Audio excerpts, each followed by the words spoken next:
All right, I'll call to order the Carroll County Board of Commissioners meeting for November 10th.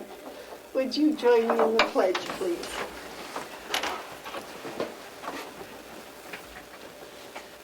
I pledge allegiance to the flag of the United States of America and to the republic for which it stands, one nation, under God, indivisible, with liberty and justice for all.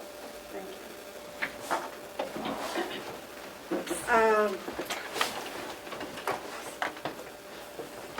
David?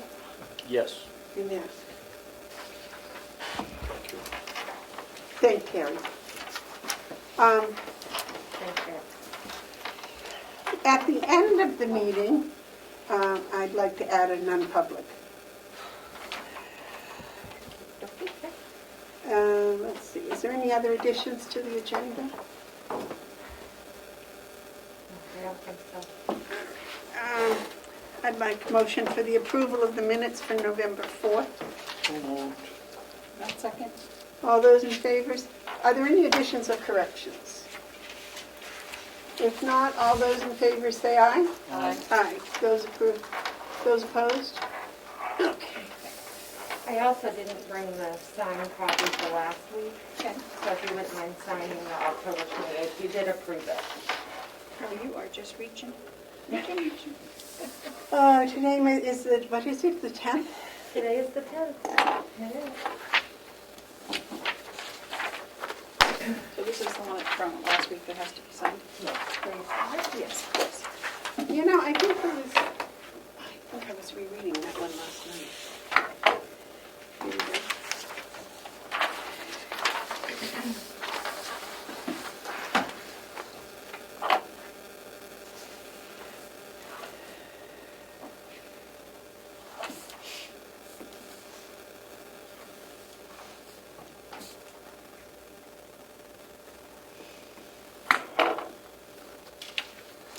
Melissa, in the minutes, it didn't put it, oh, I see, it's on the other page, the budget hearing for November 17th. didn't. Oh, okay, that's what I was reading, and I thought, wow, that didn't have that on there. Okay. But it is, it's on the previous page. I should know you didn't miss that. No. Thanks for that vote of confidence. No, always.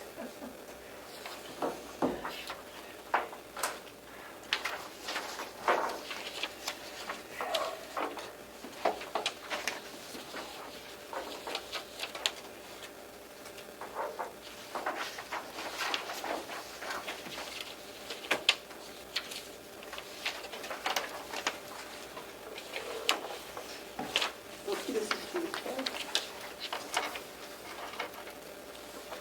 the what? Did we sign that before? What is the one we just signed? November 4th. This is November 10th. No, it's October 28th. It's, yeah. All right.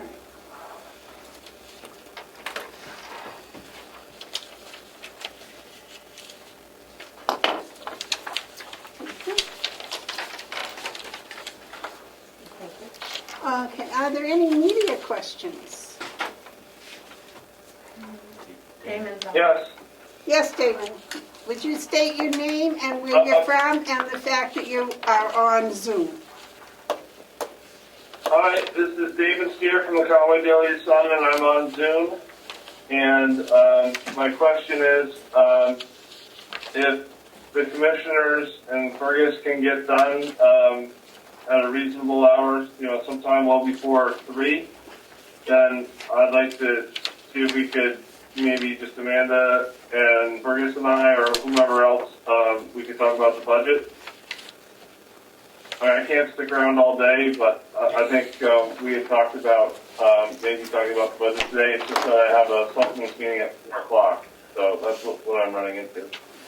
All right, but I do not anticipate we will be done by 3. I'm sorry, but if we are, one of us will give you a call. How is that? Okay, or maybe even tomorrow. I don't know if anybody's working tomorrow. No, tomorrow It's is a holiday. Veterans Day. The meeting will be over by tomorrow, David. Maybe. Dick. Yeah, I hope. He's been around a while. yeah, okay. We'll do our best. All right, so, all right, thank you. I will connect with you sometime between now and midnight. How is that? Even if it's just a text. Sounds good. Okay, thank you. Is that all right with you too?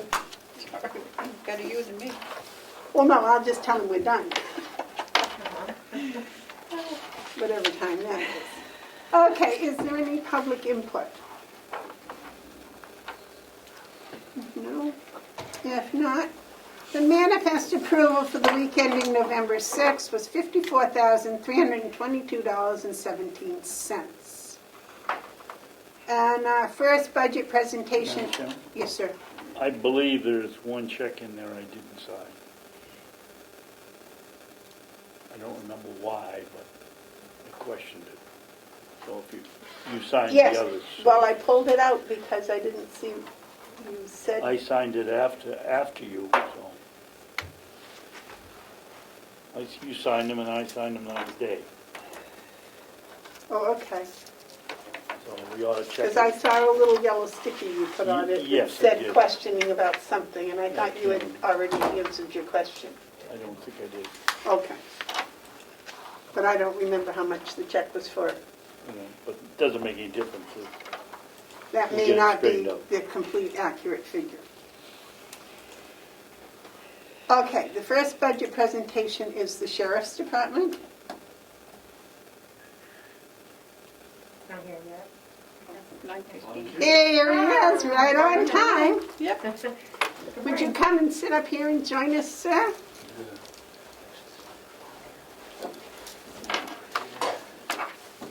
Is that in the packet today?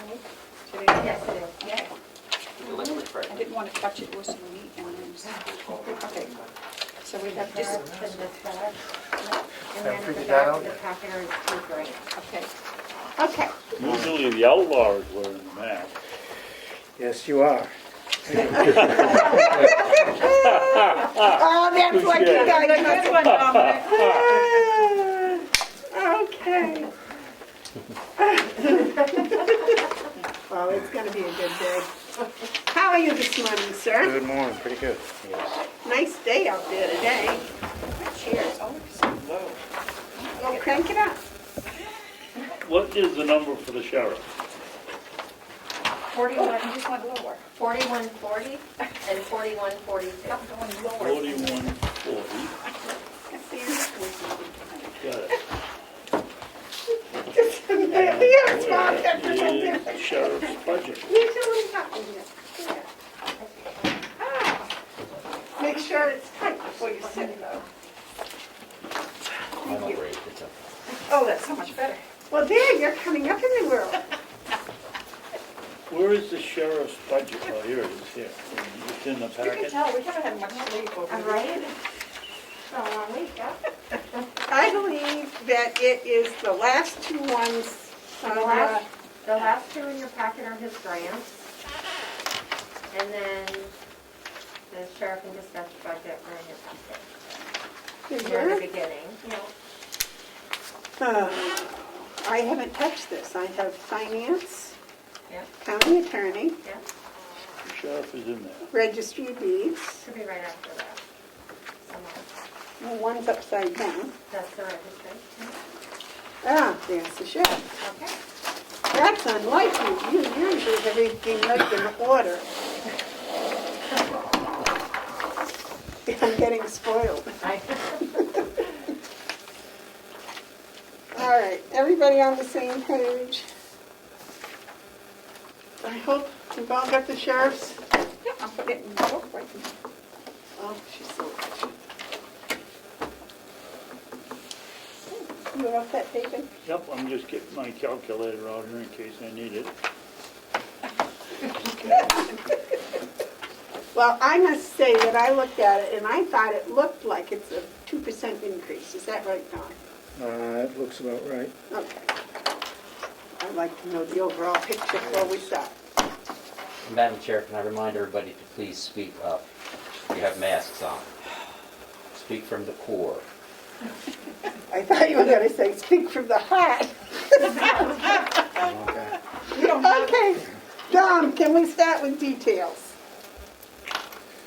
with what? Okay, Details. Oh, got it, see it, I got it. Okay. that is the same projected amount as of last year, 15,000. The 75,000 included that grant from the AG's office. So that is out of that.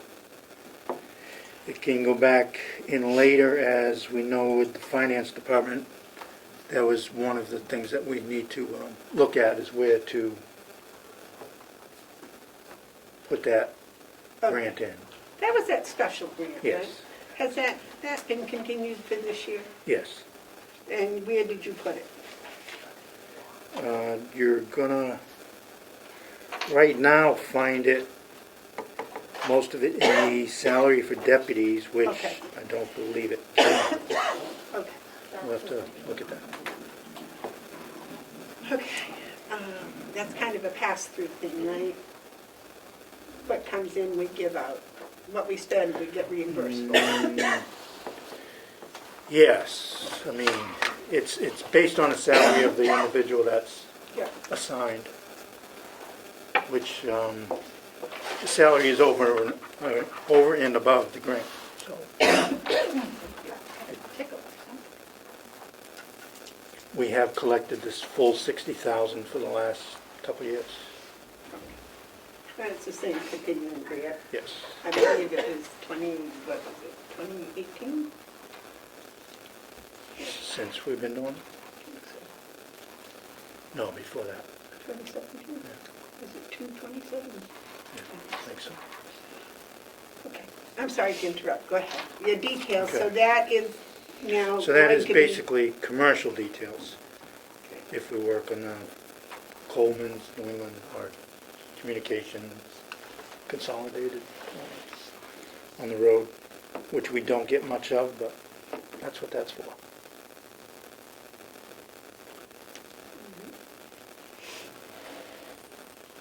And the town agreements are up? No. Town agreements are posting the same as what was last year. It's the same rate, same projected hours. The town of Eaton does not use all theirs, and they do carry over what they don't spend, so they raise whatever they need to make up the difference each year at town meeting. Well, they have, so it's projected to be the same. Oh, Overtime is overtime for the deputies. I understood that part of your overtime this year was because you were short on deputies? No. It, basically overtime needs, as far as call out, staying over shift, covering that, detail grant, with bodies. Oh, don't say it like But, yes. That's a pretty low overtime budget compared to a lot of the towns. Salary deputies, that is, you see, is up, which includes the contracted raises. Also, that does include a new position for full-time deputy. So this is one new position?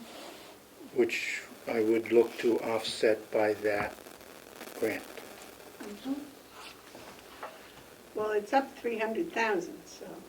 What's up? Oh, no, No. I'm sorry. It's up 40,000. Gotcha.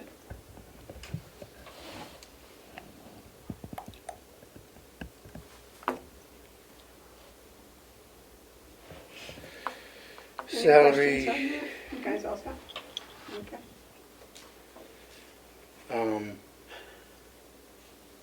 that also, actually that line does also include the secretary's position on the salary deputies. Which I would, in this new position, I would look to transition that position probably into a part-time position, the civil secretary, if this all does go through. Oh, so your proposal is to hire one new full-time deputy Yes, and reduce your secretary to half-time, yes. Or three-quarter time. 32 hours? No, it'd be more like the 28. So, yeah. No benefits. But that's not definite. Right. That's on this all proposed. Yes. So you're going from 2 full-time ladies in the office to 1.5? Yes.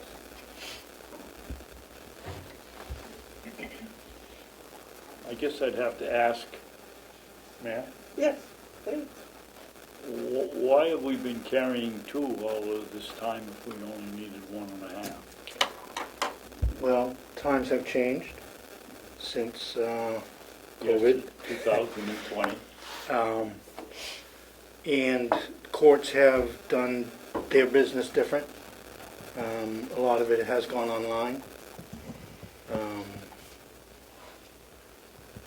And I'm weighing what does the office, what would be best for the office. A full-time deputy position would be, is much more needed than what I have seen with the civil process. Civil process has gone down over the last couple of years, each year, and that's all around the state, it's not just here. And I understood you to say that the new deputy's going to be paid for by a grant? Oh, it would be offset For when, by both that and the position of the secretary. What's the difference So that's why it's being only- offset and being paid? Well, I just said I understood that you were going to pay for the new deputy by the grant, and you said, no, it's going to be offset. What's the Offset. difference? It's going to contribute, but we're not earmarking that money. I guess you would, depending on how the finance department does it, as far as when we get into Well, this. what's the grant, Tom? It's the special, Attorney General's grant For what? for the DTF.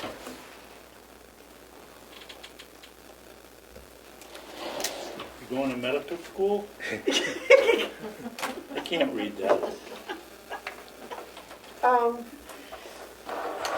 my question about this is, the one statement I do want to make is it's a continuing grant, but the continuing grant may not continue Right. forever. So when the grant stops, the county will have to pay for this extra employee.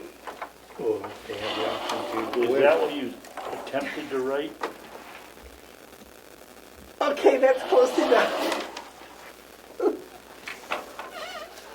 Boy, I'm glad we didn't go to school together. So obviously that would not pay for a full Okay. benefits and everything, so. That's why I'm doing a combination of things. So would that help to alleviate your overtime? No. With, the area is getting busier. I have shifted one shift of what used to be 10 to 6 up 2 nights to provide a third night car. A few towns in the county are smaller, so they don't provide 24/7 coverage, and they don't provide 16/7 coverage. So we are covering a lot of calls in different towns at different times, because, you know, their vacations, they don't have manpower to cover. So we're being asked to cover more than we have over the years. And state police does help out with that also. It's not just us. David, you have another question? No, but I have a screwy idea. Uh-oh. Tom, you know, I think that somehow each one of these towns should submit to us or you a list of their, if they're at full time, the list of their the number of their personnel, because I'm just getting the feeling of sitting here for 8 years, we've watched it go from everybody in the county paying for the police in some town. Yes, we get some money from like Eaton, but if you don't have any police and it isn't an hour that we've contracted for, and you have to go over there, it's additional work for the sheriff's department, which is being paid by Conway and Wolfboro and someplace else. I think we ought to have a list of what the maximum hours or personnel they have in each town, and if they go over that, then we have to make some adjustment in what they pay, or they start paying. Again, I mean, this is where we went down this road with dispatch,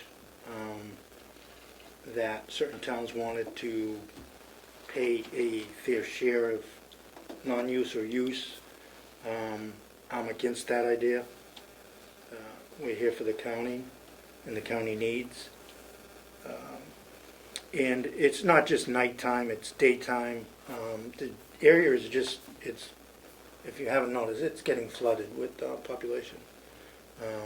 So Houses being... why isn't it the town's obligation to put another policeman on their force? Well, if their town's growing, why is it it's going to somebody cost, else's it's going to responsibility? cost, if they do that, that's their choice. But as a resident of Ospey, if Ospey hires one or two more officers, that's going to cost you a lot more money than it would cost in the county taxes as far as additional coverage. Yeah, but that's because somebody from Conway or Hale's location or Art's location is chipping in to help pay for our police force in Ossipee. Again, From your scenario, I don't think that's right. I mean, again, I feel as the agency for the sheriff's office, we need it ourselves.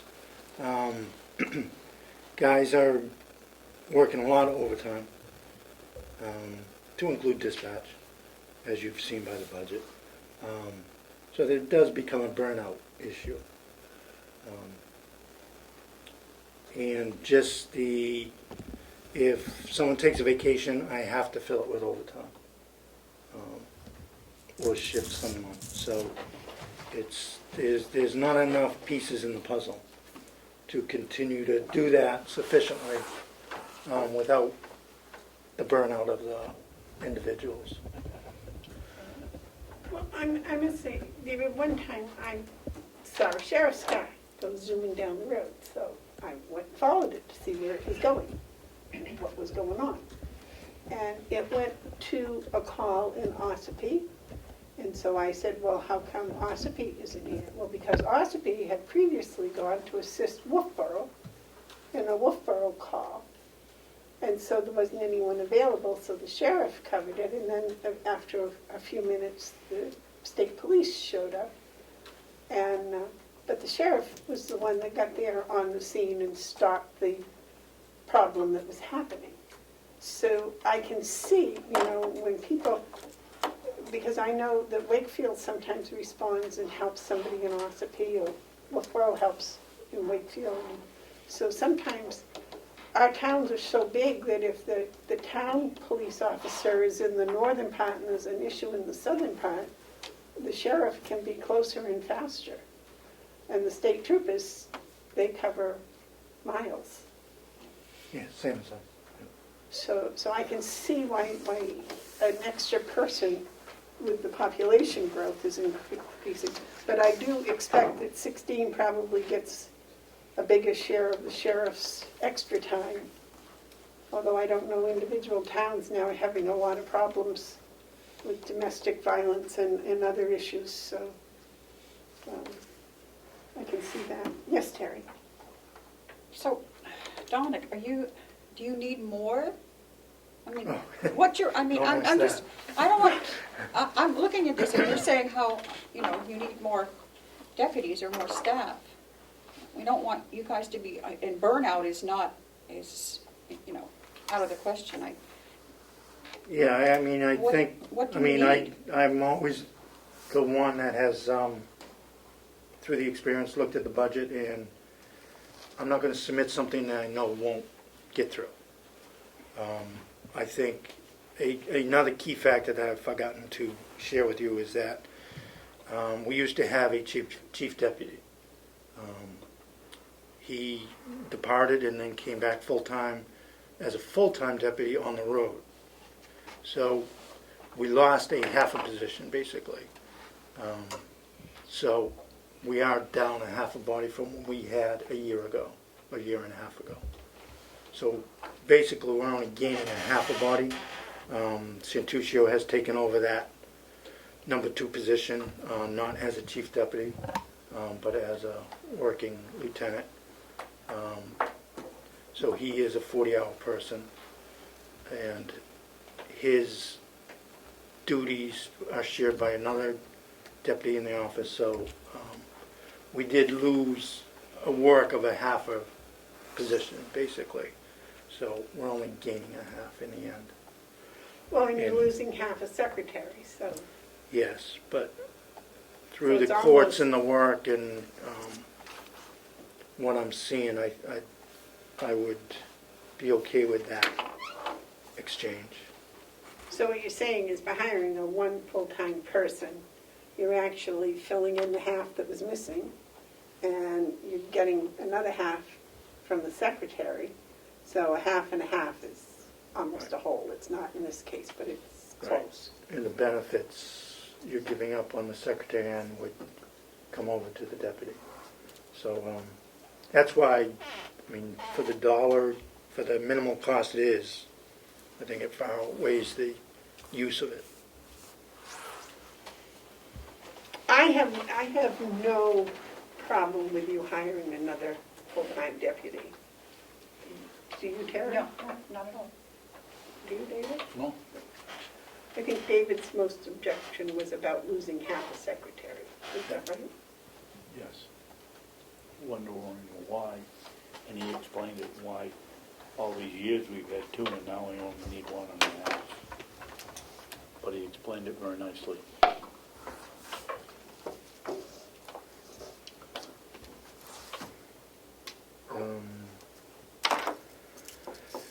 Social Security, that's what I came up with.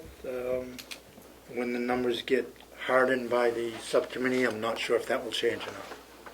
Okay, did you run that through the finance office? I have not yet. No. That was using the number they provided, but the court bailiffs, I'm putting it as the same. I have no idea what that's going to be. We have not used nearly that amount this year because of COVID. So depending on what's going to happen in the next year with the courts. So that, I will contact AOC, the Administration Office of the Courts, to see if that number is going to change. I think it will come down, honestly. But we get reimbursed for Yes, that's a wash.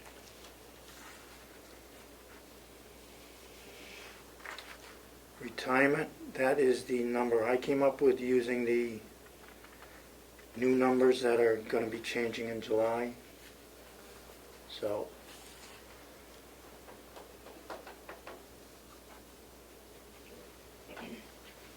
education conference would be the same. We have used very little because of conferences being canceled all over the place that was signed up for. So we're hoping that that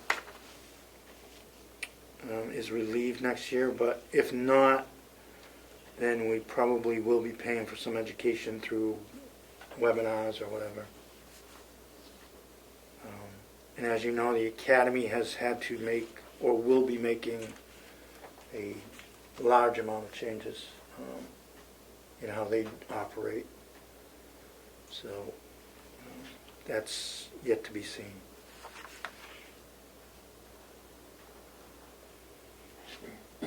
Medicare, that's the same as what my projection is. U.S. Forestry is the same. Unfortunately, we really don't know if that number changes until a few weeks after the budget is passed. It seems to be every year, but again, that's... Was more time needed up there this year? No, they adjusted the times. In the town of Albany did request more patrols up at Lower Falls because they was having such a hard time.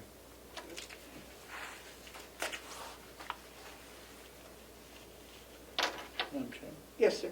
won't that theoretically, if we're over the virus, won't that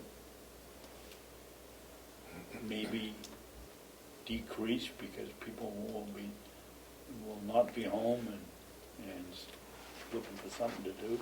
No. Because I don't see it being over the virus and before that anyways. But as far as the forestry, that's been a pretty solid number. The actual grant is, I believe, like 14,000. So that is just showing the salaries that go out for the deputy's portion. The revenue has the 14.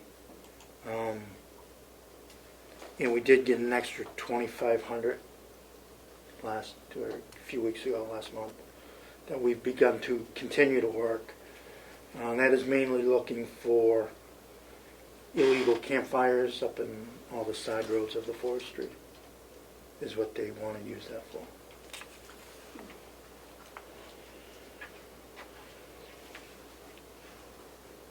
And other fees and services, that is an increase. And the reason for that was this year we had at least one tow bill during a criminal case that was $600. So that is a projected budget as far as items like that. We do tend to get one or two a year. Yes, David. Dominic, on the towing, do we have an established price that we will pay per mile? No. Why not? We go by the tow companies that we use. Then it's up to them to set the price. Why don't we set the price since we're paying the bill? We're gonna pay 50 cents a loaded mile or $1 a loaded mile, and that's it. I really have no idea personally where to begin with that, so I suppose I can have a talk with some of the tow department owners to see where that might go. But Well, I think that couple of the bills I've seen, it looks to me like they need a cap on them. And the only way to cap it is say this is what we're gonna pay, $1 a mile or $1.50 or I mean, a loaded mile, these, whatever. well, when we pay this is reimbursable. As far as if the person is found guilty, we will submit that bill to the court for that to be reimbursed by the Right, and a year from now, when it goes to court, Yep. we'll get our money. well, probably Why should they be 5 years working from on now. our money? But again, that's I can look at that, but again, they I'm sure have a equation how they do their billing. Follow, Madam Chairman? Yes, sir. Well, basically, it's the same thing, Dom, except we're telling them what we're gonna pay.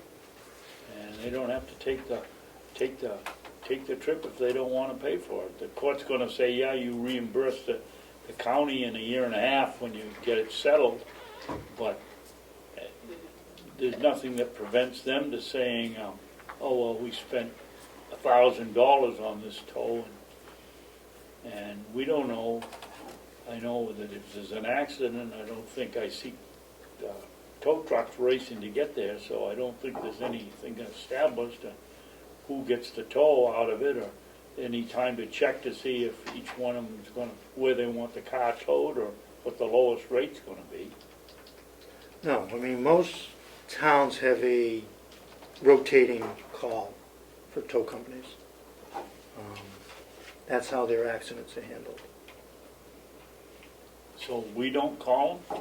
We call who's on the rotation for that town. On ours, we call who we have been using over the years for the most part. If they're bringing it here, then that's fine. If we need it secured, it's going to be a company that has a secured lot. And there's only a few of those in the county. So there's different reasons who we call, who we use. We believe we've been treated fairly for most of this. And again, it's not, yes, it's temporarily coming out of the county pocket, but it is, if it's a criminal case, most likely going to get reimbursed. Dominic, would we be further ahead if we had a contract with a towing company? One towing company? Well, then you're you will cause a war. Each year we may hear from a new tow company, hey, use us. And once you start using another one, then the one you've established and treated you fairly, they get upset. So, Can't you just put all the names in a bucket and just pull one out and say here? Because, I've heard about the state police is supposed to have a rotation. they do. And sometimes they follow it, and sometimes they don't. People get upset over that. And, Happens in every town and it happens here. okay. Although I do not have a rotation, because if I was to put every tow company on the list, you're going to have 15 tow companies in Carroll County probably on a list. And if it's up in Hearts, yeah, the first 3 may say no because it's too far for them. So I have a handful of tow companies we use that have shown a dedication to the county. So. I'll have to think about that. I would think if you were in Hart's location, there's a tow company in Hart's location, you'd There call isn't. them. But there isn't. But that's why I used that as an example, because I knew that was safe. I wouldn't be pointing my finger at anybody. All right. Okay, anyways, that's not what we're here for. We're here for your budget.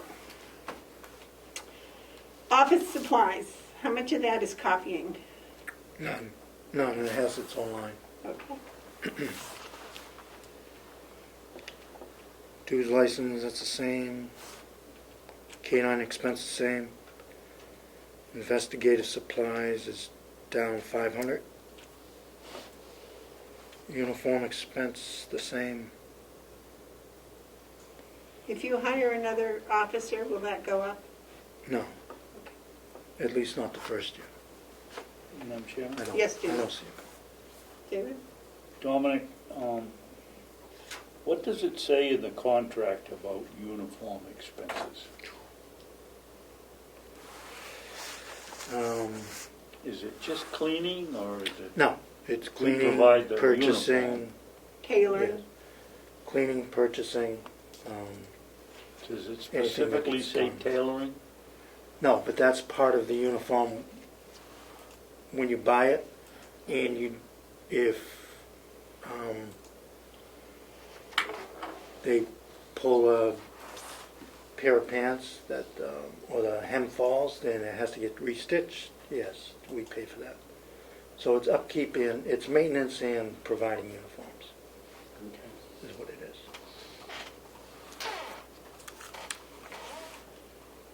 And also out of that, we do purchase the ballistic vests. Those are usually on a 5-year rotation. Does that include the dog's vest? Dog does not have a vest, I don't believe. Why does that come under uniform instead of equipment? That's where it's been budgeted. They put it on every day. Yep.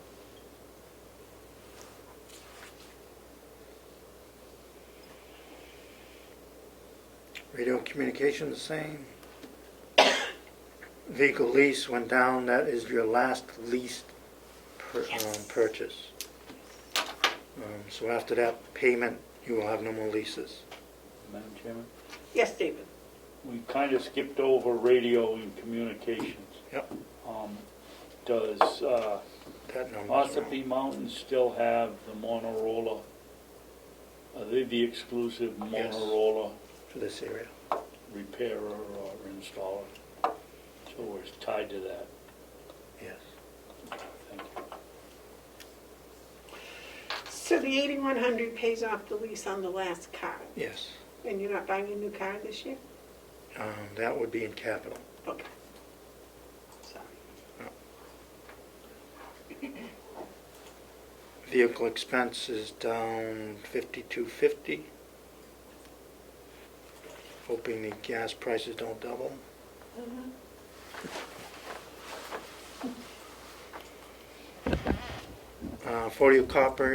Photocopier is down the 850.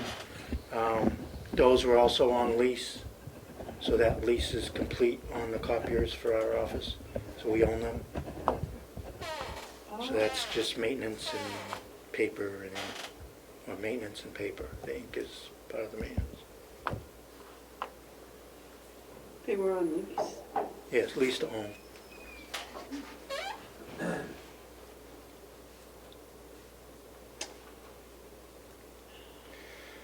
Extradition, keep the same. That $300 last year was transferred up to the county attorney's office during our extradition, so.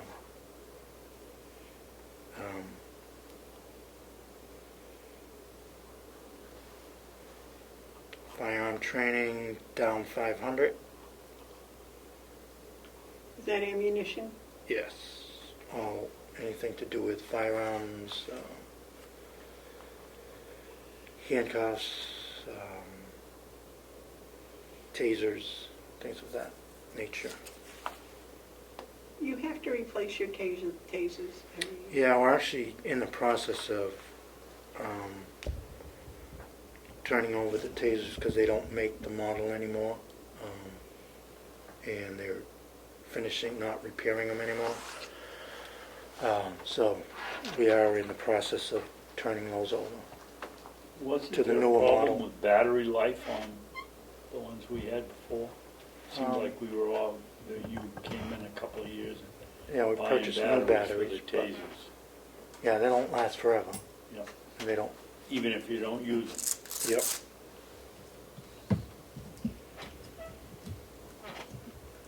New equipment, that would be for the cruisers that are in the capital. And that would be 2 cruisers that we would be looking to get.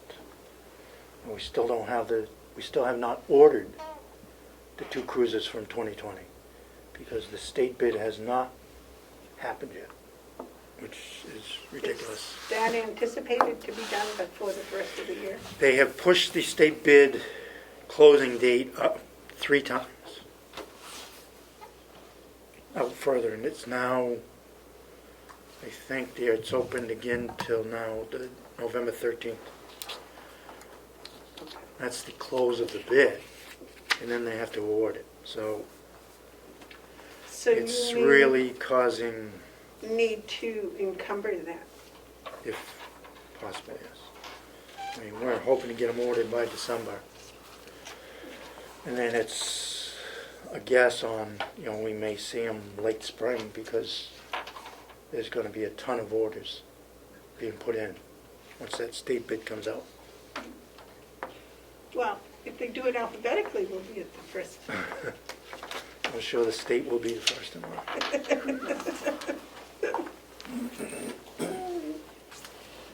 So you're happy with the $1,689,205? Yeah, I mean, that's what I've put together. If it grows during the subcommittee, I'd be okay with that, but we'll see. Yeah, Yes, ma'am. going back to the copiers. Yep. How long have, if it was a rent to own, how long have you had them? I mean, are we gonna be? They're, I believe we've had them 4 years. Are They we gonna be looking at? seem to be, Yeah, but we're working. probably gonna have to, maybe, I'm hoping to at least get at Another least year. 1 year, if not 2. But okay, that's all. Any other comments on the sheriff's department?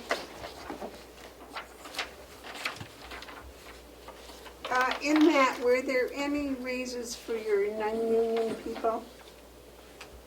there are not. Okay.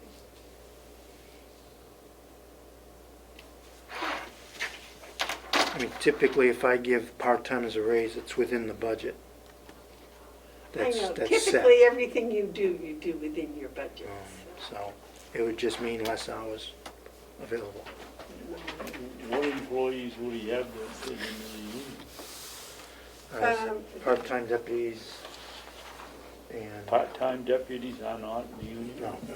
And actually, there is raises in there for the two administrative non-union, which is the lieutenant and the executive secretary. Do you know how much those are? I believe they are proposed as 3%. Each? Yes. You would not know what that dollar amount would be, right? No. Did you not get an email asking for those? I can't remember. I did see a follow-up as a reminder for this morning.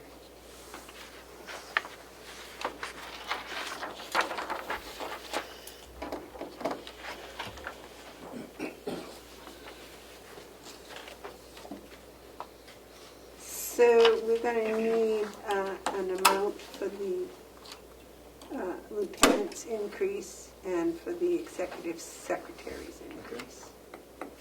Since we don't know their actual salary at this moment, I mean, I have the total of the two. we can increase it by 3%.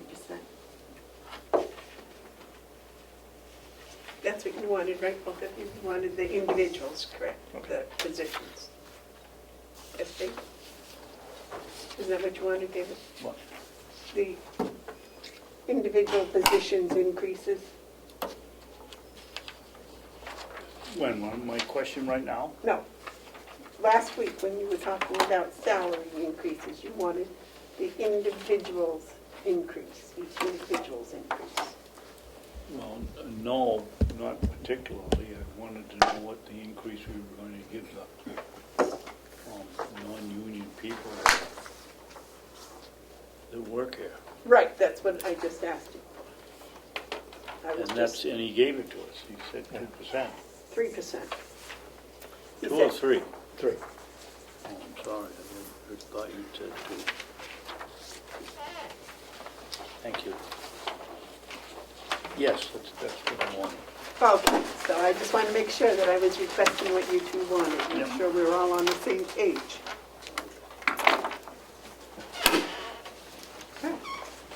What next would you like to deal with? Dispatch, I guess. Yeah, that's, sorry. And while we're on the subject, do you have any non-union raises in dispatch? No, that would only be part-timers, Okay. and I would do that within the part-time budget. And then what, Don? I would do that within the budget. Okay. Sheriff, can I have the other 2 sheets that you're finished with? The public has nothing to go by. Oh, I'll give you that one. All right. That one's fine. The other one's secret, is that the other one? Yep. I'll send a packet to the printer for you for Thank you. today.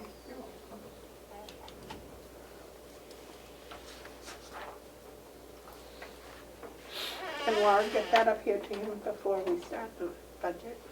This one No, or no. later? Later. Yeah, we'll have it for him for later, absolutely. Point of order, Madam Chair. Yes, sir. If there's something that cannot be public, but it's about public funds and stuff like that, you should do that in non-public, not just not talk about it in public. Because apparently there's something that we're not supposed to see. You should do that part of the budget in non-public if it's supposed to be in non-public, under Wait. proper exemption. We will, but we are not having the non-public until the end of the day. Okay. Because if we go into non-public for that right now while Donna's here, then we have to shut down the Zoom, reopen the Zoom with a new number and a new... Okay, thank you. You've clarified. Thank you. We're not hiding anything, really. Except my salary change. Okay, overtime, dispatch. That is increased by 3,000 to 25. Last couple of years, I believe we have gone over. And that is due to vacancies, is almost 100% of it as far as going over the budget. We do have a handful of part-timers that are dedicated, that have dedicated shifts. But there has been a lot of vacancies. We are still down one, which I will be calling a person to see if they're still interested. We just hired one, started Monday, a young girl. So we lost one in October. So we were down one, went down two, hired one, down one. Is it because So- we don't pay enough? Yeah, well, that's part of it, and the other part is it's not for everybody. But the last few we have lost, have been doing dispatching. One was taken by Conway PD, closer to home and more money. So, but as far as the pay is still down, yeah. Yeah, it was still $3 down from starting pay from Conway.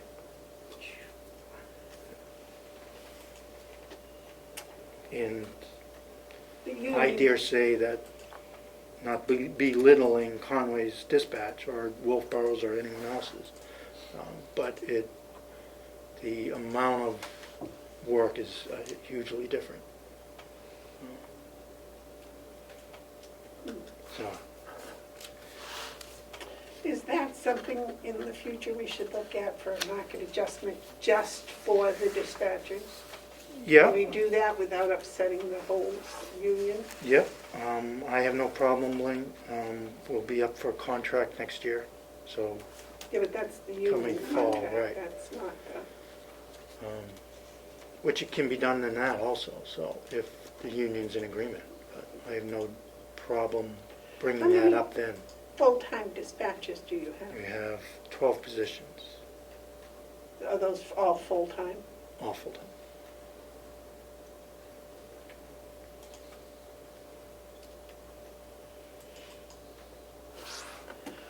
Any other questions about the dispatch salaries?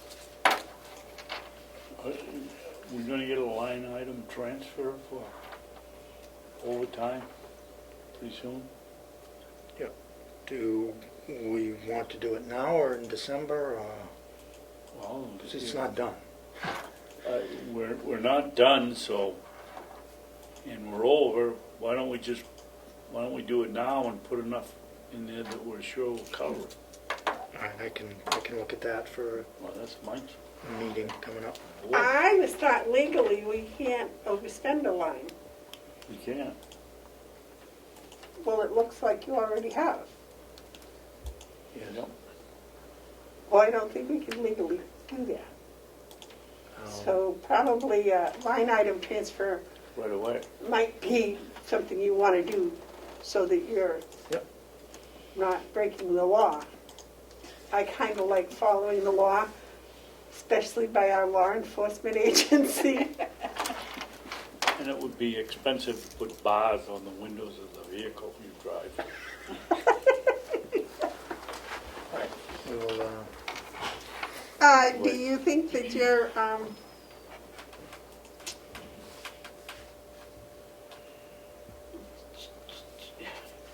you think you're going to be less than $2,000 in overtime for the next Well- few months?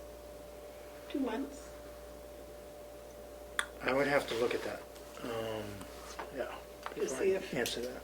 $2,000 or $3,000? Because that was from September, so Yeah, I will, you've been doing overtime since September? oh, yes.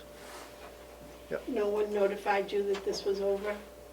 No, it was, when I knew it was over, so I will, get on that and have it ready for the next meeting. Could you, Unless you need it today, do a transfer. it would be very nice if we had it today because the executive committee is meeting on Monday, is that correct? And we could get it done then, and then we would no longer have this little red mark on your, It will happen. thank you. Citizens arrest. You've been dying to say that. Didn't the executive committee change the date? Yep, Monday the 16th. Because it was scheduled for yesterday. Mhm. So that line item transfer, if we could get to it today, we could give it to them on Monday and you would be all whole again. And Okay. Just make sure you put enough in there to get you to the end of the year. I would almost think it would have to be 3/8. If I may point out, we've known this has been over for a couple of months, and I think the sheriff is saying we maybe make sense to do one transfer in December when we know what it is. Since we've been over for some time, everyone's been notified we've been over, calculate it more carefully to make sure we don't do a transfer now and then have to revisit it again next month. Is that accurate?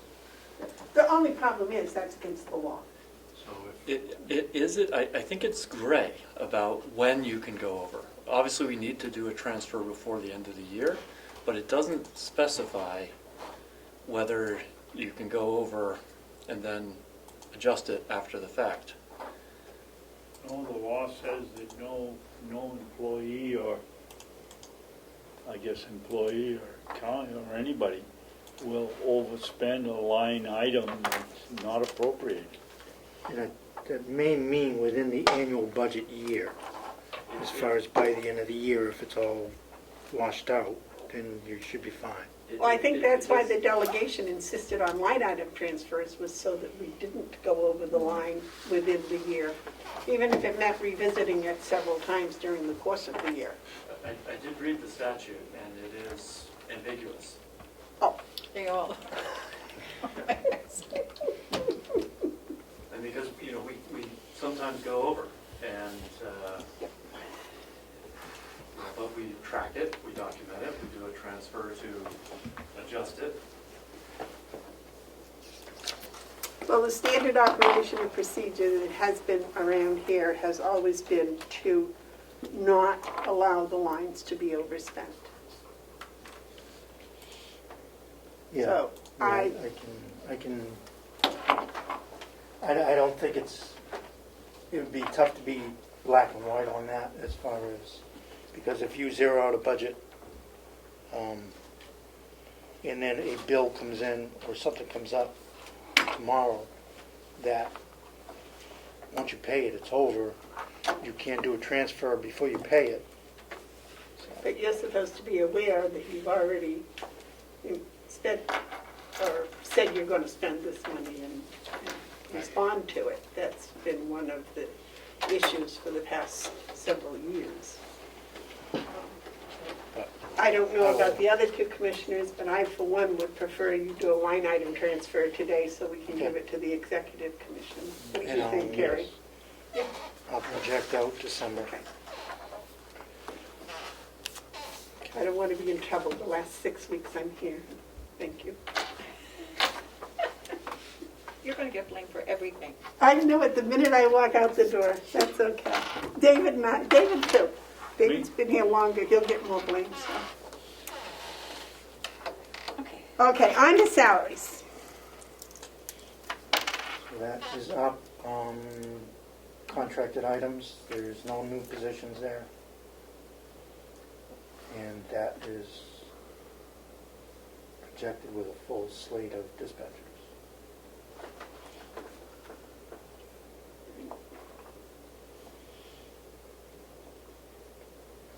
Social Security, that's the number I came up with using the salary number.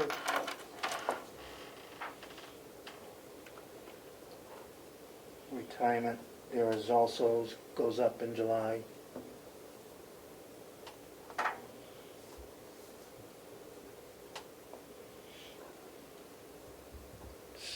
Education conference, same as the sheriff's side.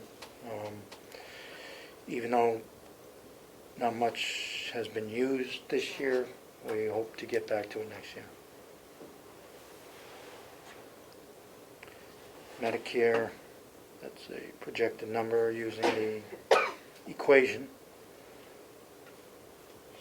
Other fees and services, same.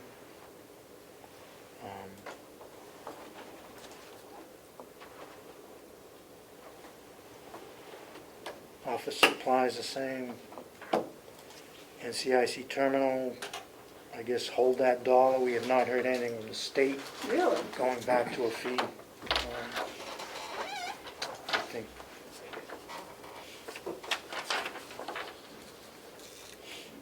telephone down 1,000. Why is that?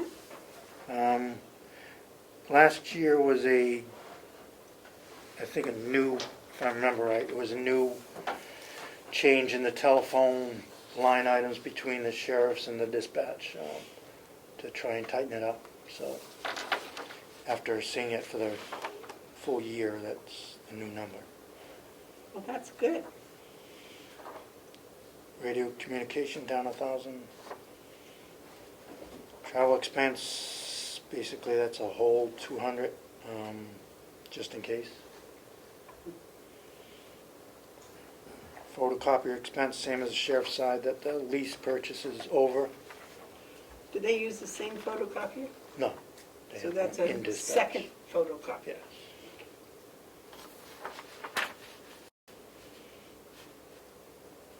New equipment, same. And that's mostly for headsets in each year, or depending on what they pick for chairs.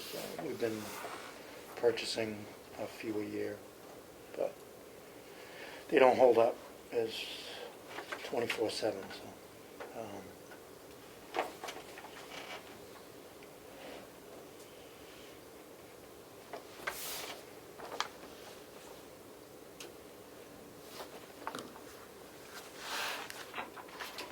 That looks like about 3%, is that correct?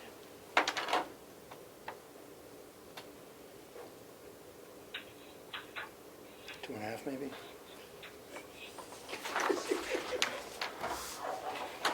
I like your budget, Dawn, I must say, you always are so Yep.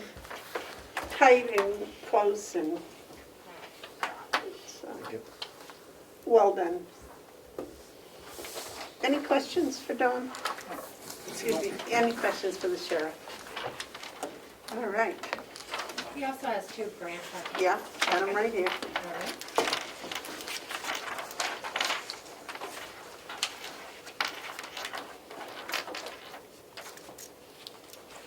Okay, the first one, 30, What is it? 34,500. 34,496. That replaces the granite hammer? No. Excuse me, Madam Chairman, which is It's near the back of your binder, Commissioner Babson, the 200 fund. the 200 fund? Yes, That's if what you I- put it back there. Okay, 200 fund, I got it. Yep. Okay, I'm all set. I think. Okay, there's two of them. It's in your packet this morning, you may not put it in your book. Oh, yeah, he's all working.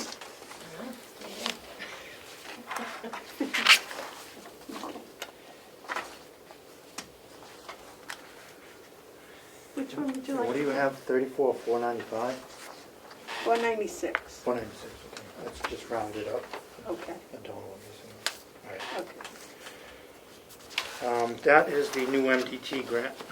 Last year, we proposed a 23,000 and change highway safety grant for 10 units, and then when we went to purchase, we found that we could only get like 6, So you canceled it, right? so we canceled it, or suspended it, yes. And we are reapplying for this amount with the new projected numbers. Did they give you different guidelines for this one, or is it the same? Same, Same. yeah. We kind of read it wrong last time and thought we were putting in for enough and we didn't.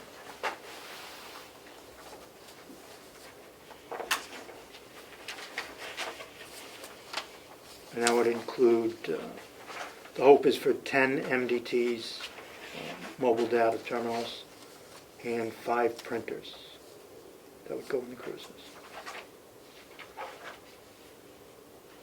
The printers are right in the cruisers? They will be, yes.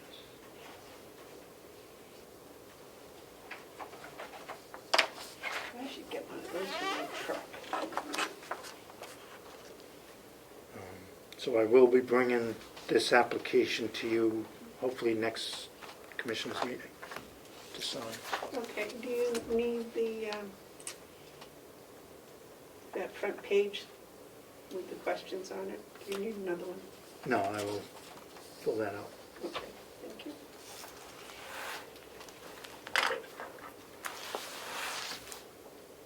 When would this, when would you know the results with the grant? I will know soon after it is submitted. They've been basically waiting for it since we suspended our last one. So I think it will be fast-tracked. Obviously, we can't start it until the budget's passed. You can't spend it. Right. Can't you spend it as soon as the delegation accepts the funding? Or does it have to do with after? Well, this would have to do with this budget, so. Okay. Okay, gotcha.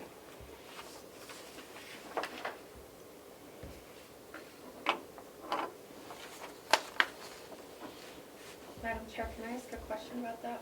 Mm-hmm. So, the Sheriff's Department grant was 23,000, but that wasn't enough money to do everything you needed to do, so you set it aside and you're reapplying.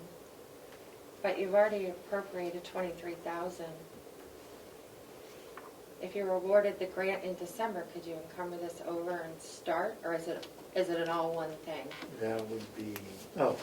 Do you know what I'm It would be saying? all one thing, because this would have to be a new application processed with the state. It's the same grant, though, that's already been approved by the delegation, it's just more money. So is it, do you pay it all at once, or do you pay it in? Pay it as it's installed, most likely be all at once. Okay, thank you. Yeah. It was approved in the budget, Right. but the actual accepting of the money wasn't approved.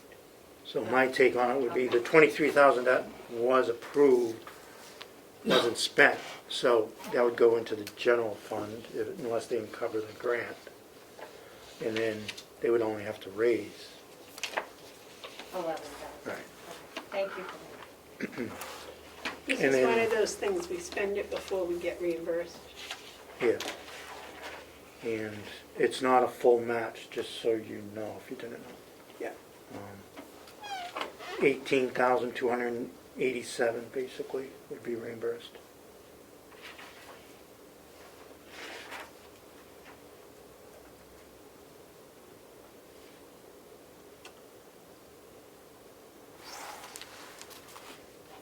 That's on the new 34,000, but the 23,000, Only had 11, I 11 was reimbursable. Okay.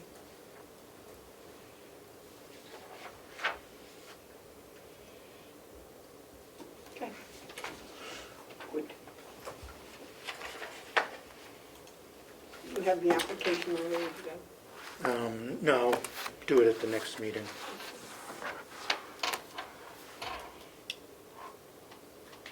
And then the other grant is the last phase of the communication towers. Piece is the 540,000. Is this the 5th year for that? It's only the third grant, but yes, we've been doing it since, I think, 2015. Yeah. Yep. And that grant, even though the grant was granted at the beginning, it's been doled out so much a year, right? No. No, there were 3 grants. And as you send in reimbursement requests, you can get it. But we had to finish the first phase before we apply for the second. Right, okay, right. The second and third Yes, phases have overlapped because of just because construction. of the type of work. And, Yeah. Gotcha. but we're hoping to begin to request reimbursements on the second phase, the $604,000.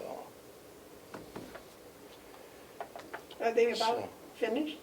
They're done with the second phase, as far as the new structures and some of the equipment. And the equipment that was installed in Tuftonboro, so that's seen a drastic difference as far as communications there go. So that's It has good. improved. It's good, yes.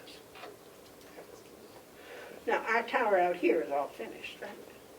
Yes. Is the road sufficient?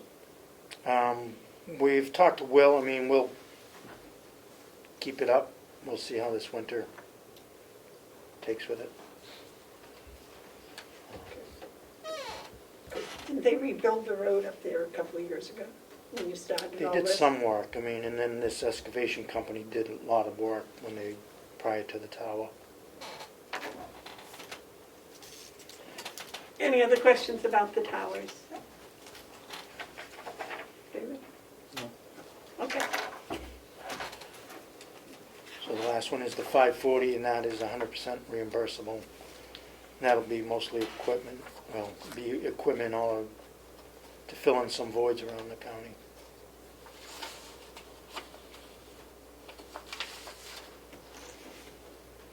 Okay. But we don't project to get 100% communication ability. I don't think you ever can, I think. I still drive down the road and lose cell phone up at Chicago. Yep. Yep. Yep. And the Right whole for the town, lake all the time. and most of the town of Eaton.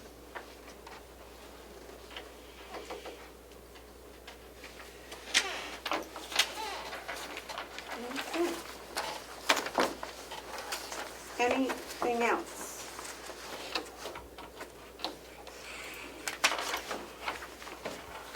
Do you have any questions for the sheriff? David, do you have any questions for the No. sheriff? Thank you. Can I ask the sheriff, are you available this afternoon when they start going through the whole budget as a whole? If they have any questions, I can text you. Yes. Is that the best thing? Yeah, and I'll work on that number for the transfer. Yep. Okay. Thank you. Thank you.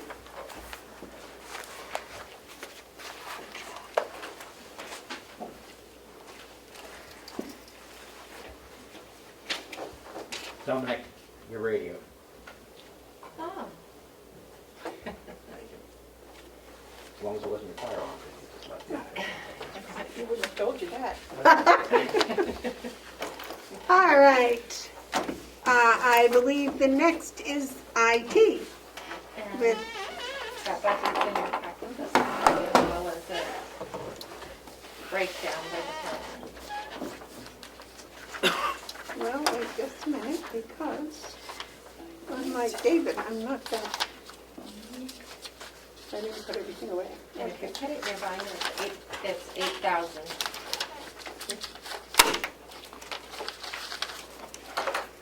Ooh, it's a thick package here. That's scary. IT budget. Got it. The IT budget. Got it. Shouldn't be that thick. I think I have the smallest budget anywhere. Oh, it's 10 pages. Yeah, 1 page per line item. That's it. I see. Oh, that's your explanation. I got you. Okay. Yeah. Oh, that's a nice. I have created a spreadsheet that I just have rolled forward for however many years now. Again, I only have, what, 10 line items? So you want to make it look. Is So- there a public copy of that? Yours is being printed as we speak. Oh, thank you. Yes. What does this sheet look like? I don't have one in my book. Do you want me to just go down and order something? No, I need to. I'm good. I'll go grab it. Administration. Here we go. And then there's a backup sheet that goes, the whole packet, this little stapled together packet. Where was that in today's? Yeah, that was in today's packet. I don't know where I put that one. Check. Do you mind if I come behind you? No, I can help out. help me out. Okay. I don't see it I anywhere. don't see it. It should stand out as a little, oh, there it is, on the bottom. Thank you. You're welcome. Good morning, John. Good morning. It's been a long morning. Has it? Yes. Saw you lugging stuff over from somewhere. I was cleaning out our server room next door. They're doing a walkthrough for the new fiber project, so Bob asked me to get that a little neat and tidy. But no, I arrived here at 1:45 this morning because we had an internet outage. Turned out it was all consolidated, had nothing, wasn't us, but Well, I've asked Bob to give me an inflatable mattress for my office so that I need it. Yep. you might talk with Will. He has a little bed set up over at his place upstairs. I haven't been there, but I understand that when he's plowing and Good to know. he has a, Hopefully this doesn't happen very often, if at all, well, but it's nice to know that you're that close. All right, so let's start with line number 1 of 5. 2, 4, 6, 7. yes, I only have 7 line items, so it's pretty simple and straightforward. Training, that's something that is available for any department to use for computer-based training where something may crop up through the year that they want some training for, that they didn't have otherwise budgeted for. I personally don't use it. Every year we asked, actually it used to be $10,000. It was cut a couple of years ago to $3,000. Last year it was dropped all the way to $750. I put it back to the $3,000 we've had for the last couple of years. Did that I think they used some of that for ACS last year. Beyond that, it doesn't get used a whole lot. That's usually given back to you. Do they do webinars come under that? They can. That would fall under that. Anything that's computer-based, I would feel comfortable putting it in that line item. Okay. Now, some of our contracts come with training in them, Correct. like the click and over at the nursing home. Point, click care and things like that, yes. Yeah, okay. So that's Yeah. separate from this. And both the nursing home and the jail have money in my budget for Relias, which is a computer-based training that they use to train their people on an ongoing basis. And that's planned for and listed separately in my budget, Not under this training, not under this training. This is for anything that may crop up through the year. not. Okay, next. 029 is licensing. That's for my backups, spam filtering, virus filtering, things like that. You will notice that the 5th line item down is now blank. That just got merged into the line above it, the archive of cloud storage and updates, because those are now all on one invoice where there used to be separate invoices. There used to be a 3-month difference in the subscription period. I've got them all merged. So the difference in price is just the upgrade that they're charging me. But the actual number of items has remained the same. But I do have some price increases.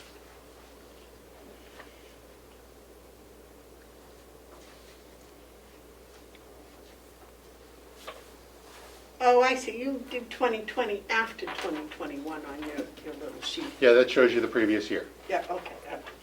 Yep.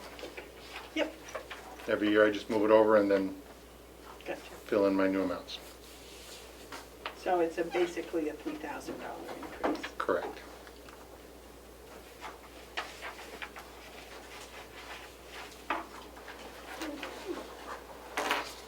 Those are pretty much out of control, I mean, those. They are beyond my control. Yeah. That's what they're charging me. Charging us, I should say.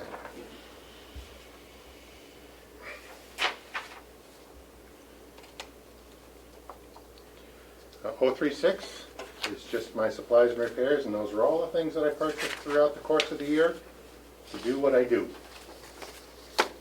Switches, printers, keyboards, anything I might need, that's where it goes. Laptops? I try and put all that under the new equipment, which is 097. Okay. But I do generally purchase an item or several laptops, iPads, things like that, that are replacing existing ones for one reason or another. And if they're replacing an existing one, I generally try and tuck it in the 036 versus the 097. Okay, so replacements. Because I consider that more of a repair than purchasing of new.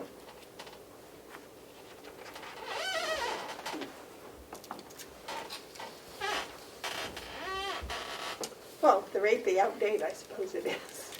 Well, I plan for so many new machines every year. Just a month ago, I got in 10 new computers. That went into my 097. That is clearly new equipment. And that's planned for every year. So we can keep things relatively up to date. But again, if I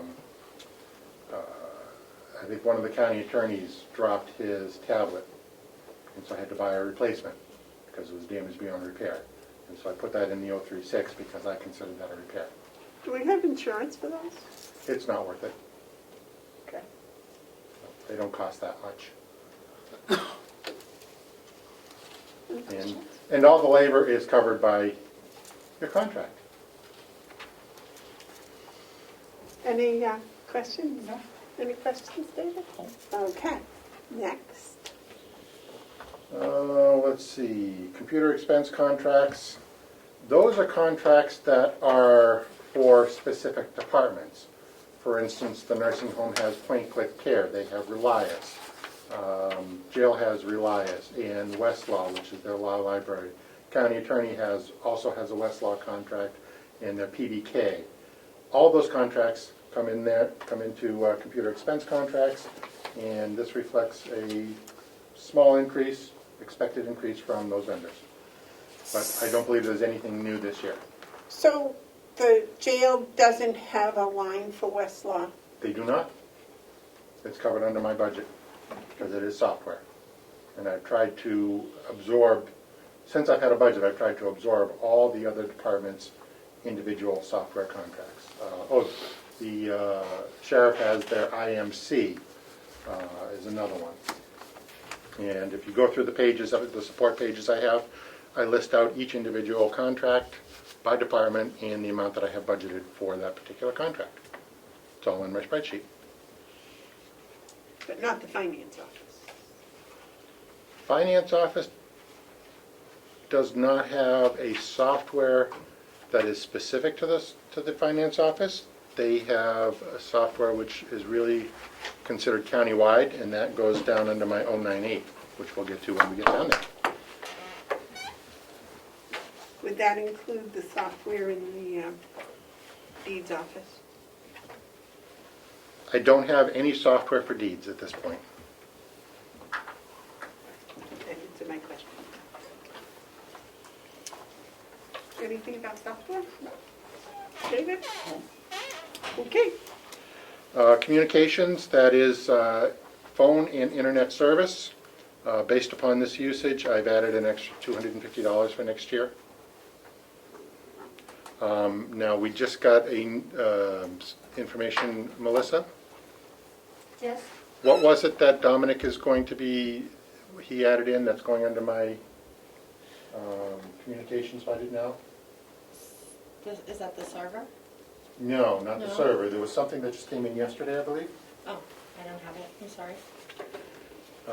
So that is going to go up about $3,000 for, he got some new data links installed, I think, between here and his towers. The new towers. New towers. And so that is going to go into my communications line item. So that will go up, I think, about $3,100. I asked a question of him whether that was per month or per year. I did not receive a response back. So that is not in your budget? It is as not of in there now? at this point. Okay. Again, I just found out about this yesterday afternoon. I'm thinking 3,100 is an annual amount, but I don't have an answer yet. But that is going to go up by that amount. God, he was just here. I'm texting him right now while you're talking, just to see if Yes, and apparently he gets reimbursement, and somehow that goes back to him and not to me. I don't No, understand it that, goes but, to general funding. so I understand. So, not fair, but it is what it is. But you can tell people it's going to be a wash from the It's, grant revenue for the sheriff. it's, of the 3,100, about 1,100, I believe, comes back as a grant or somehow. Yes, And again, because that's it wasn't 100%. It's a Yeah. match, I think. Right. I got the percentage written down. So, again, that's not in here yet. This all just happened yesterday afternoon, but it is going to happen. Well, thank you for making that happen. And that's the telephone and internet line? Correct. Sean? Thank you. Yep. Because they are data lines, so therefore they really do belong in that line item. Thanks. I'll let you know what the sheriff says, Madam Chair. Thank you.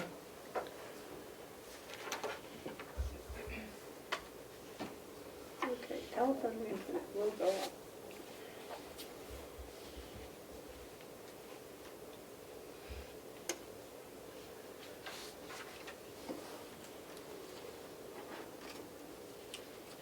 Okay, next. New equipment. This is where I buy new computers. I dropped my new workstation significantly because I am asking for 20 grand for a new server for the sheriff. His is outdated and due to be replaced. That's in dispatch, right, for the sheriff's department. For the entire sheriff's department. It houses all the virtual servers that the sheriff and all our outside agencies use to connect in. I think we're up to 8 outside agencies that use our services.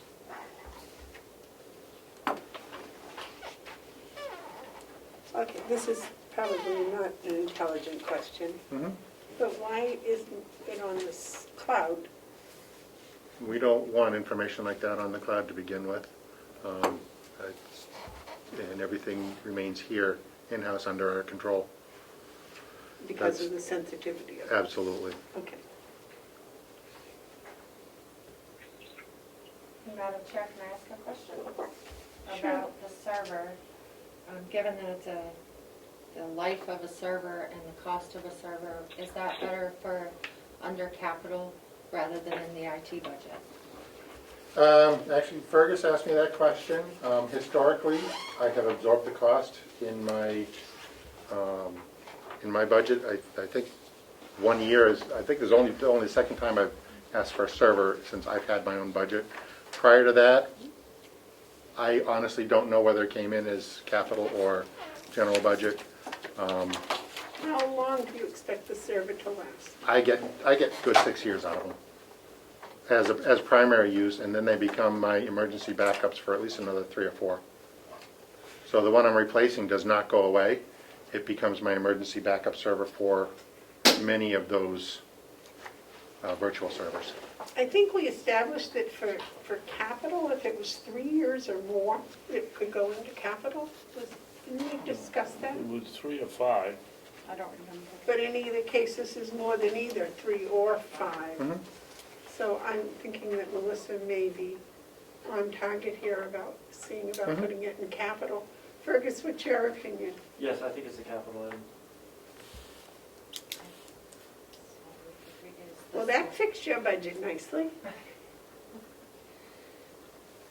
Absolutely.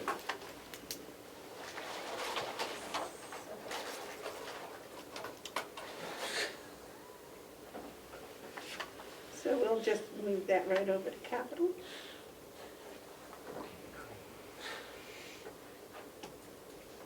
So the new equipment becomes 3,600? Yes.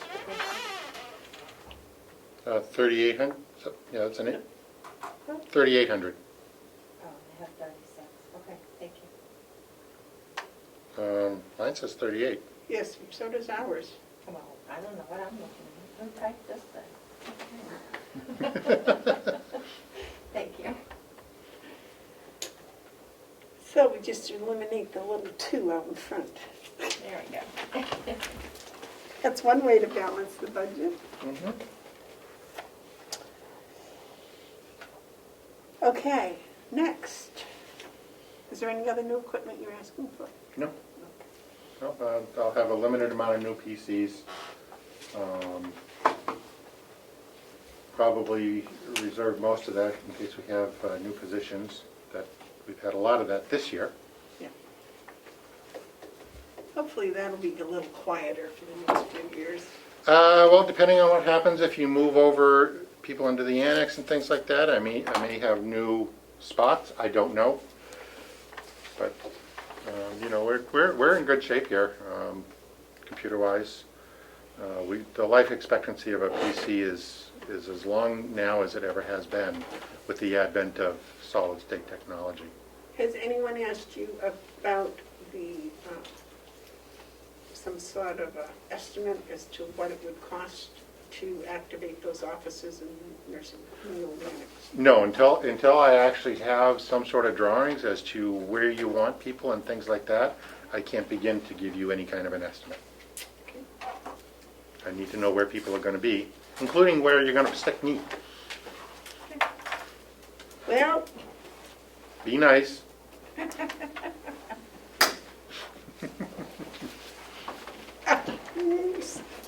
Anyway, someday you're gonna watch this film and you're gonna say, oh my gosh.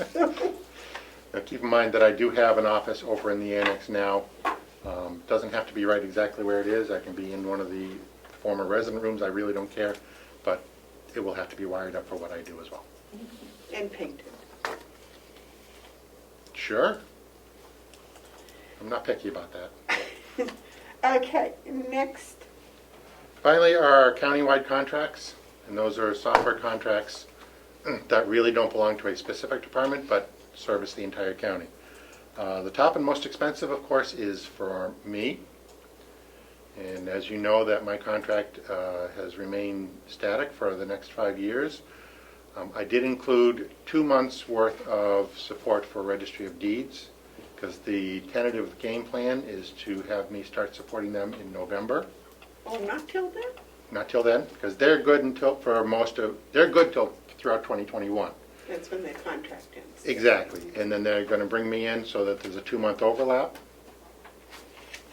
so that I can work with them to get them transitioned away from their current contract into me. So that's why there is a slight increase in that line item. And then it should stay that amount for the next 4 years. Gotcha. 4.5, whatever.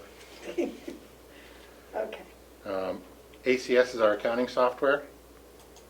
Somehow we went down this year. I'm not sure how or why, but that was the number that was presented to me. I think that may be because the HR software isn't going to be purchased. Is that correct? separate. That was in the checkmate line, so that's, Oh, all right, that was different. yeah. So I don't know why ACS went down, do you? Know why ACS went down, Fergus? I checked the contract, I'm not sure what it was last year. There's 23,000 in here for this year's put in is 20,000. Now, I believe we were going to be adding the purchasing module. I don't know if that's still in the plan and if that's accounted for this year. I'll have to double check. Okay. Thank you. That should have been encumbered, shouldn't it? I would think so because if we aren't going to get, there were two we were going to buy. One was the purchasing and one was Accounts payable. accounts payable. So whether they have been purchased, I don't know. I'll have to double check, I don't know off the top of my head. Okay. If they weren't purchased, we probably should encumber them. Because it's still in the program to purchase them, correct? Yeah, that's the intent.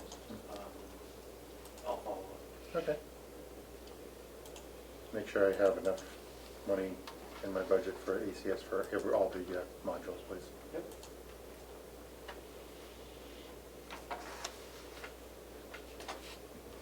Okay. Kronos was superseded by Checkmate a few years back. I have never seen a Checkmate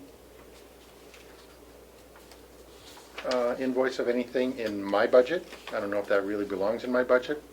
I don't know where that's getting paid for now. But when we were dealing directly with Kronos, before we had Checkmate, it did come out of my budget. We use Kronos for the whole financial. It does, but we contract through Checkmate to operate that for us. We don't pay Kronos directly. Right, but Checkmate operates Kronos. So I don't know, the Checkmate bill goes to the finance office, correct? It's in special fees and services. I believe that's what it is. But Okay. I'm not certain. Again, I don't know if that should be moved over to my budget, because it is software, and it did replace a line item that I had in my budget in the past.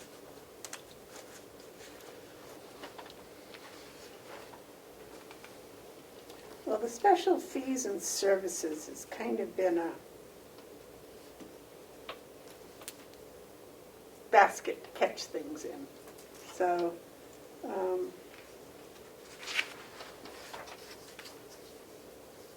that's a question. I don't know. What do you think, David? You were here when Kronos was here, and you were here with Paycheck, and it's now in special fees and services, but he's saying it's a software program, so should it be in IT? Yeah, I would think so. Be part of IT's software? What do you think? Makes sense to me. I mean, it's as much a service contract with Checkmate Corp as it is software, because everything's cloud-based, but it does really fall under IT.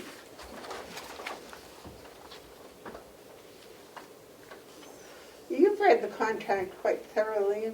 What's your opinion? This is the checkmate contract? Excuse me, which one? Yes, Checkmate. And you're saying where should it go? Yes, And we've been housing all of our software contracts in one place, regardless of their function. So I'm not certain that's if we want to start distributing them to different departments or just continue to house them all in one place. you missed, I guess, the point here. Right now, special fees and services was caught in the basket. That's what caught the Paycheck, this Checkmate. Checkmate. And that's where it's been for a year or so. And the question is, should it not be in special fees and services? Should it really be in the IT contract as it is a software program? Do we have any other software contracts in special fees and services? No. I do not believe so. All right, well, if that is the case, then I would consolidate them and all have them in one place, at least for now. One of the goals of creating an IT budget was to give the commissioners and the delegation a clear picture of what the county does spend on IT. And so I've been absorbing all software, as we come across it from other departments, transfers out of their department and into mine. And which is nice, because when he gives us our breakdown, he gives kind of a detail of what his software is, and it's listed, you can see in front of you, he's listed the Cybertron and the ACS and the Kronos and the virtual town hall and all of that. So it's pretty clear and open and transparent where that money is going. But the question about the paycheck, or checkmate, Checkmate. I don't know why I can never get that right, is it handles all of the pay, Payroll, that's right. It's Which would considered be- an overhead expense. which that would be- distributed. through the entire county. Mhm. That's why I think it ended up in special fees and services. Okay. But as you point out, it's a software It's software and labor. contract. It's software and service. I mean, we pay Checkmate Corp. To operate the Kronos system on our behalf.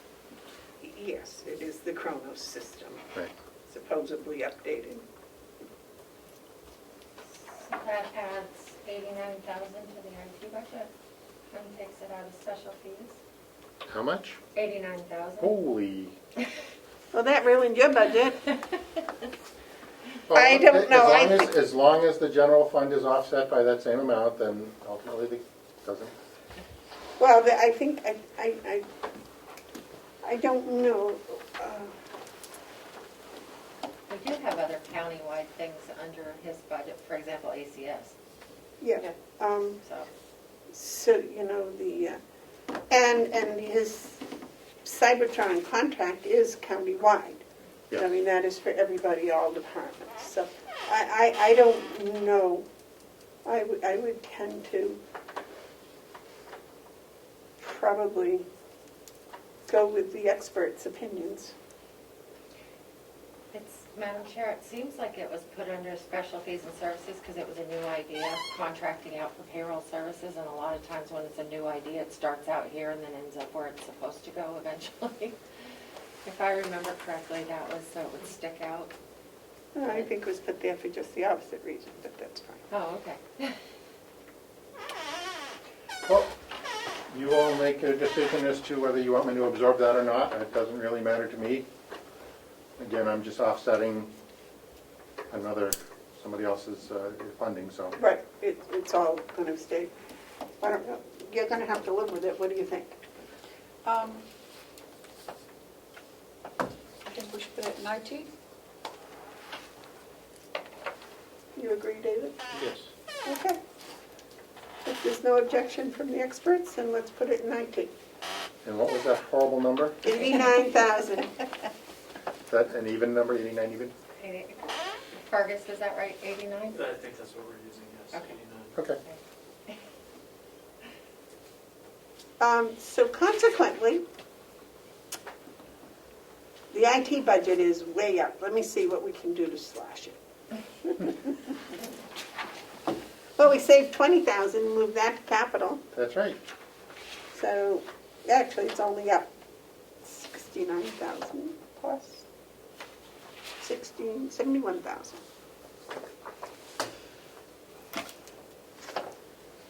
Also under 098 countywide contracts is the virtual town hall. That's the county website. Support for that. That falls under my budget. Okay. Always has. Now, Melissa, here's a question for you. Sure. Since you're in charge of that, Okay. have we added anything to it that wasn't in the original contract recently? Or is there anything you would like to add to it that isn't in the original contract? I have, yes. I would like to add things to the website. Determining whether it's covered, those items are covered under the current agreement, or if they're add-ons and an additional redesign cost. I haven't had the opportunity to fully explore that by meeting with Civic Plus. What have you been doing? And I would really like to, because it really needs, because we've tidied up a lot of the data, we've rearranged, cleaned things up, and now we're ready to make it even more user-friendly. Because I know there's some things that you post and they don't get posted unless you update it. Yeah. And sometimes I forget to update and I just look and it says, oh, well, it's not there, and so I guess it's not happening, and then I find out it is, and Yeah, we need some structural changes to it that aren't part of the current agreement. do you anticipate that being a large number? No, but given that's my first time doing any type of redesign, Yeah, and we haven't redesigned it since the beginning, have we? This number hasn't changed, has it? This is the first year it's gone up since I got a budget. All right, so if, in the next before, Um, Actually, I want to say a few years back, we had about $8,000 in my budget for a redesign, about 3 years ago. didn't we change companies? Didn't we go out to bid? And yes. then this company came in as the best bid? I believe we stayed with the same company, but we went with their new updated program. Yeah. But I think it was the same company. But we went out to bid, Correct. And Yeah, this was, an RFP for it. And it's not a complete redesign, but so if, I don't want to miss the opportunity because I haven't gotten to it. you know, now here's an awful question to ask you. If the virtual town hall upgrades that Melissa is looking for, she finds out are less than $1,000, is that something that your budget can take care of, or is that something that we need to put in and make sure it's updated?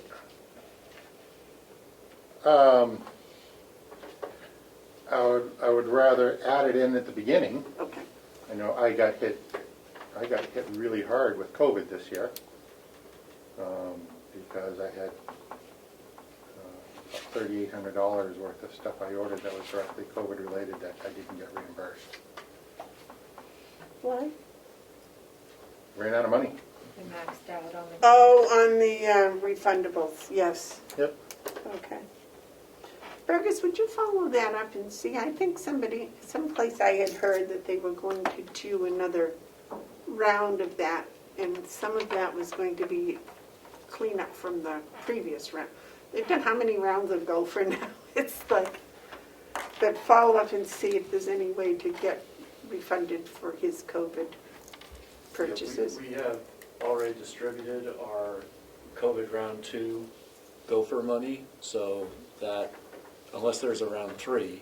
Well, that's what I heard rumor there was going to be, so you would follow up and see.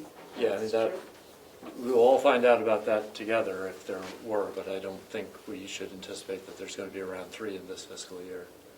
Well, no, I wasn't. I was just saying, could you follow up and see if there's some way to get some of his money reimbursed with some other, with either a third COVID, Gopher grant, or some new ones they may be coming up with.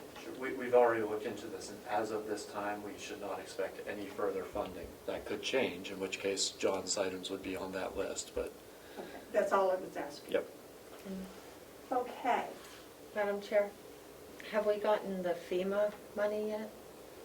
We've done the Gopher, but FEMA's requirement, Gopher's requirement, you had to apply for Right. FEMA And- also, I believe. Yeah, but I do not know if that has come through or not. Do you know, Fergus? I do not, but I'm writing it down now. Okay, thank you. Okay. Okay, John, what else? That's it. I'm done. What are all these other pages? All the other pages are just my support information as to how I came up with my numbers. So, Madam Chair, so we're putting $1,000 in. I think Melissa needs to get a figure from figure, okay. DTH before we do anything. Okay. But just make yourself a note that something will be added. Yeah, I just wanted to know, if it was less than 1,000, if we needed to worry about it. And John said he'd like to know about it, so Melissa is going to have to at least investigate that in the next week, which I hate to put No, more I stuff on appreciate the her, but, opportunity, I don't want to miss it for a whole year, so. and, Okay. And the bottom line is I have, basically have $15,000 at my discretion to operate my department for whatever crops up throughout the year. That's it. So even $1,000 is a big hit. Well, that's what I was asking. Yep. Yeah. I mean, some departments are big enough, you know, that $1,000, or less than 1,000, they can absorb. All right, well, John, I can't see, this looks to me, originally you came in here with a nice budget. We kind of wrecked it for you. As long as the asterisk that the general fund is offset by that increase, then Yeah, it doesn't really affect anything. it's just moved, that was moved. It's the same way with the other one moving to capital. Mhm. And,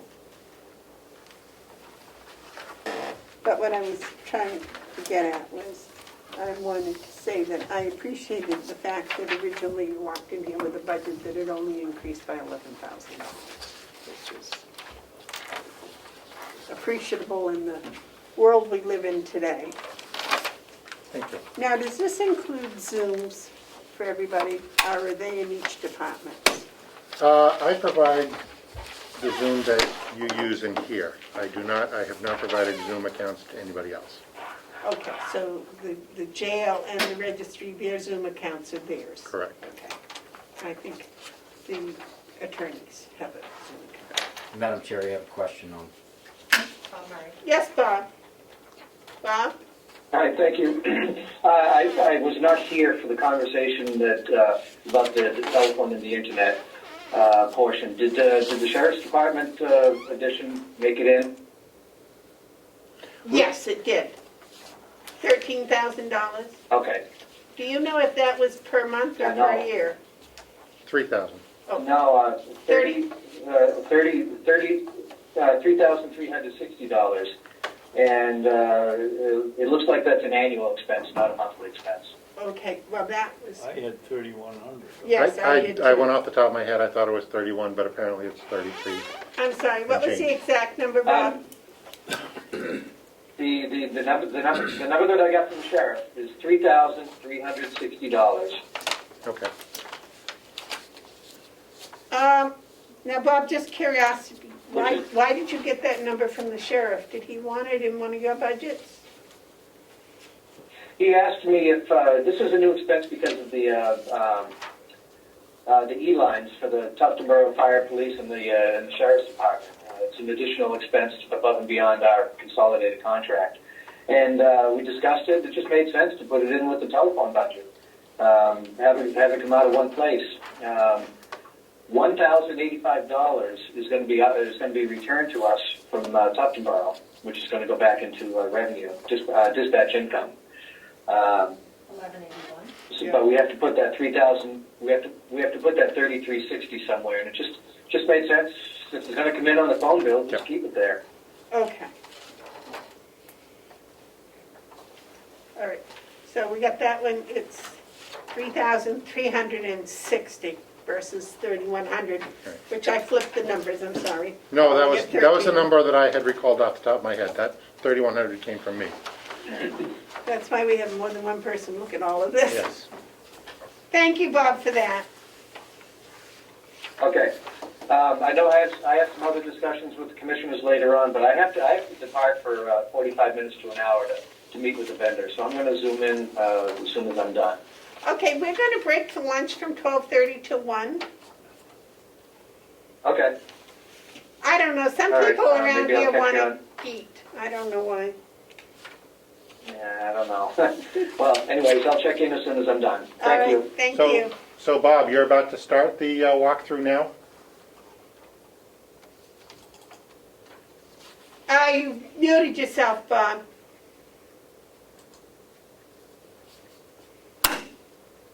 He's supposed to be here at 11 o'clock. I expect him momentarily. Okay, I'll be over to join you then. All right. Thank you.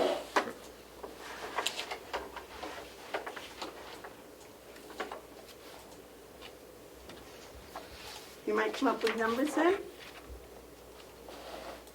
For the annex? Officers? No, this, Oh. I believe, is the fiber project to Oh, yeah, all right. Yeah. You're right, that's what it is today. add redundancy. I'm glad we were on time. Yes, all right. Anything else for us? I don't think so. Well, thank you for keeping it where it was. Sorry we splashed it all around. I think that's the place it belongs. I think they're right. I think that'll be good. I'm happy to say that my discretionary funds actually went down because the server went over to capital, so my discretionary funds went down. Everything else is just cost of living increases, which we have no control over. So, Thank you. Okay, and we'll continue to work on trying to get some of that COVID money someplace, somehow. I did absorb it. It was all good stuff.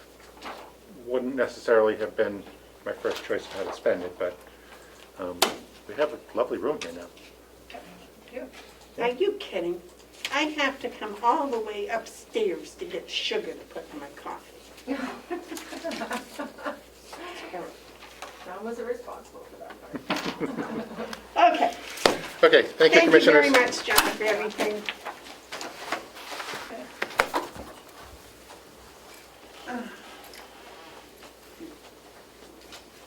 All right, so we are line item transfers. Fergus might have, Just one? I have seen none. this is, this morning was signed off on by finance. It's a line item transfer from Register Scott. And then we have one from the sheriff this afternoon. Do you want to wait?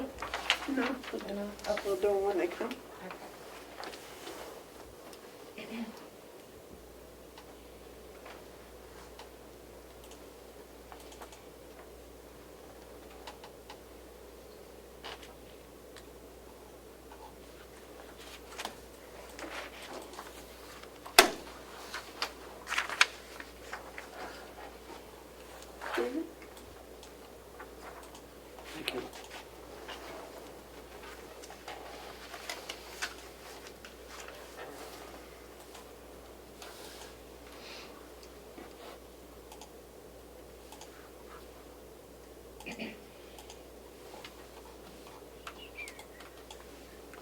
That's the only one?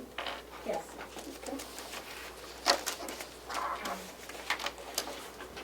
And this is covering the use of cell phones from home in November and December? If I can address this. So, given the uptick in COVID, Register Scott has decided that she's going to have a rotating schedule to keep her staff in separate cohorts, if you will, so that if one person were to test positive, she wouldn't have to close down the whole department. So for the next couple of months, she's anticipating that some staff will be working remotely at all times. So she needs to have a little bit of telephone and internet support for those individuals, and that's what this is funding. Yes, sir. Fergus, do these people already have cell phones at home and we're now paying for cell phones for work, or are they taking the funds we give them and applying it towards their home phone? And if they are, how do we know how much is home phone usage and how much is business? Well, correct. This is effectively reimbursing use of private phones for public business, consistent with what the attorney's office is doing and others who have been forced to go remote due to COVID. So a number of people within the county do receive a reimbursement, if you will, for their personal cell phones that are used so they can be available at any time. This would fall under that category. I don't have a problem with that. I have the problem with the usage. If we're paying 100% of their phone bill for those months, they should be using the phone 100% of the time for business, but they're not. I have no problem with 50-50 or 60-40, but obviously they're not using, if they're using their personal cell phone, they're not using it 100% of the time for business, which we're paying for, the taxpayers are paying for. what you'd like to know is how much how much they're being reimbursed each month. Is that what you're asking? Yes. So the typical reimbursement is something like $42 a month. $43. Okay, so that would be $516 annually per person if they were receiving that for the year. I guess you would probably, I might recommend that you have a policy that is consistent across the county in terms of what you want to do in terms of reimbursing cell phones, but that's what several departments have been doing, especially this year. I do want to say, personally, I think that Register Scott is being proactive and defensive. This is, to me, an insurance payment against that office going down, which is, a revenue producer for us. To me, it's pretty short dollars, as, like I say, I view it as an insurance policy. If they got a positive test in that office and all 5 of them were down for 2 weeks, that would cost us a lot more than $43 a month for 2 people.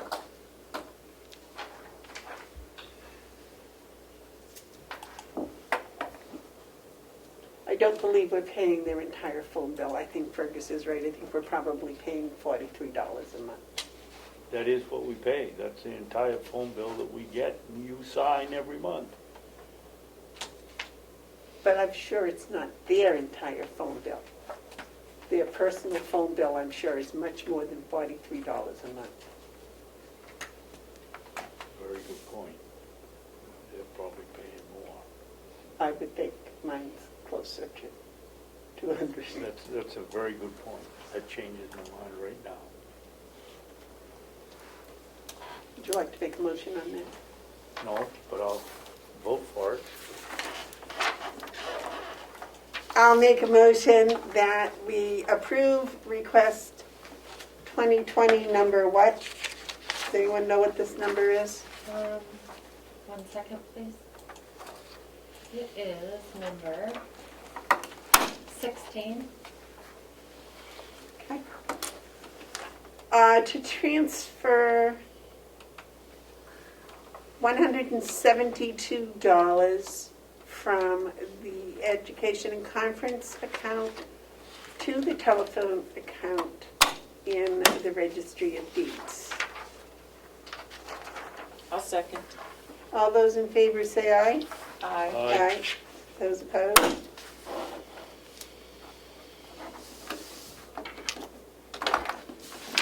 There you go. So, Madam Chair, while you're on the subject of line item transfers, you had requested that the delegation meet while this current board was still, well, that current board was still in place. So they're doing that on the 16th.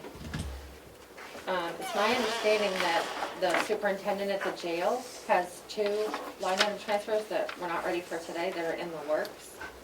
We also have the the commissioner's budget that you might want to look at to do line item transfers before next Monday. For the salaries, I don't know, just putting it out there to see if we should be trying to wrap anything else up, because I don't see the executive committee meeting again after next Monday. What time are they meeting? They're not meeting, what? They're 2 meeting o'clock? at 2 o'clock in the afternoon. Right, so you have that So we morning. could have a meeting in the morning if we so chose, or at 1:30 in the afternoon, or whatever, so Okay, to look at any line item transfers that are necessary before okay, that. thank you. Work with you to schedule that. Well, they would like as many, obviously I'll send them what we have ahead of time. So if you met a little bit earlier, even if it's by Zoom or calling in, that would give me the opportunity to send Monday's approved ones to them ahead. Well, what you can do is send them what you think is coming in, Okay, just a brief, this is what I think is coming in. okay. I don't understand why it would take so long to get it, why they couldn't do it today if they know that they're overdrawn, or they're going to be overdrawn. I'm not sure why these things take so long to figure out. But there again, I'm a mathematician and not everybody in the world is. Some people are actually wordsmiths and I don't understand them either. So, okay. Next is CFO update. Fergus? Yeah, did you need clarification on the proposed finance budget for next year, or are you? We never got that. You were supposed to give it to us on October 28th, but you were absent that day, and then it was supposed to have been done on November 4th, and it wasn't, and so we've never seen one. Okay, well, I know, but it was never formally introduced to us, David. so we can cover that today if you'd like. If you don't want to, we don't have to. Well, it'd be nice to do it before we finalize the budget, I think. Okay. And I just realized I left my formal written report on the printer downstairs. I'm embarrassed by that. Would you like me to go down and get it? Your weekly report? Yeah. I'll go grab them, go ahead.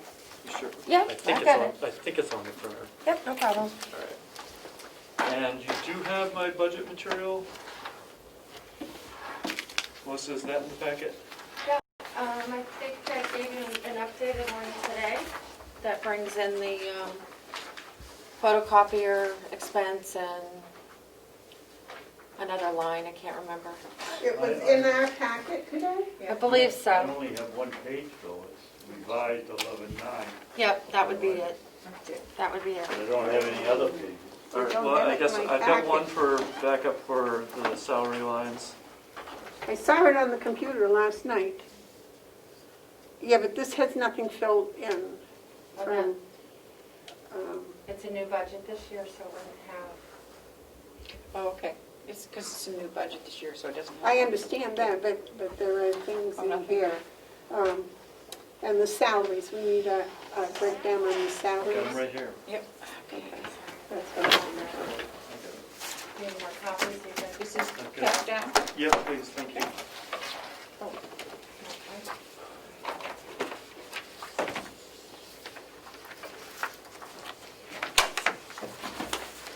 I mean, mine would be on the copy. I've got one. All right, yeah. I'll be right. That's not what we agreed on, was it? 94.6. I don't know, we have to look, I don't have this. What you don't have? I don't know what she's.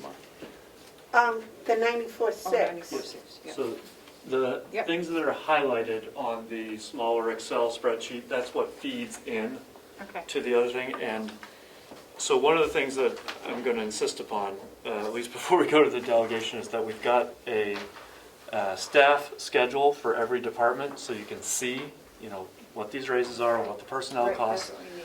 Okay, now it's simple for the finance department.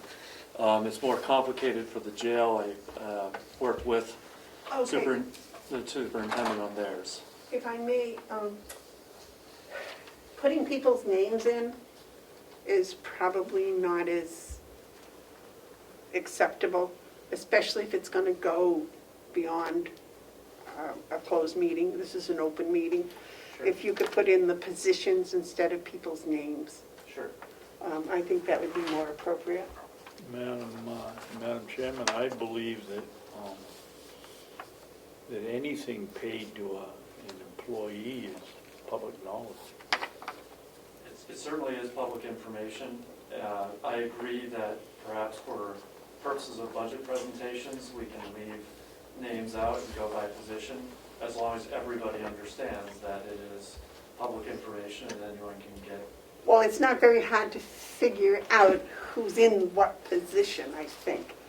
But I think just generally because people, the names living in those positions change. The positions don't change. Correct.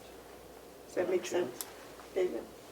I would disagree, unless we're going to start going down the list of employees individually and saying, okay, this person's getting 2%, that person's getting 3%, this person's getting 2.5%. The figures are already here. It's public knowledge. Why would you be opposed to saying what you're going to pay somebody unless you're going to go to a merit system and pay them an individual rate? If you say we're going to give everybody a 3% raise, you know, it's already here, you know who they are, you know what they're getting. But the commissioners voted to have the department head put the raises in for the different people and then give us tell us what raises they gave.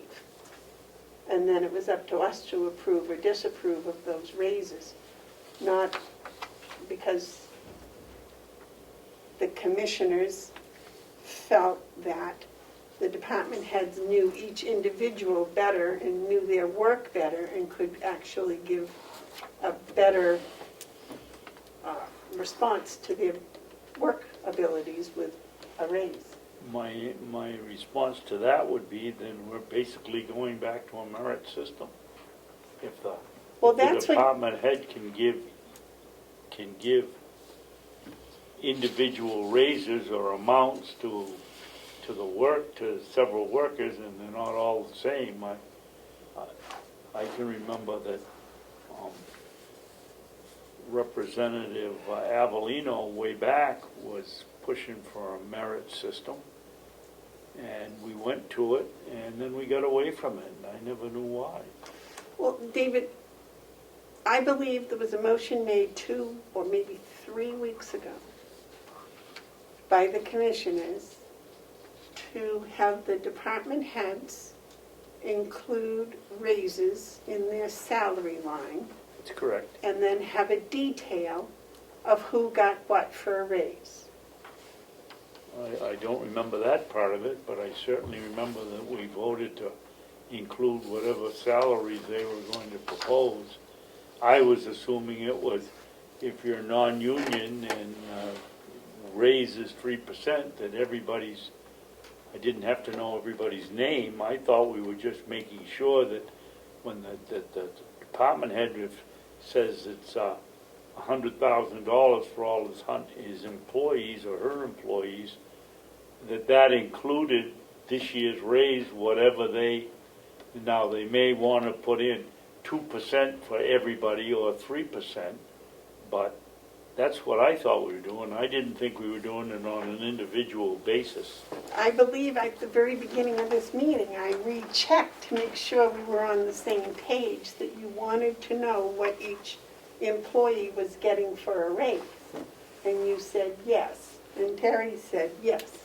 Yes, but as I said, I wanted to know whether it was 2% across the board in that department or 3% across the board in that department.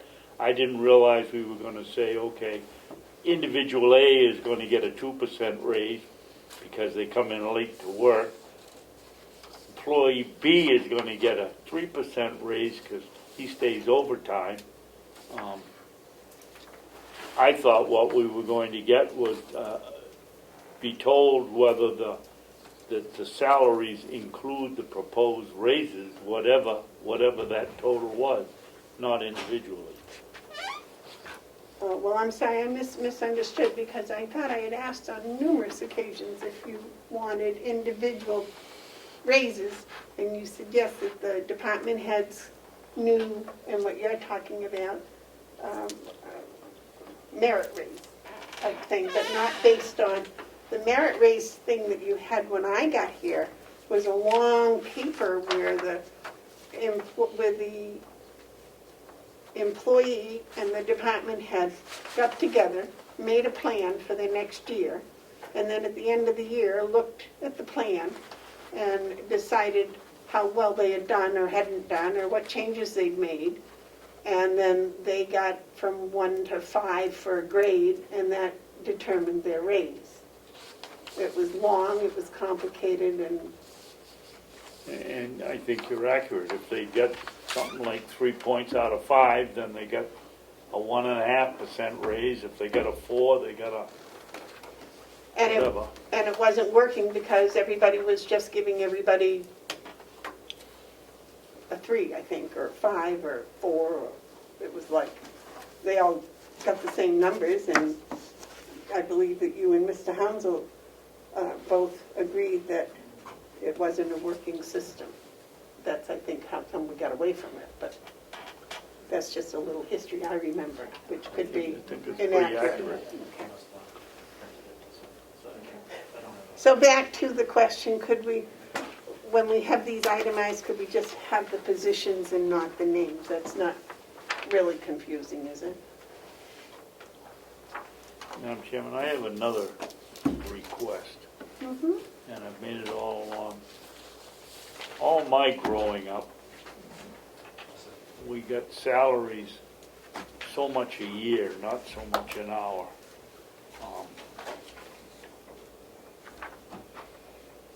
I would like to see us on all of these sheets, say that's going to be $72,600 a year versus, and then 75.4 or something, rather than whatever the hourly rate is.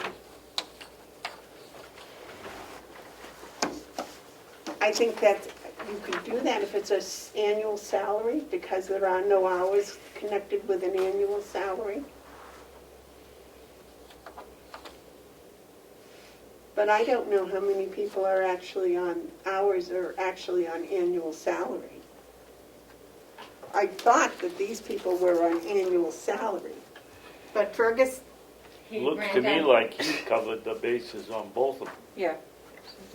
Yeah, my only question would be, is this what they're making now or after? Or after with their proposed raise. I believe that's what they're making now. And he's gonna put in a 2% raise. Did we authorize that all of these salaries would now come under the finance office and not be split with the nursing home? Yes. When did we vote on that? I don't think you voted, I think he brought it up and, It's At been the brought up time. several times, but I don't think a decision was ever made, was it? I thought we did it a week or two Yeah. ago when they talked about,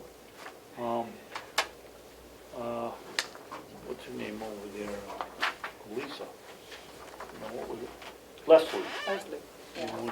And it was, she had some of her time here and some of her time over there, and we said, don't make it all one place. and last week how we. Hers was all under HR, had nothing to do with the nursing home. I think it was all Well, I'm HR. just using that for example. I thought we say it was told it was going to be nursing home, because she did most of her work over it. But she comes under the HR department budget, Leslie is, yes, correct. 100% What I did do HR. was consolidate the other people in finance who have been part here, part So there. this is their total? That's correct. So this funds 5 full-time positions, myself and 4 others. So currently the finance director is 50-50 with the nursing home, and the bookkeeper and the payroll specialists are currently 25% of the nursing home. So we've consolidated those. They've been taken out of the nursing home budget, and they put 100% in the finance office. In addition to that, for budgeting purposes, so you have sort of a worst-case scenario, as you know, I'm under a probationary period, so what I did was I anticipated that I would successfully complete the probationary period and would have a raise coming after that period, so this budget includes that. That's why there are 2 separate lines for me, and of course I've got a separate line in the budget anyway. So you're including a raise for yourself from 72.6 to 94.6, is that correct? That would be what the total annual would be, because it anticipates that 3 months of the year would be at one rate of pay, and 9 months of the year would be at a different rate of pay. And so that's what those calculations are.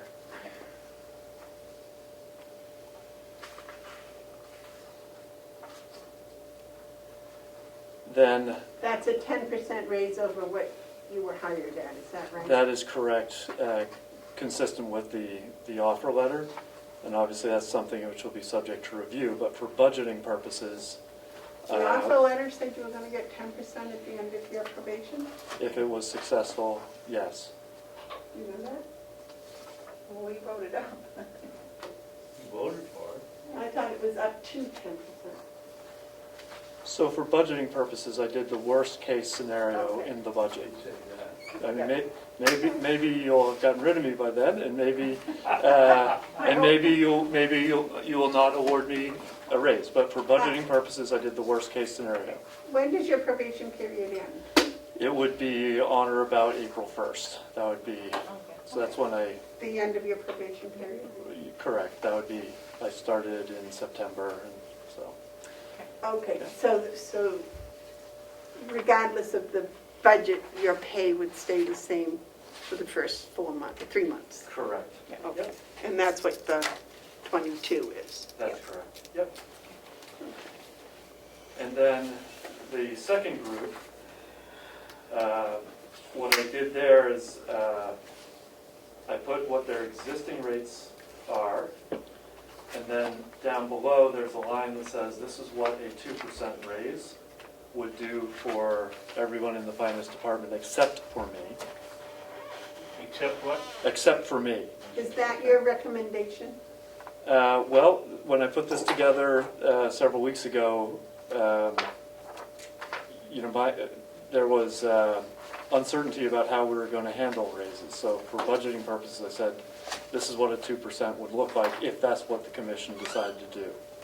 Well, this is your department, so you would function as a department head and give your suggestion for raises. That's what I'm asking. Yeah, And that's one of the reasons, if there weren't names, it was just positions. You know, you could say, I think payroll should have a 3% raise, or I prefer dollar amount, but, you know, that's it. Now, is payroll on salary? yes, Payroll is salary. correct. So, so 3 of these are on salary and 1 is still hourly? That's correct. Okay. And that's 40 hours a week. If that person wants to work overtime, there needs to be permission granted for that, All right. and we have avoided that certainly since I've been here. Is that the last one on the list? That's correct. Okay, so it's my understanding people on salary, there is no hour connection with their salary. It's anticipated it would be at least 40. Correct. So the calculation there is, what if we did it based on working 2,080 hours a year? This is what an hourly rate would be. So one can compare apples with apples. It also would match up with Chris's HR study of payroll. So, But those are the actual salaries today. that is correct, yes. And you're suggesting,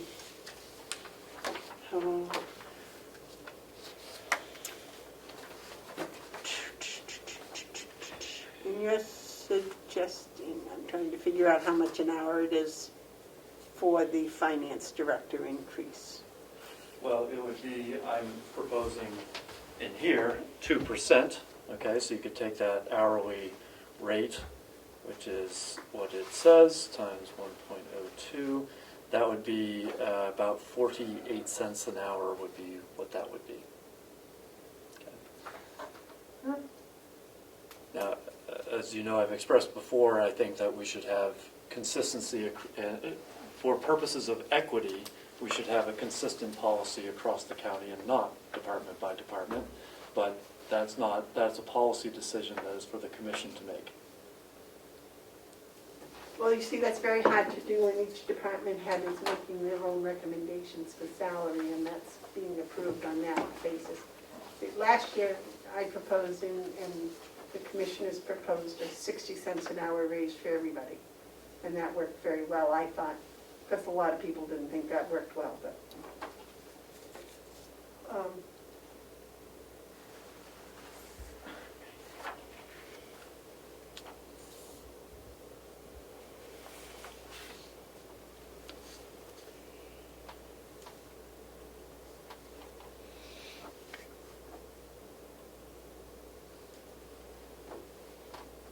Excuse me, I misstated on I that. can't believe it has to be 79 cents, almost 80 Yes, cents excuse an me, hour. I'm just going to correct myself. Yeah. You're exactly right. Yeah, almost It would be 80 cents. 79, 80. Okay, I couldn't make it work, so that's right. So that would be 80 cents. but that would be less on the other bottom line, so. That's correct.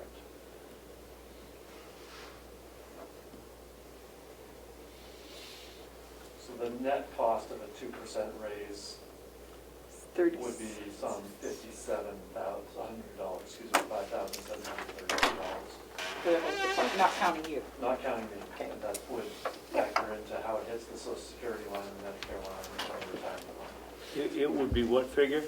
5,732. That's the right here. number in the lower right of the second spreadsheet. Oh, yeah, right here, okay. But you see, here is where I think this is inequity. You're giving one person 80 cents an hour raise, you're giving somebody else 37 cents an hour.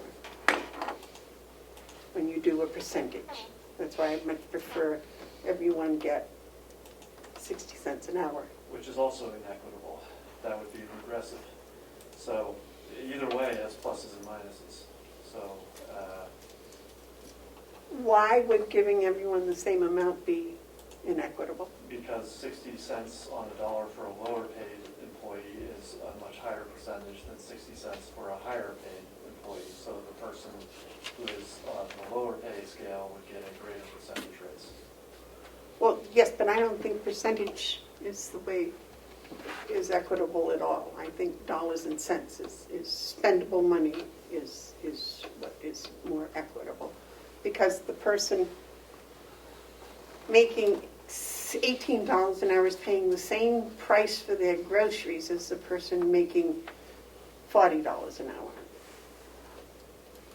Same price for their gas, same price for heat and oil, lights, stuff like that. But that's just my personal opinion. Yes, David, you disagree, I know. No. You don't have any idea what I was gonna say. Well, you like percentages, so. No, I don't. Oh. I was under the impression, if you don't mind me going on here a second, is that we would have, when we get our presentation from the department heads, they would come in and say, this is what we're paying now. I would recommend a 3% across-the-board raise or a 60-cent an hour raise, and we would write that down. And then when we came to sit down to really putting our budget together, we would say, okay, like we did last year, Right. what are we going to do for pay? Are we going to give them 60 cents an hour, or are we going to give them 3%? We're going to, however you want to do it, but this is going to be it and across the board. That's what I thought we were going to do. We were going to use what the department heads told us as a guide to what they felt was a fair increase, and then we would take that into consideration when we came into our determination what we were going to do for raises Across the board. across the Yeah. board.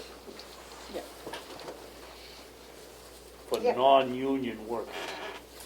Obviously, the union people is all set.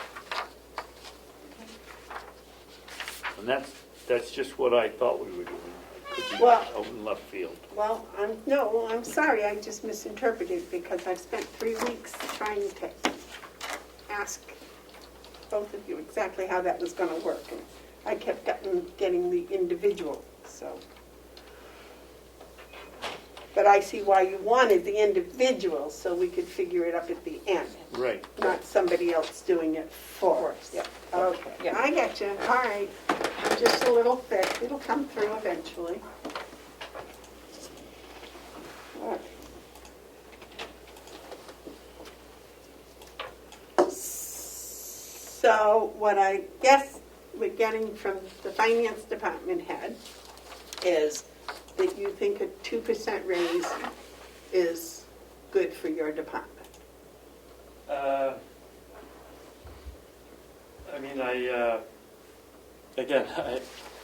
I believe this is a policy decision for you to make, and we simply implement it. So I don't think should be done department by department. So. Explain to him what you'd like from him for input, please. I think he's given us his recommendation is a 2% across the board for his employees' raise, if I read it properly, including himself. Excluding me. Yep. He wants 10%.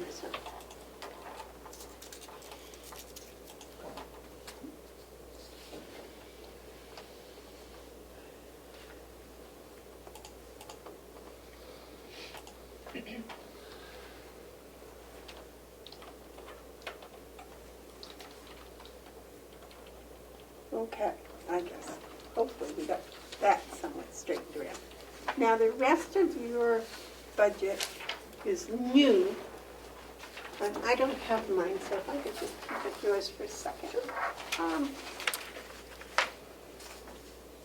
The Social Security that you have on here, is that for all 5 at this number? Let's see, Correct, so those 26. numbers, all the lines that hit payroll tie out to that employee schedule. And you may recall that one of my things I noticed is that we didn't have that for the budget this year, and that's partly why we've had some issues come up, which is partly why I'm going to insist that we have this for every department. So we know, for example, if one department doesn't count overtime as hitting their Social Security lines, that's a problem. Not a big problem, don't get me wrong, but it means there's an inaccuracy.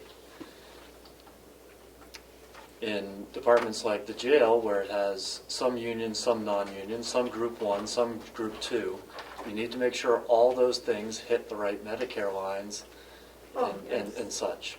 And we can't be sure that's been happening when we have 12 different people doing personnel budgets, because there's not consistency. They also have accruals too. Is there any way that payroll, checkmate, well, that's probably a question for later down the, But you raise an important point. So things like that haven't necessarily been calculated into how they're going to hit the other lines that affect payroll. So I want to make sure that we stop doing that. So again, it's relatively simple. Well, no, it is simple for mine because it's not very complicated. Everyone's in the same group, they're in a union. But it does get more complicated for, say, the sheriff's department and the jail in particular, and for the nursing home.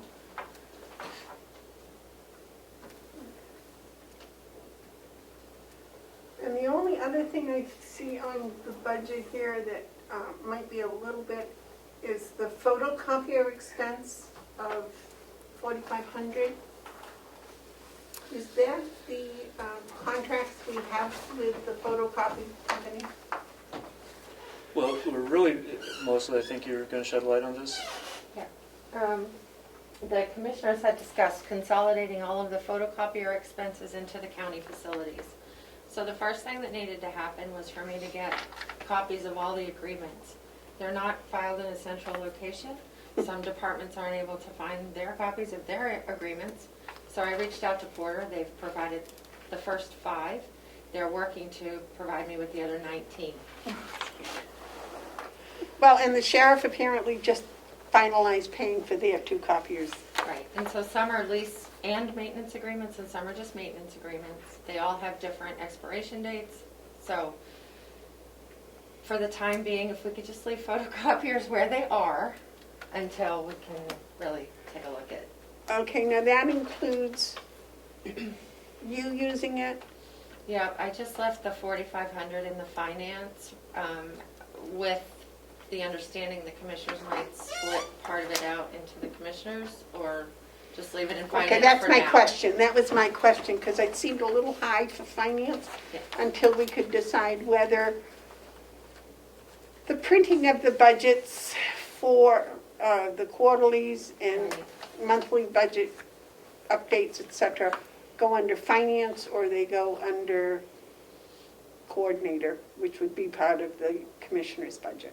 So the budget for this year was $4,500 with all of us using it. Okay. So I just put that 45 in the finance, given there's more people in finance than just me. And for now, if that's okay, until we decide to consolidate or do something. Well, and one of the things that too, when you get done with Porter, if they could put some sort of a code counter on that, so next year they would have a better idea as to who was using what for what. And they do have that ability that if you use it, you can punch in your code for copying. It's not clear whether if you print to it, you can get that same result. So we're working on it. We are. David? Do whatever you want on the copiers, but it's inconceivable to me that we have 24 copiers on this facility. Somebody is wasting money on paper and everything else if we need that many copies. Now, I know the nursing home averages about 14 or 15,000 copies a month, but they have to have it for their record keeping. But why does everybody have to have a copying machine when you can hit a button and walk down the hall and pick it out of the machine? High cost of shoe leather? No, I think a lot of it has to do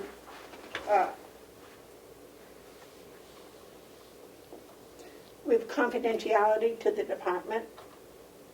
I think things from HR can't be printed all over the building. I think they need to be in the HR. So there's two necessary. I think things that are being done in finance need to be done in finance, not all over the building. I think a lot of Melissa's stuff probably should be done in her office, but when she's doing huge packet printouts, then it needs to be done on, if possible, the finance one. I think finance is going to be doing, hopefully, monthly reports like they used to do way back. For the commissioners anyways, that was really nice when I first got here. So that, that's more paper. The sheriff's department definitely has to have their own because of confidentiality. I would expect that there's one up in dispatch for the same reason. And if I might, part of this info gathering will be a call on, how many copies were produced from this machine over the last 12 months. Because they do a meter reading every month. And that's what they base our usage on, our billing on. So they're able to tell us by machine. So if you see a machine that only had like 5 copies made out of it last year, maybe we don't need that one anymore. Right. But until we can get I'm just asking for some time to keep working with them to get the information. And I would assume DPW probably makes maybe 5 copies a month, but at the same time, if they have to come someplace else to pick up those copies, that's not, That costs money too. yes. So I'm working on it. If there's anything else you think of, just let me know. I got a feeling if the coordinator is investigating it, we'll probably have an answer before Christmas. And then you can work with that. Well, is it cheaper, Madam Chairman, and I don't know. To me, you can go to Staples and buy a simple Copier. copier and put it in Will's office that does 5 copies. But you probably couldn't do that same machine downstairs where you need color, you need all the fancy things, you need large Right. paper. I mean, it seems to me with 24 copiers here, we're wasting money somewhere. Well, I think if Melissa continues her investigation and working with the copying company, that if we can get it consolidated so that we can have X number of machines and X number of copies for a set price, which is where you're headed, is At least to show you what it is now, and then you can make that Yeah. decision. and if she finds out that that's not possible, and we can see how much, because we can run to Staples and buy paper, what is it, 3 packs for $10 or Yeah. some such crazy thing, so. If I may, Commissioner Madison's absolutely on the right track on this. The cost is the hardware and the maintenance contracts. Right. It's not the copies themselves, it's not the toner. And, in my department alone, it's like the Red Sox, 25 cabs for 25 players. Everyone's got their own machine instead of one. So there's no question there's savings to be wrung out of that, and I think Melissa's doing the first step, which is getting our arms around the challenge, and then we can perhaps go to Porter and see what we can do about doing some consolidations here. Right, because I think Porter's always been very friendly towards us, so I think that they would be more than willing, and you've been asking for a couple of years for this, so. We'll find out, then we'll know. All right, is there any other questions for the finance budget? David, any questions for the finance budget? Anything else you want us to know about your budget? Not on the budget side, no. So if I could just move on to sort of my weekly report to you. Yeah, if there are no more questions on the budget. And that was all the budgets we had to review today, right? That's all the new ones. Yeah. Okay. All right, I'll so, get into the nitty gritty this afternoon. okay, let's go on to Fergus's update. Yeah, it's it's been a bit of a short week since we last met, and we've had a couple of curveballs come at us. I do want to tip my hat again to my colleague Laura Morse, who's been doing great work in helping catch us up on the reconciliations. That process is ongoing, but she's been really moving the ball on that. A potential bond proposal for you to consider. I have not made any progress on that. That would again be potentially for the nursing home and perhaps for some other things. We did have a department heads call that takes place monthly. It was last week. Attendance was not 100%, which was unfortunate, but we did communicate to them that we are moving in the direction of having a purchase order system and centralizing purchasing, not exclusively, but more centralized, consistent with the performance audit recommendation. Last week I was able to provide you with an October budget update. On the expense side, we do not have the journal entries yet on the revenue side, so I do not have that for you yet. I do anticipate we'll have that in the coming days, and have begun drafting a potential budget presentation that could be useful both for the public hearing and when the delegation starts to weigh in on this. One thing we talked about last week was the process of starting the ball moving on the 2 grant proposals that would affect the jail. Would this be the right time to discuss that? So just That is up to you because you know that what you interpreted was incorrect. okay. Well, if I can get some clarification on this, for benefit of those, there are 2 potential grants coming in that would affect the jail. I asked for some guidance last week, was told that this needs to go to a subcommittee, a grant review committee first, that would involve members of the delegation. No, that would involve the Commissioners' Grant Review Committee. It's already picked, it's already chosen, it's been in effect. So it's, I have no idea why you formed a special one, but Who are the members of that grant review committee? It's my first one, so I don't know. as I told you before, it was the Ed, the sheriff, Jason, and Mr. McCarthy had been originally, and then Ed had taken his place. And Ed had been very graciously taking minutes for us. I guess I'm just Ed now, right? I'm sorry, Representative Comeau. So it's Representative Comeau, it was the superintendent of the jail, who's no longer with us.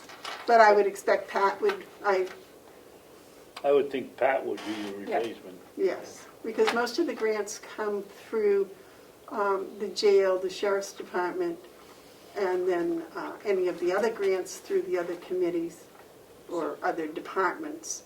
So They're more familiar with them. Did you say the sheriff is also on that committee? I believe so, yes. Okay, so I've got one rep, Representative Comeau, the superintendent of the jail, the sheriff. Who else is on that committee? Myself, the chairman of the commissioners. Okay. And anyone else? Is it just those 4 members? I believe that was it. And Was there anyone isn't else? it usually didn't you say the department head who was asking for Well, the it? person that they came in and presented, but after they filled out their little paperwork and stuff. But there is no rush. You see, this does not have to, as I explained, I thought, the department head comes up with their grant, They fill it all out. They come in, they say to the commissioners, we're doing this grant. We go, okay. And we give them the paperwork for the grant review committee. They go ahead, they submit their grant. The grant review committee meets, goes over it, decides whether or not it's a good grant, whether we want to accept the money. And we don't accept the money. The grant, the accepting the money is the delegation's position. Yes, sir. Point of order. The grant review committee has no authority to accept anything. It creates a report so you can properly Exactly. make the decision. That's all. So what I'm looking And we can for, recommend to the delegation to accept the money. what I'm looking for, I guess, is guidance on who is going to move the ball forward on forming the grant committee and scheduling a meeting for The them to grant start that committee review. is already formed. Okay, The department heads, when they go to apply for the grant, they tell the commissioners, or they tell the chairman of the grant committee. When I am informed of this, I give them this little paper to fill out that gives them the name of the grant and all of that. They go right ahead and fill out their grants. The grant actual application does not depend upon anything. Yes? Thank you, Madam Chair. What the CFO is asking is basically what the process is. So this is why I had mentioned last week that you should vote to accept the application, and then that vote triggers the grant review committee. So he sent it to you, then you're supposed to activate it. You're supposed to send that information to the chair or the people on that committee. Correct. Has that been done? Well, we were just told, I was just told about the grants. The paperwork has been sent for them to fill out that paper that we had that puts a number on it and does what the name of the grant is and all of that. And that I have not received yet. I just sent that this morning because I only am supposed to work on Wednesdays, but today is Tuesday. Yes, sir. Thank you. What I would do is I would first review the grant review process and make sure the members are established and you have the emails to those members and that process will work and that information. Because if we already have Frank McCarthy still on it, then it needs to be reviewed. No, well, you basically replaced him.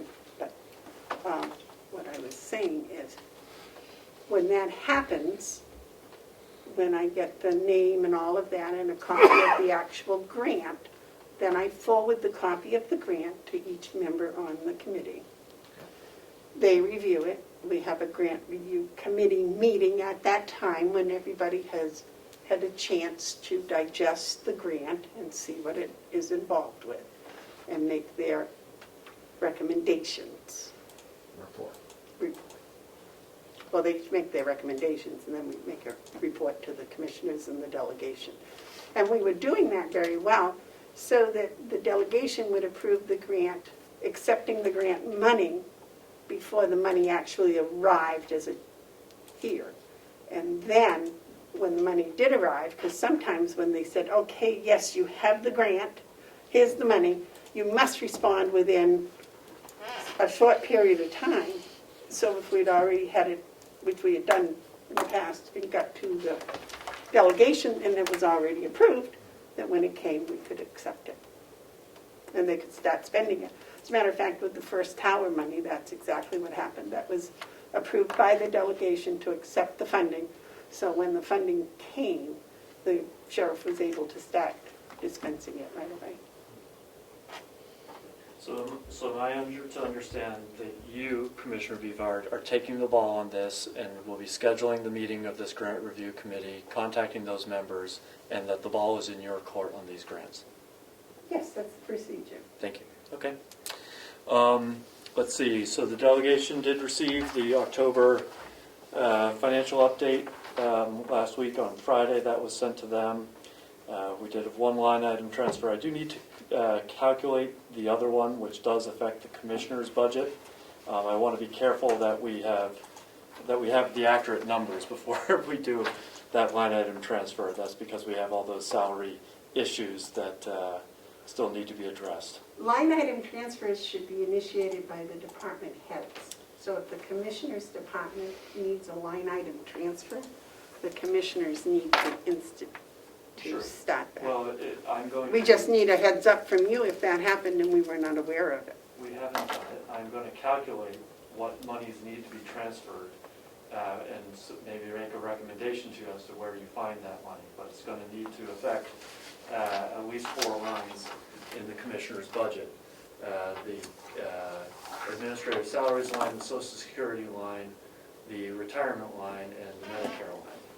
So I'd like to make sure that we have careful calculations and we can do that with one move that's going to cover you through the rest of the year.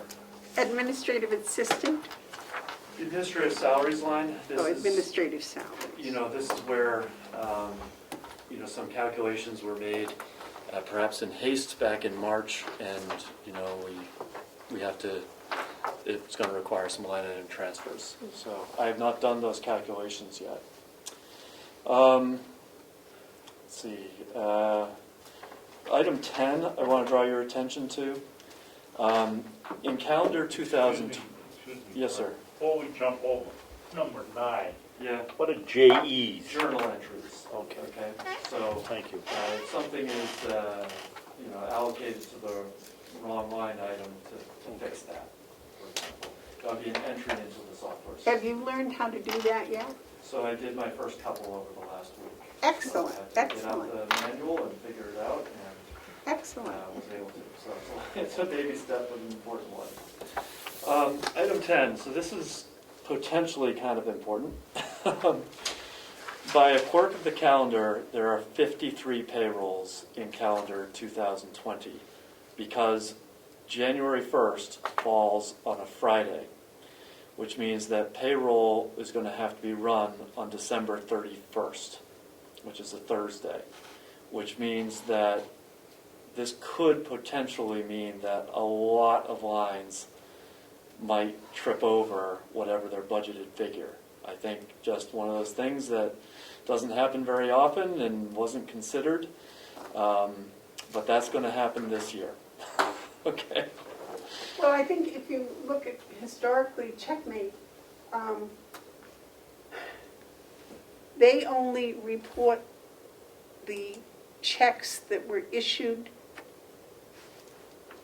I don't know how to explain that, because I just reviewed another nonprofit that Checkmate does, and what they do is they give their report based on 52-week pay, which may or may not be the actual days of 2020. It may include a day of 2021, or it may have included a day of 2019, or 2 days. But it's the, Sure. when the checks were issued in 2020, it goes under their report for 2020. And I think the county has done that in the past. I don't think they have shut it off or tried to figure out what 4 days 1 week and 1 year and 1 day next year You're was. correct. So from an accrual standpoint, you would make that adjustment. But we're going to have a 53rd payroll that's going to hit in this fiscal year, and that's what it's going to say. So I haven't quite figured out. I want to credit my colleague Kathy for noticing this and bring it to my attention and bring it to your attention, because I suspect that we're going to have a bunch of budgets that are potentially going to be impacted on this, because it's going to basically be another 2% on a bunch of lines that are our most expensive lines, which is to say personnel. So I have not attempted to calculate what that impact is. I'm just making you aware of it at this point, because it could suddenly, there's a chance that we're going to be there in January and say, oh my gosh, we have all these lines that went over. Okay. And that's so I'm mentioning it now so that people can start digesting that reality. Any questions on May I that? point out that all the elected officials will not be affected by that? We get paid by the month. Okay. All right. Any questions on that, anybody? Okay. Number 11, I just want to note that we are managing a staff absence, and we are attempting to do some remote work as part of that. We're sort of in a day-by-day situation on that. And did spend quite a bit of time working collaboratively with the superintendent of the jail yesterday on their personnel costs. And we've got a table you'll see this afternoon on that. Yes, sir. Ferg, could you explain what you mean by managing a staff absence with some remote work? I'm not sure I can do that in a public setting, sir. So we do have And without using any names, I mean, can you tell me, are you talking about people on salary that don't come into work and you're having them work at home, or? It's a complicated situation that is decidedly Okay. better discussed in a non-public. Okay, have you asked for a non-public for that, so today? I did not. Okay, can we add that to the Add that on the non-public, end? please? Sure. So that's two. And that is all I have for you. And, Madam Chairman? Yes, please. I have a follow-up on number 12, calculating jail labor costs. Yeah, I mentioned What is going on there? Well, so just remember earlier, I gave you this very simple pay salary schedule. And, so the jails is much more complicated. They've got a lot more employees. Some are union, some are non-union, some are group 1, some are group 2. Many different rates of pay within it. And so and they also have things like weekday shift differentials, weekend shift differentials, how they handle holidays, did they budget sick time buyouts or not? And this is another thing where we're inconsistent across departments because we've got 12 different people trying to do these calculations. So it was complicated, and I want to credit the superintendent because the numbers he had originally proposed to you were definitely in the ballpark of where they should have been, but for that transparency and that accuracy of budgeting, we need to have all those things built in that are going to hit all those other lines associated with payroll. So I feel like we've done it accurately for his department, and that's what I want to make sure we have for all of the departments. So we aren't just guessing. And remind you that one of the things I noticed early on is that our Medicare and Social Security numbers, which should be very precise, were all off. And the question is why? Well, because we didn't have a salary schedule that broke that down. So, my first time through, the superintendent's first time through, a lot of variables in his budget, and it took us quite a while to work it out, but I think we have. Once we've done it once, it should be a breeze for other departments and in future years. Okay, this brings up the question I was going to ask before.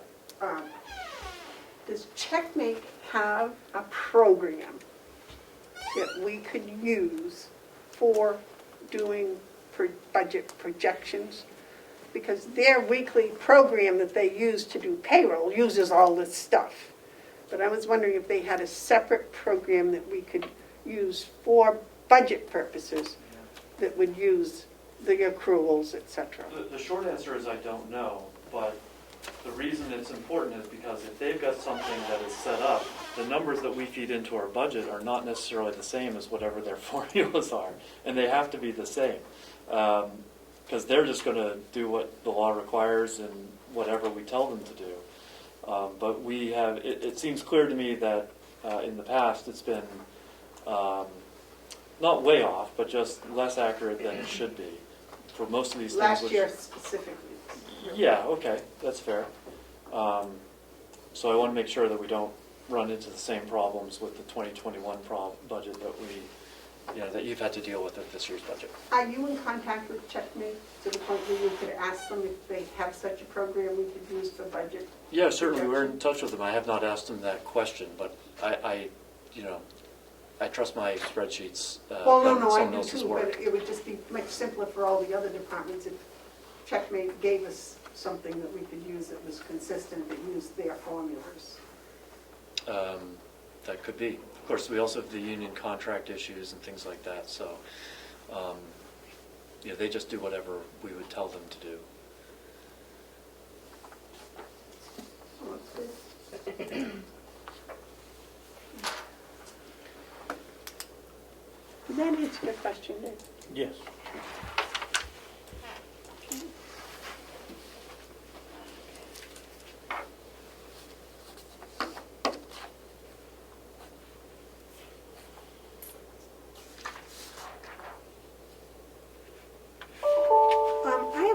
on your future plans, Yeah. what is the first draft of the budget presentation? Well, anticipating that you've got a public hearing and that we're going to have a delegation which is going to want sort of an overview. So I'm starting to prepare that kind of a document that would be sort of a budget summary for people who are looking at it for the first time. To, point out, for example, that 31% of what we do is the nursing home. That 10% of what we do is the jail. To help put things in perspective and help people get their arms around what the county does and what they are relatively speaking. The deeds office is only 1.4%. Okay, so maybe it should get appropriate levels of attention. Okay, but the deeds income is a lot more than 1.4%. Absolutely. Are you aware that we have delegation subcommittees that meet on each budget? For example, the jail subcommittee meets on the jail budget and they go over that, they make recommendations to that, and then that is presented to the entire delegation after all the budget subcommittees are finished with it? Yes, I am. Okay. That's kind of a process, I guess, is the best word for it, is that right? Process? It's definitely a process. Madam Chairman, Yes. Have we made a recommendation to the delegation that they try to conclude their work without signing the budget about a week ahead of time so we could have a real public meeting? Have you heard anything from anybody? I have not, but Melissa's been in contact with Edie. And on December 7th, we have our new delegation, so it might be more appropriate to ask the new chair. I have included it in your meeting minutes that you want to have that second opportunity. You think the delegation should have it, but on December 7th, we'll know who the new chair of the delegation is, and I can certainly have that, urge that conversation with that person, but I don't know who it is yet. There definitely will be a new delegation And chair. maybe that comes out during the commissioner's budget presentation that day too. Well, We had a hearing, could you also have one at the tail end or something? That's fine, but, we voted 3-0 to have, or attempt to have a real public hearing. And I would think that we'd be telling the ones that are going out the door and the ones coming in the door that we're interested in, and maybe get some hoopla going that we do something that makes sense instead of coming in here and plucking it on the table December 1st and calling it a public hearing. That's a joke. I'm considering December 7th hoopla day. A welcoming day and getting a chance to do all of that. Right, and I don't, as much as we would like to, the commissioners have no control over the delegation. They make up their own minds about stuff. We certainly can ask, and we certainly can set a good example, which we're trying to do. Which we're doing. So. Okay, Fergus, anything else you'd like to share with us today? Not at this time, thank you. Representative Comeau. Thank you, Madam Chair. About the extra payroll run, Yes. should that not be worked into the budget to make everything more clear? And will it be? It would have been worked into the 2020 budget. It should have been, Okay. but I do not believe it was. So how do we handle that Believe so it the was. delegation Well- understands? I don't know. David thinks it was. I don't think it was, but I'm not 100% sure. And Fergus will probably be able to tell us whether it really was or wasn't. Do you? I remember Ken talking about we're going to have an extra paycheck this year.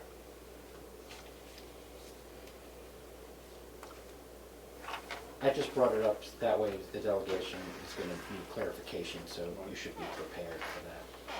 Well, it will show with the December, as Fergus pointed out, with the final December 31st statements from finance, it will either show that everything is good, in which case David's right, it was worked into the budget this year, or it will show everything is a little over, which will show that Fergus was correct and the 53rd week was not worked into the budget.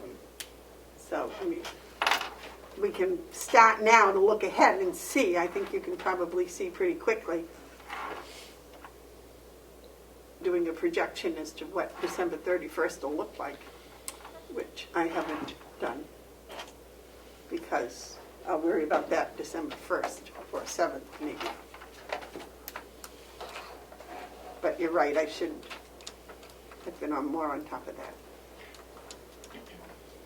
But as I pointed out, I was on top of the commissioners not having to have that overlap, which we had had in the past, and other elected officials. I will take a peek at it, and I'm sure Fergus is working on it also. Anything else, Fergus? No, ma'am. Okay.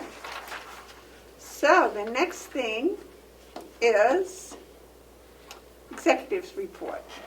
Madam Chair, in the interest of your lunch break, and the people are here from the nursing home, can we skip over that for now maybe and go right to the request to waive a bid process and the recommendation on the sidewalk curtain for Bob and Howie that are on the screen? Would that be okay? Okay, do they still want the non-public? And they do, and they're the only ones on this Zoom, so I was going to offer that we could have the Zoom, we could have the non-public on this Zoom. Okay. So it's boom, boom, boom, hopefully, and I can So invite, she would also, well, Paula would like to come in on the non-public, so I can email her and have her join us. okay, Howie, let's start with you with the dining capital expense. Good morning, Howie. Do we have that Yes. here? No. I didn't Let me get my anything. camera on here. I don't have anything ahead of time on this. Okay, you wanted to change your dining capital expense? Yes, for the dining caddies, there's one for each of the neighborhoods, one for each of the homes. Okay. You want to add 4? Sure. At what would be the I price? just keep Paula. Madam Chair, if I might, it's actually it's in the 2020 budget, I thought it was. and it's, they've gotten, as far as I understand, they've gotten several bids, and they're asking you to waive the bid process and to purchase those this year. Am I right, Howie? Where is They're that? only, Chris actually has received three prices from the 3 people that he knows that sells them. So he has good pricing. Putting it out for public bid would incur additional costs, and it'll get the same 3 people submitting the same prices. So in this case, there's no sense that going out to bid would reduce costs, it would only add costs. What are we talking about here? I think last year, the budget approved 4 dining caddies for the, for the restaurant, for Chris, to take him out to the different halls, food. To the different mountains? Mountains, yes. Or neighborhoods or whatever they Right. are? Right, so there's 4 of them, there's one for each one. Yep. And it was supposed to go out to bid, but Chris got bids from 3 different companies that he's worked with before and knows about.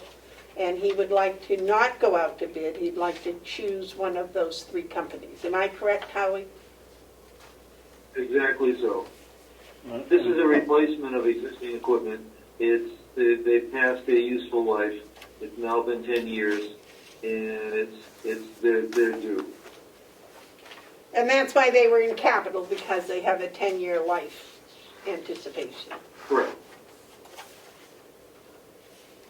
So, And why are we waiting till the middle of November to chase this down and not when the budget was passed in No, it was passed in the budget, in March. yes. Well, that's what I'm Correct. saying. Why are we waiting now? Why are we just doing it now and not back in March? Or Well, April? that's a good observation, for which I think there's a good answer. In the midst of the pandemic, not knowing exactly how things would shake out financially with reduced census, we held off on as many capital expenses as we could. We now have confidence that between Gopher money and other funding, that we will actually be able to end the year within budget. But we held off, same as we did with the bus, same as we did with these side curtains, not because we were lazy, but because we were being frugal. Well, I'm not accusing anybody of being lazy, Howard. Everybody's worked their butts off there, but that's a good explanation. So what do we do next? I see no reason not to let him choose one of the three he has and not go out to bid. Does he have one that he wishes to buy? He does. In fact, he only put it out to people who could provide qualified bids to meet the exact specs of the equipment. So it's actually a good competitive bid, good pricing, and it's exactly the same that we would get if we put it in the paper, put it on the website. Okay, but Howie, in order to make a motion not to go out to bid, we need to know the company and the amount, correct? David? Yeah, I mean, is it outside the realm of possibility, Howie, that we could at least get a picture of them or know who the suppliers are or anything about it? We're supposed to do a non-bid and don't know anything about it? Because I'm not going to do that. Paula is getting that information right now. Okay. Is this something we can put off till next week, Howie? Oh, definitely. There's nothing urgent about this at all. Okay, if you could get all that information together for us and get us copies of it, and then next Wednesday we can make a motion intelligently whether to go out to bid or not. Does that sound right? Yeah. Will do. David? And we just got through a discussion about copies on the copying machine, Howie. So we only need basically one copy. The three of us can look at it here. Save the forest. One copy in black and white. Yeah. Yes. No. Both sides. Don't forget both sides. The forest is sustainable production. We should farm it. In your packet, you have a recommendation also from Bob Murray on the sidewalk curtains. Yes, Okay. we do have that. Bob, you're next. Good afternoon again, or good morning again. So last week, you opened up 3 bids from competitors for our sidewalk curtains. I reviewed those bids, and we have one bid from Just Right Awnings and Signs, Dover, New Hampshire, for $13,600. One bid from Image Awnings of Wolfboro for $16,200. And Concord Awning and Canvas for $28,200. I reviewed all of the bids. They are all apples for apples, oranges for oranges. They meet the terms of the RFP. Concord Awning and Canvas did not come in through the mail or hand delivered. It was sent by email, so I'm not sure if the commissioners would want to qualify that anyways, but it is the high bid and I will not be recommending them. But after reviewing the bids, I've come to the conclusion that Just Right Awnings and Signs of Dover should be awarded the bid. If it was a matter of only a couple $100, excuse me, I might suggest Image Awnings of Wolfboro because they're a local vendor. Very local, Wolfboro, and they do a lot of work in the area around here. But we're talking a few $1,000s. So, in good conscience, I can't recommend spending extra money, that kind of extra money, to hire a local contractor. So, it's my recommendation to go with Just Right Awnings of Dover. Can they do it this fall? Yes. Yes, as soon as this They're signed and submitted. I have to submit a deposit. They're going to order the materials, and they're going to start the manufacturing process. We're still looking at probably 4 to 6 weeks, so they're going to be doing it in the snow and the cold, but they want to do it this year as well as we want them to do it this year. And I would, for the sake of time, would it be okay if I signed the contract so I can get it right over? If not, no big deal. I'll just pick up a signed commissioner's contract this afternoon. You have a question? Representative Comeau has a question for you. I wanted to know where in the budget this is coming from. This is a capital expense under Mountain View. Okay, thank you. David? No. Bob, in looking these over, Just Right awning isn't the one that's making it out of galvanized, is it? One had galvanized pipe. No, they're making. The other one had aluminum square tube. Yeah, the Just Right and Image, we're going to do it out of aluminum tubing. The third one, the higher bid, was going to be doing it out of galvanized steel. Okay, and they had Just Right awnings and Image had two different ways of connecting the panels to the poles, as I recall. One was going to go with a strap around it or something.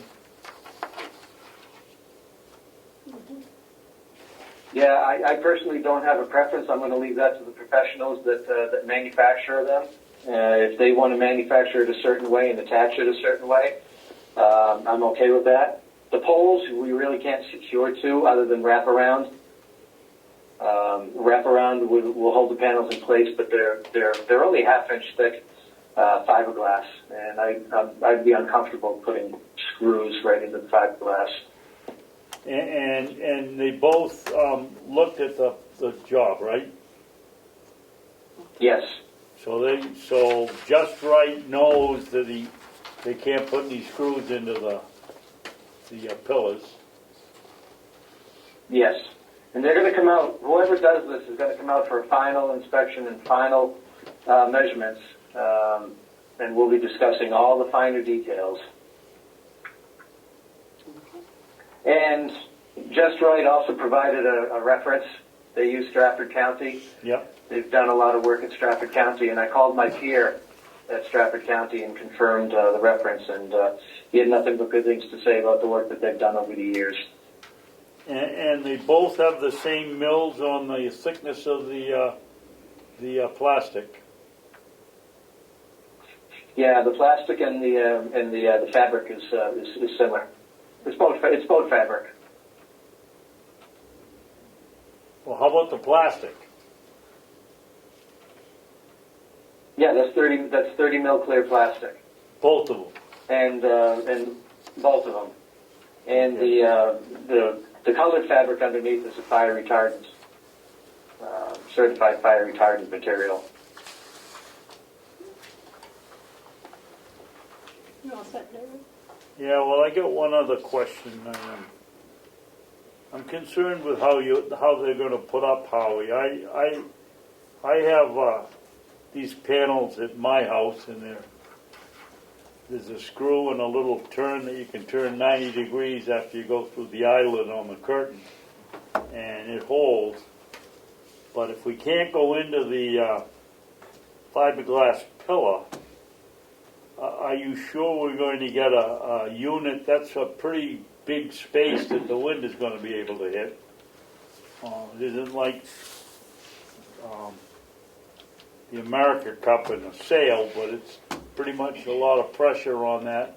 And are we sure we're going to get something that's going to stick? And what is the warranty from these people?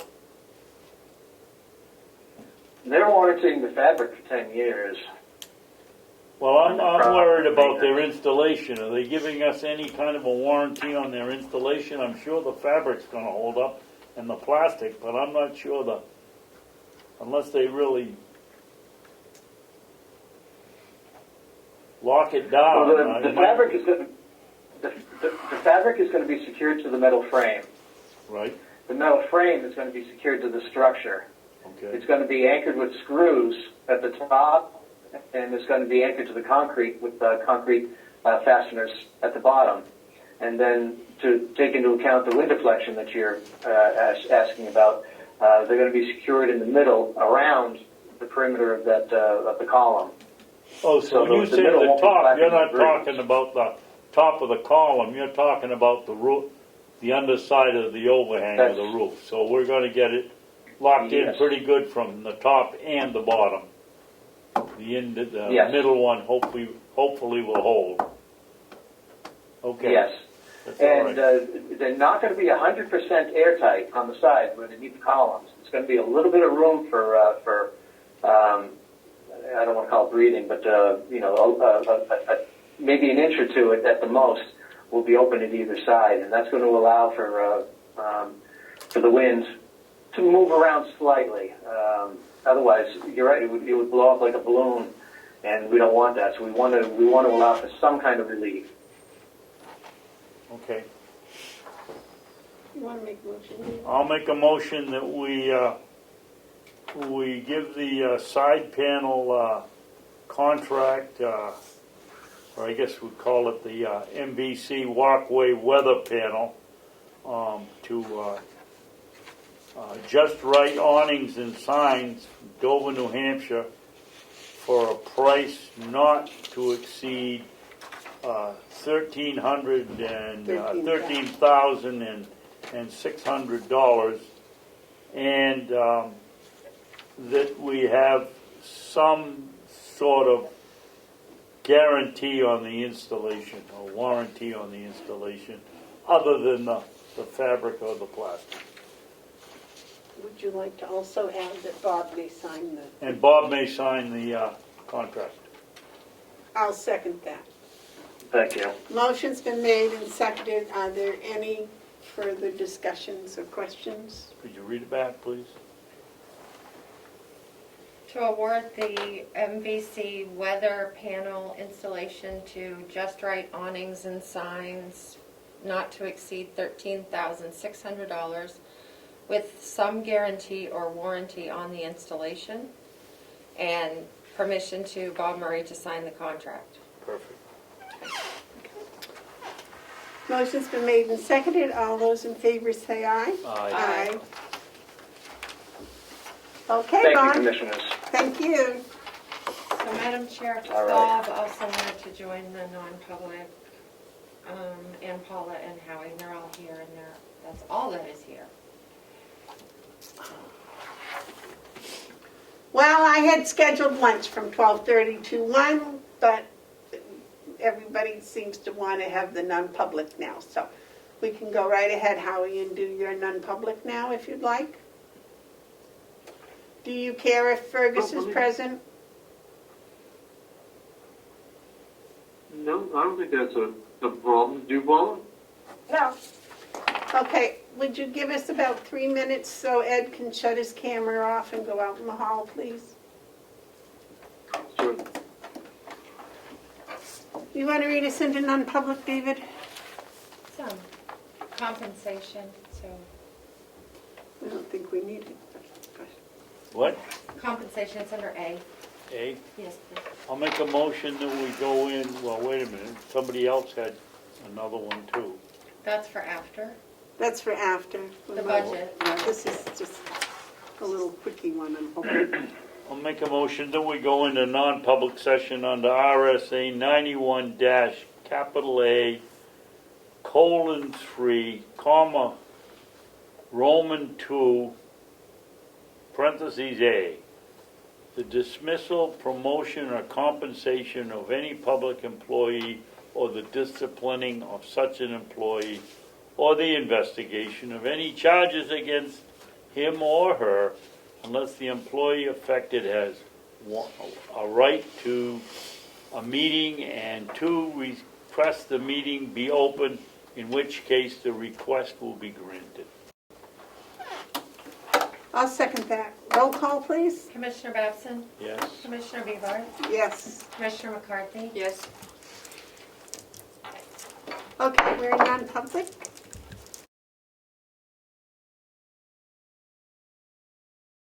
Ready? Sorry. Okay. The motion's been made and seconded to come out in non-public. All those in favor say aye. Aye. I would like to seal the minutes from session 1 in non-public. All those in favor say aye. Aye. Who seconded coming out? Carry. Okay, thank you. I believe she seconded the Okay, just wanna make sure. sealing the minutes too. It's So now we're going- 105. We're going to take a 15-minute recess.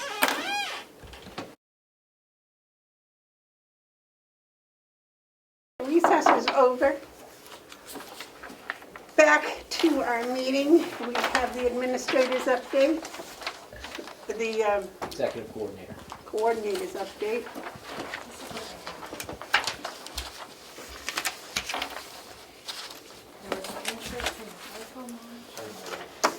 And we have commissioners' comments and reports. So, any commissioner comments, Terry? No. Any commissioner comments, David? Yes, I do. Okay, what would you like? I just would like to report that I offered the challenge last week for either one of our new commissioners or anybody from the Winnipesaukee Republican Party group over there to come in and defend their accusations that we were doing business behind closed doors, or we hadn't been accessible, or I forget the other one.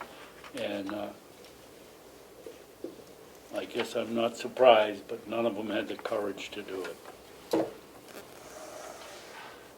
And the other thing I have is, where are we with Mr. Wood? This is about the 8th week in a row I've mentioned it. Melissa, I believe you were going to find out about small claims court? Yes, and I haven't gotten the forms across the street yet. Oh. Well, I don't know, David, you want to fire her? No, but I'd like to get her to get the paperwork, because it's only been 9 months or a year. I really was focused on getting your budget for your public hearing, but it's on my list. What do you have to do? Don't you just call and ask them to fire over a paper? I don't know if they'll fire it over or if they'll put it in an envelope to the door. I don't know how they're operating over there right now, so I And need we to can't figure get that out. anybody from the county I haven't attorney's tried. office going over there to Because- pick it up for us? The blame's on me, not them.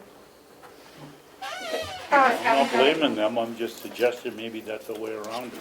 But one thing that does need to be done, which, if I read your email correctly, you had found somebody that could give us some sort of an estimate about cleaning up that mess over there?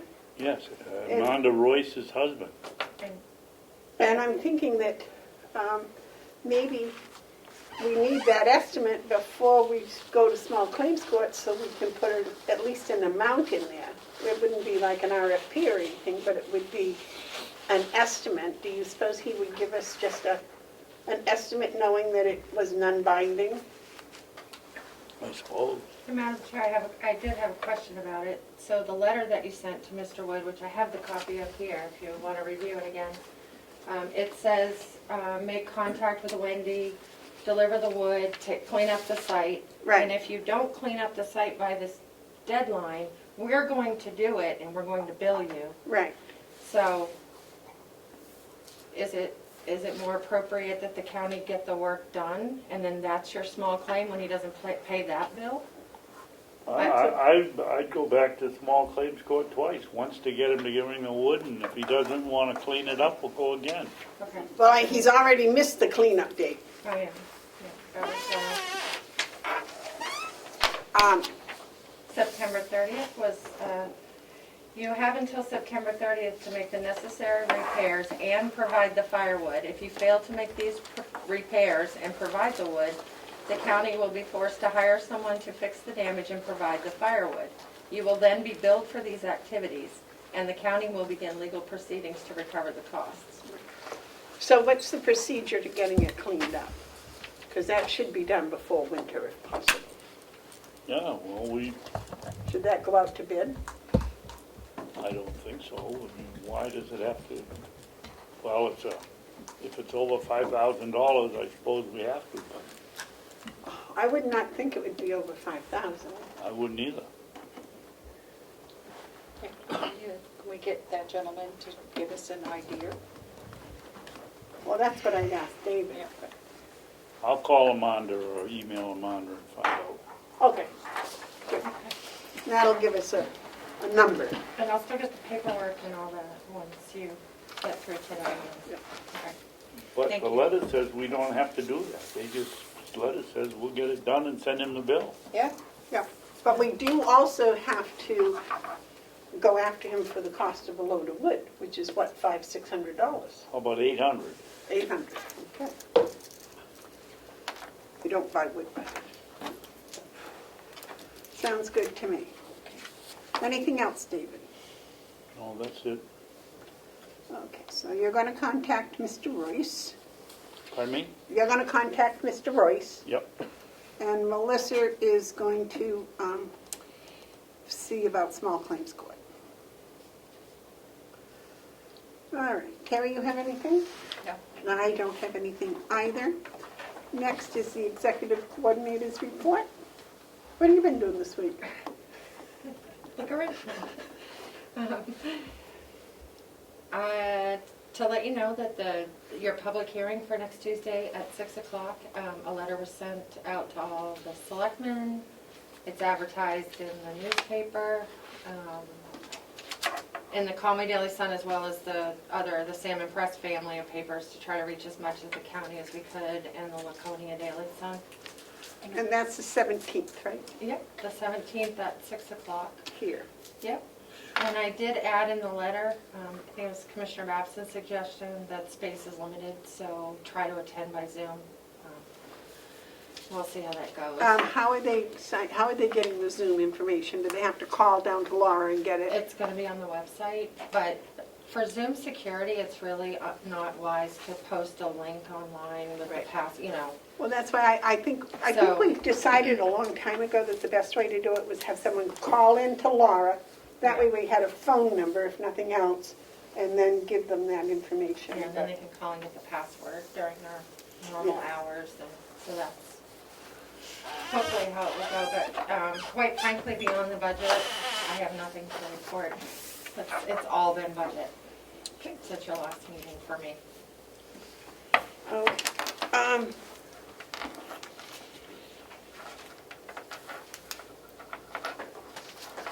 so that brings us to, I gather, the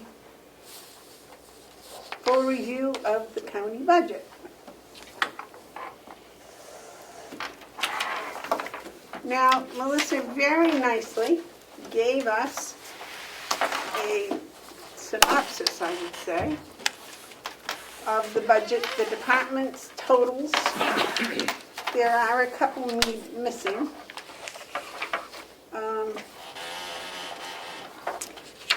And I don't know why HR is missing, because didn't we have an HR? Did I? Or is that human services that's missing? Oh, you're right, Human services, which is BEAS only. Okay. Yep. And the cost for this year was the $5,246,000. Have you heard, Fergus, whether that's going up or down? I have Or? not heard at all. Where does that come? I'm not familiar with where that comes from or how we get that number. Well, that is supposedly based on what it's going to cost for at-home home care and in facilities home care for Medicaid recipients, I believe. What else it involves, that's all. I was trying to think because I've seen the bills. And it's the money spent on the elderly, basically. It's also on disabled people that aren't elderly, that are mentally incapacitated, So it's a transfer from Health and Human Services, is that correct? Yes. Yes, Okay. yes, that's where the bill goes, that's who we pay, So that's who gives you that number every year. right. Do you know when that's typically come in the past, or? Yeah.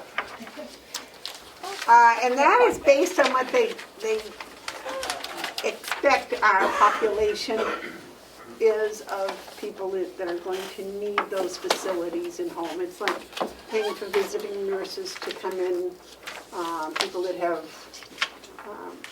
have to go to Crotchet Mountain, Right. nursing home residents, things of that nature. So for now, do you think we should just level fund it as a placeholder, knowing that, I would, it's been stable, hasn't it, David, for the past few years at 5 million? No, it's gone up. It was 4 million something a couple of years ago. Was it, all right. It didn't go up, it hasn't gone like a $250,000, but, Madam Chairman, did you take my sheet by any chance that was laying here? I What don't does have it look like? the one you're looking at. No, this one was up here. I've had it up there all day. Let me see. You have another Do you one? have an extra one, Melissa? I don't think so. I had it. I don't know where it went. Well, I'll to. share mine with you. Which one? The one at the top of your stack? Yes. Yeah. Thank you. I know, Okay, here we go. I had so much. I've been guarding this one all period, so I wouldn't lose it. Thank you very much. All right.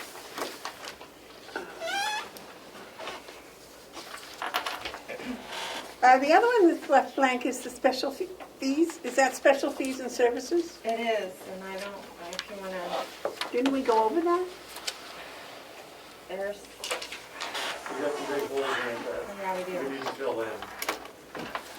Medical insurance being one of the biggest ones. I don't think we've received our rates yet. So that's 4102 is special fees. And we haven't services. received a refund yet either. That's Melissa. Oh, this is, Yeah, this would have been like in your binder when it was first put together. It hasn't changed at all. yeah, but this is Lisa's stuff that I set up. Okay, what's the number? 4102?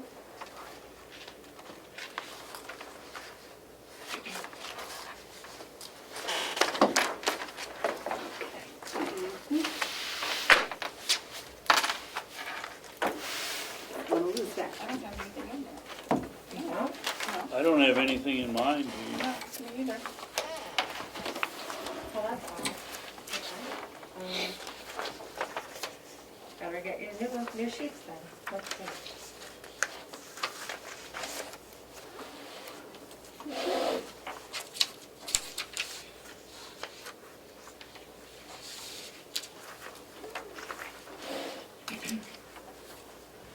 I believe, didn't we? Is it some that you didn't put in there and we had to put them in? Maybe that's why they're not in there. Maybe, yeah. That's what I was looking for. I didn't put any of them in. All right, I'm printing up more downstairs, so Do you want me to go get them? if you wouldn't mind, that I'll would- go get it. Thank you, both of you. I just want to point out, we also, Pat's here, Lisa's here, Will is here. I don't know if we should Do them move first. around and take care of them. Commissioner Dobson, can I make a copy of that for myself Yeah, for this? when I go down? Thank you. Yeah, thanks, Sarah. Yeah.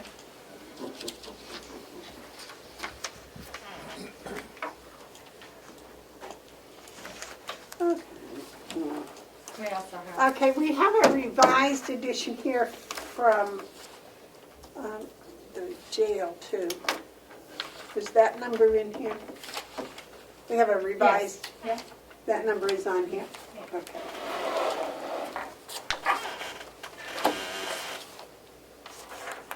should be. Okay. Fergus, what is this? Oh, never mind. The jail salary backup notes for the revised edition is from you, is that correct? Yeah, I mean, Pat and I met at some length yesterday, and so this is just putting into words the explanation for how we've arrived at those labor costs. Okay, now, the sick time buyout, I've been asked several times about whether or not that was to go in the budget.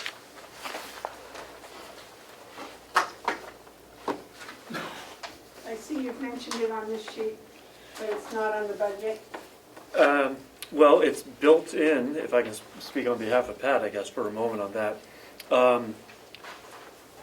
The superintendent had put some money into his budget to cover that expense. What I've done is broken it out as a line item so that we can see how that number was calculated and what it is. Okay, what line item is that? It would be the very last one on the budget staff detail sheet. This might have been handed out to you today. And what does it look? Well, I think it may look like this. Yeah. Yes, it does. They all have Thank you. that, and they all have this. I do. Okay, I just gotta find it. Here's your special fees. And, you know, this is the kind of thing, maybe without the names, that I would like all departments to have, so that Special fees. I the got math it here. is clear on how we came up with all the costs. Okay, thank you. Okay, before we get into that, let's,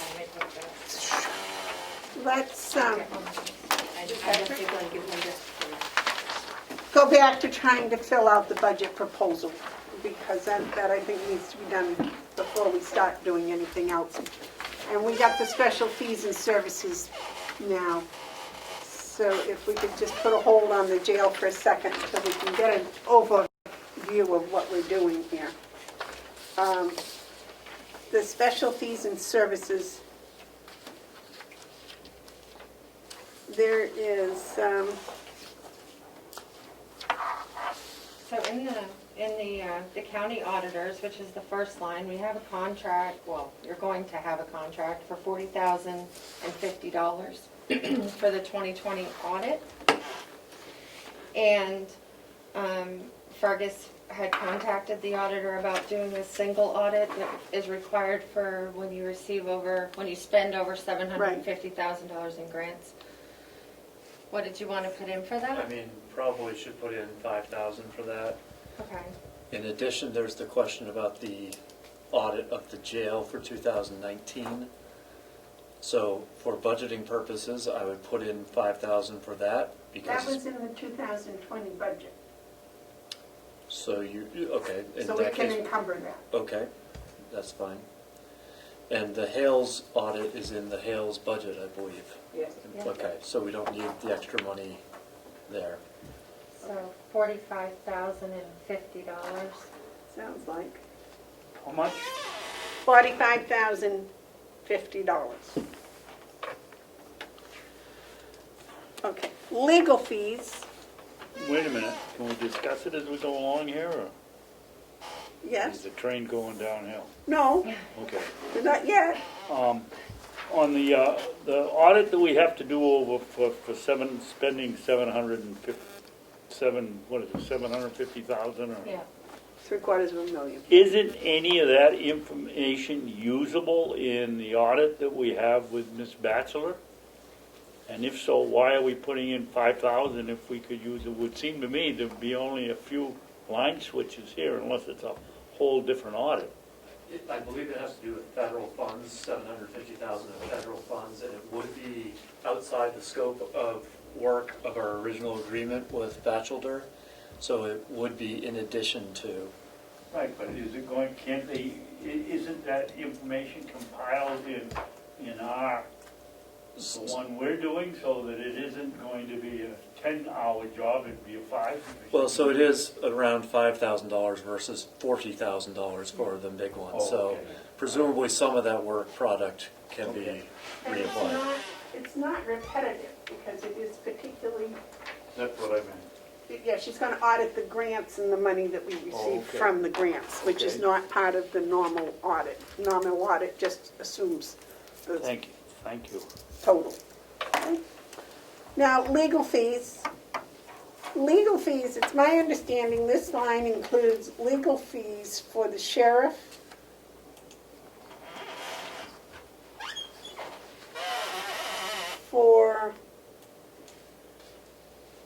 does it include your legal fees? You don't have a legal fee line.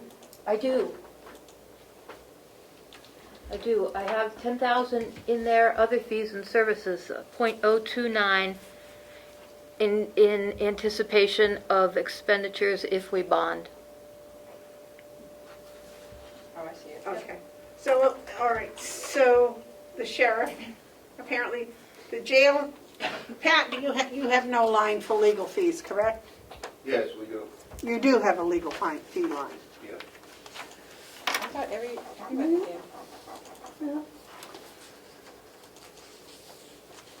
The sheriff's department does not, because I tried to give him a bill and it doesn't go to them. It goes to this special fees and services, which I So- don't understand. Are the deeds legal fees are in the registry 4120 budget? Mhm. Okay. I'm trying to figure out whose legal fees are in here. Because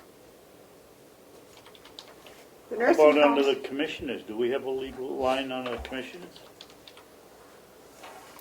that's a good question. I thought we did. I thought so too. No, you do not. That is covered in here, so. Okay.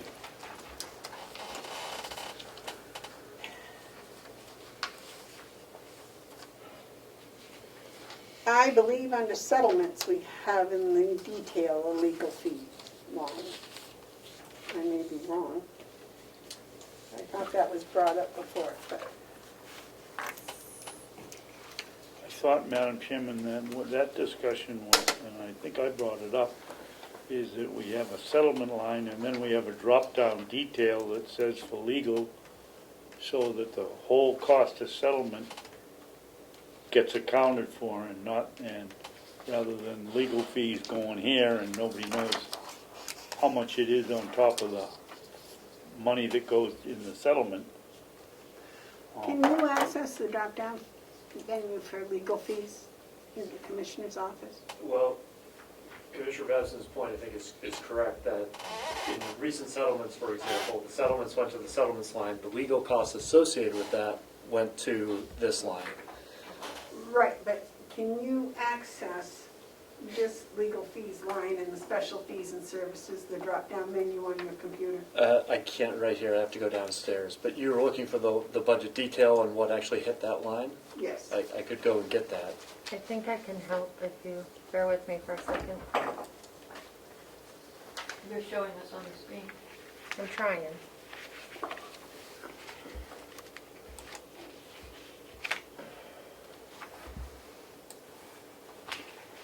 Can you see that?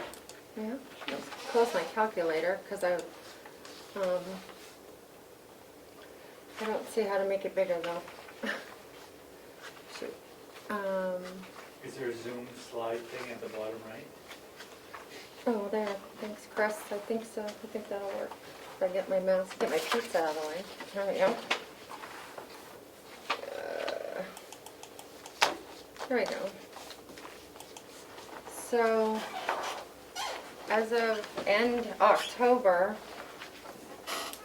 this is right here, the legal fees. 003. Can you even read that? Is the number 24,225? 24,607. Okay, can you tell me what has been, who has been paid out of that so far? Jackson Lewis, Yep. Bernstein Shore. Divine Millimet, which is the Pan Bond, I think, Council. yeah, And that's it, right? Shaheen? Jackson Lewis, Shaheen, Finney Bass, Treasurer. Oh, State of New Shaheen? Hampshire. Yep. Shaheen, Yeah. That's Liz. So, and in the description, it references several, it references the settlement mhm. matters and the, that matter out of the sheriff's department, or that Yeah. suit. Okay, so they all do come out of this line.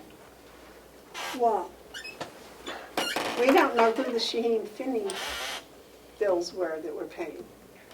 That came from the jail. Some of it, yeah. Some of it was from the jail, For Sheehan Finney, yeah.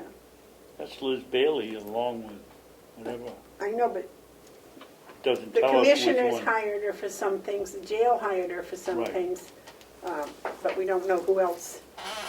So I'm almost thinking that this is just for the jail, the commissioners, and the sheriff's department.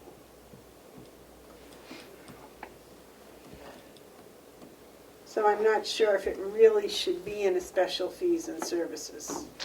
We had a suit against the deeds office as well. Our county attorney has represented us, so she was able to. But I believe that if we were sued, that this line would be what the money would have been taken out of in the past. Well, they just put it in here last year, so.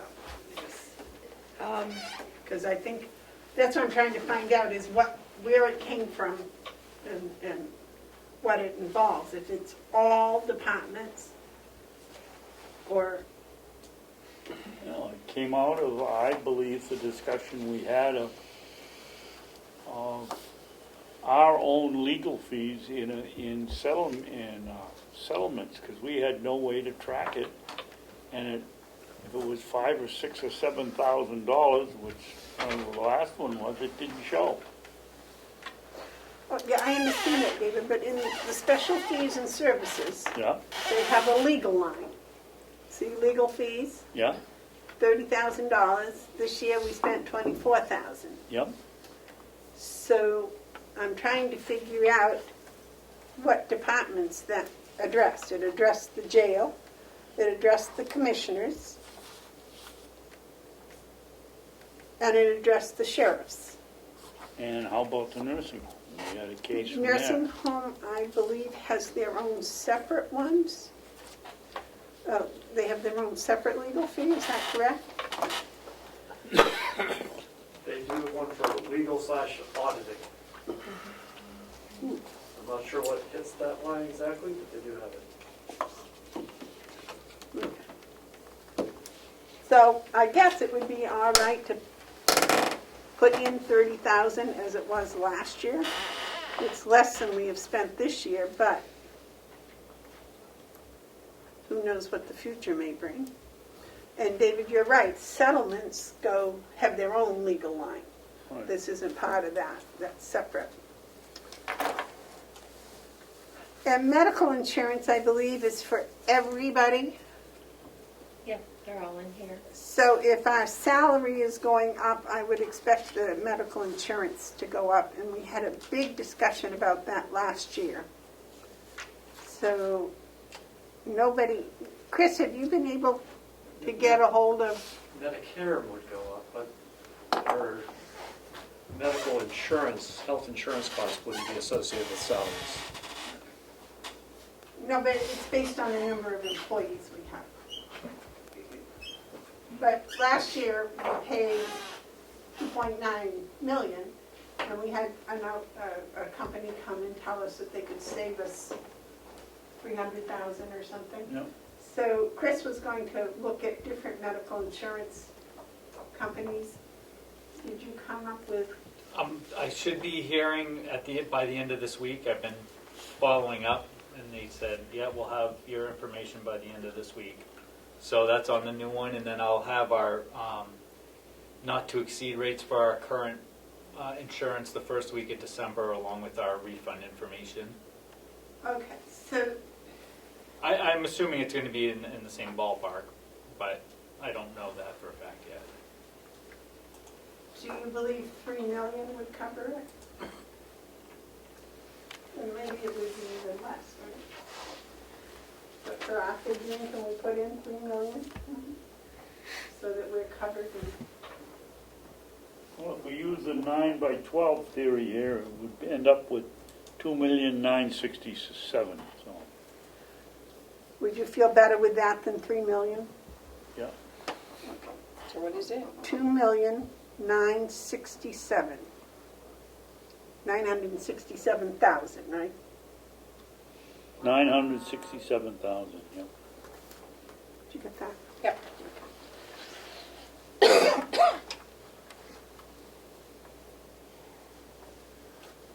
Now, it looks like there's a problem with our workers' comp. We've already spent more than we That's only paid in once or twice a year, is that correct? Workman's compensation's paid about in January or February, just once a year.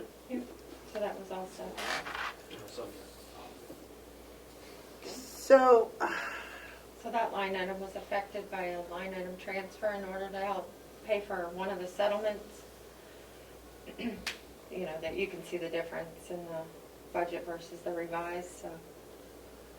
But we don't have a figure for 2021 for workers' comp yet? We do not. Okay. you want to budget the same amount that we budgeted before, 350,274? Does that sound about right, David? Yeah. That's what we budgeted before. We have no amount for the unemployment tax. Was that forgiven? It was, and then that money was transferred out to help pay for a settlement. Yeah. Yeah, because we didn't have to pay that this year. But we don't have the number for next year yet, correct? Yeah. Is 16,187 a viable number, do you think? That's what it was in the past.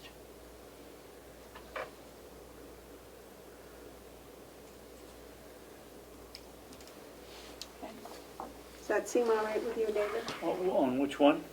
The unemployment tax, it was forgiven this year, so we Right. didn't pay anything, but it had been budgeted for 16,187, so I was going to say we'll budget for 16,187 for 2021.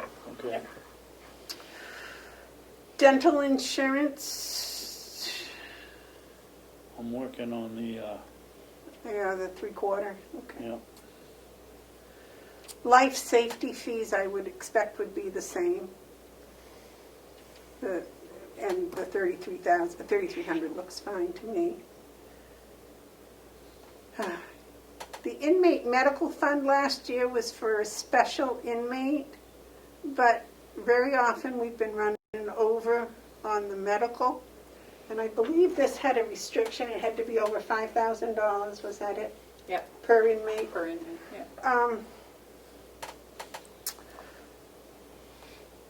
Pat, did you have any that ran over that you had to tap into this for this year?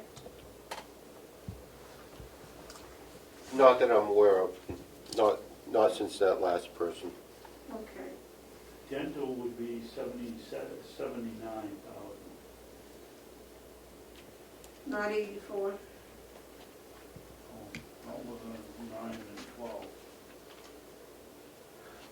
Okay. So what do you want to put it in as? You want to put it in as 79, you want to put it in as 80? Put it in as 80. 80. And I think we can leave the inmate medical fund as $1, just holding it. Pat didn't seem to think anybody was...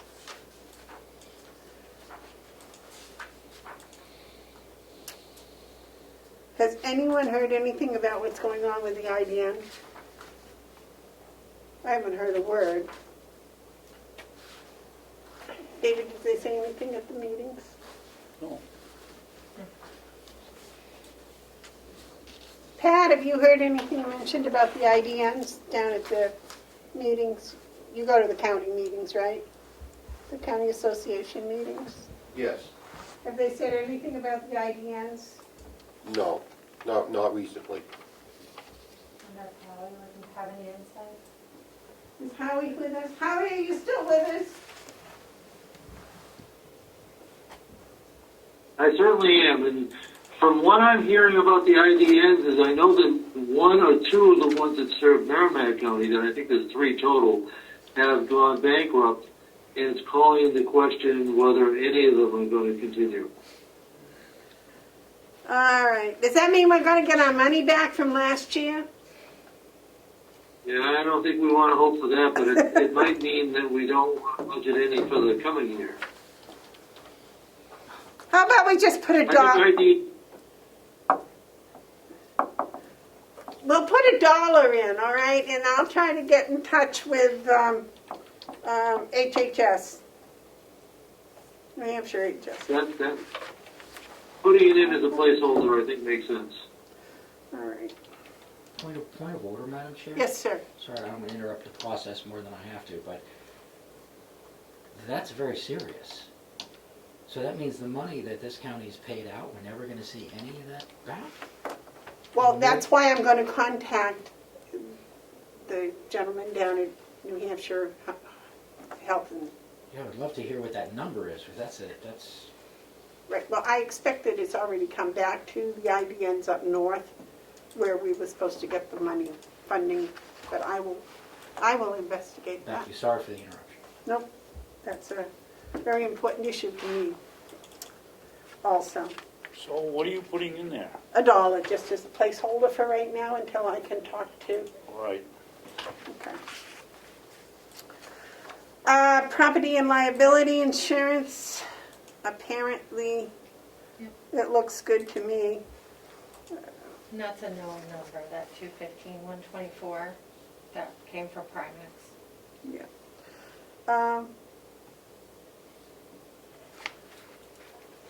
The deductible pay fund.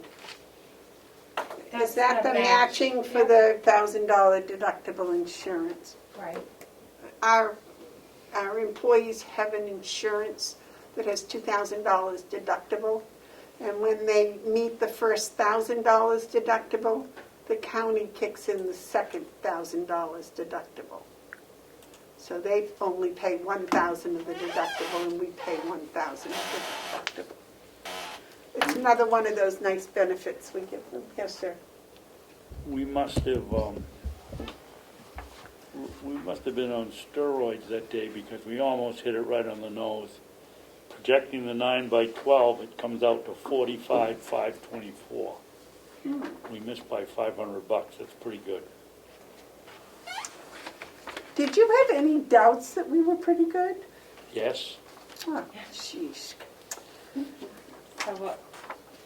We'll put in 45,000. Even? Yeah. All right. Madam Chairman, Yes. excuse me, we're not going to see any increase in medical expenses because of the corona, are we? I don't. I mean, I'd almost be tempted to go to 48 or 47 in case there's a slight increase. It's been my understanding, talking with insurance companies and people in the insurance business, that because of the COVID, a lot of people didn't go to the doctor when they should have, and all of the elective surgeries for most of the summer were put on hold. Now, I would expect if we're going back into another peak in COVID that the same thing would happen. And if we don't, that figure should go up. Well, maybe. Why would you expect it to go up? Well, why would you expect it to go down? I would expect it to stay the same, but Okay. I suppose if everybody gets vaccinated, everything will go up because then people will start going back to the doctors. But I don't know. What do you think? Well, they might start doing all those elective surgeries. That's true. That's a good point. Terry made a good point. She said they might start doing those elective surgeries. So That's why I'd go up $2,000 or $3,000. I wouldn't take a big bite. you want to go up to 50? Well, okay. 50. 50?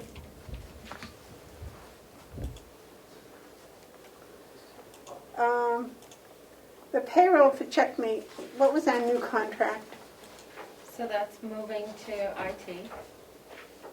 Oh, so we take Oh, right. it. So we take that out. Okay. What did you say, Melissa? It's moving to the IT budget. Okay. And Hale's collecting its own pilot now. Yep. So we can take that out. So I have a total when you're ready. Yes, ma'am. Yep. $3,756,937.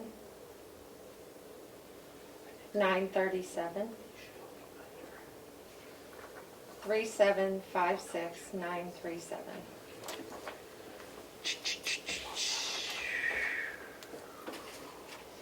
And most of that is BEAS. No, Or the IDN, Madam not, Chairman, not funding the, medical insurance. Yes, sir. may I ask Mr. Batchelor a question? Sure. Pat, the inmate medical, was that the contingency fund that we set up 3 or 4 or 5 years ago, and usually had gotten it knocked out by the delegation?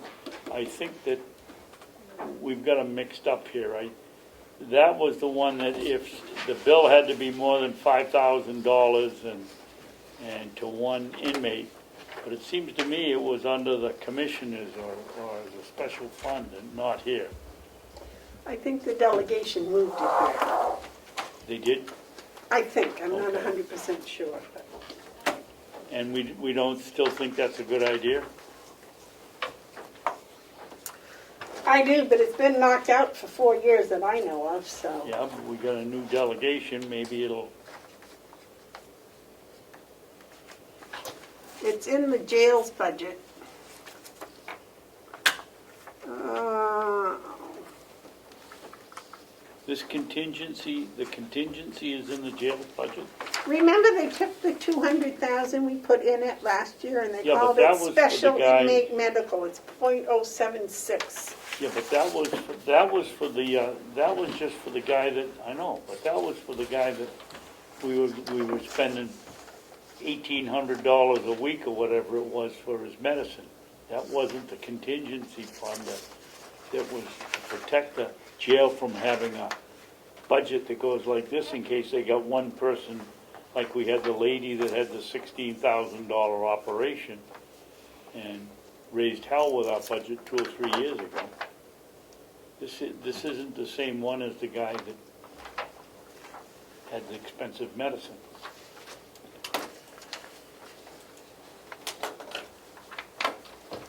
Okay. What would you like to do, David, with that? I'm trying to think what we've put in, and we haven't put very much money in. We put in 10 or 15,000 just in case. Well, They've always taken it out. You're right about that. But someday it'll come back to bite them.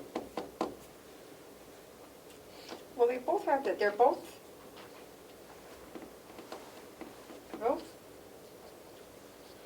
076, is that?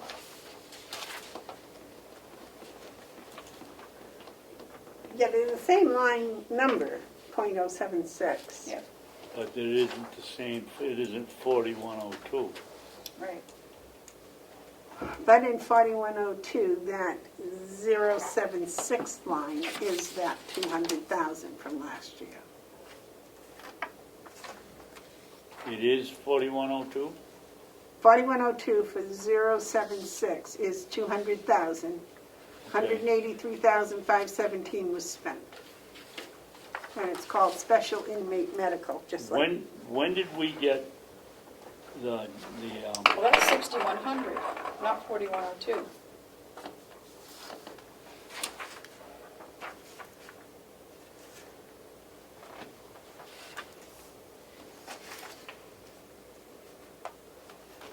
Yes, but this is 4102. Right, this one is. Right. But the 183 is The jail. 6,100. Yes, Yeah. that's what he was asking, if they would, in the jail and special fees and services, if they were both line item .076. Now, David, you want to put some more money in here? Because the jail line has $1 for that. So do you want to put some money in the special I'd put- fees and services? I'd put 10,000 in just to protect, yes, it's figured in our tax bill, and if we don't spend it, it stays there, but goes to an undesignated fund, but if we do get a high medical expense, we're in trouble. Okay, now Terry, the other one's going to have to defend this budget. Yep. Okay. Are you okay with that? Is 10,000 enough, or? I've only got last year to go on, so I don't know if we've had anything like that previous or not. Do you guys Yeah, we had a lady that had a kind of a screwed up pregnancy, and she cost us was it 16,000, Pat? Correct. And it's not fair to the budget and to the jail, especially if they have to make a transfer, and now they can't spend the money on what they planned on. And last year, the commissioners put 200,000 in Yep. here. And the jail subcommittee, I believe, changed it and put it in the jail budget as the same line item. And we took it out of this. But the How much purpose, did they put it last year? 200,000. Yeah, but that was for the guy that had the special, Right, it was for anybody that caused a hardship to the jail. And 183,000 was definitely a hardship to the jail. But they decided to put the money into the actual jail's budget so the commissioners wouldn't have control over it. I don't quite remember it that way, but that's the Yeah. end result. So this year, you'd like to put in 10,000 for any inmate that's causing a hardship for the jail medical. Well, we had we've always had a specification, and I think it had to be over $5,000. The bill had to be over $5,000, and then they could use the contingency fund. And this is the contingency fund in the special fees and services. But if you call it a contingency fund, It'll go too. if you call it a contingency fund, the delegation has to approve spending it. Right.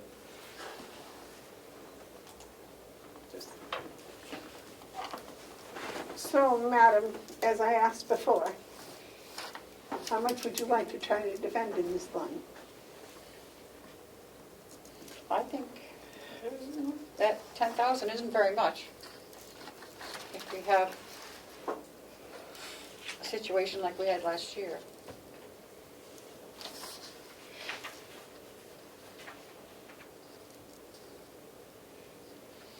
Well, let's go for like 25, because you know the delegation's going to take it out anyway.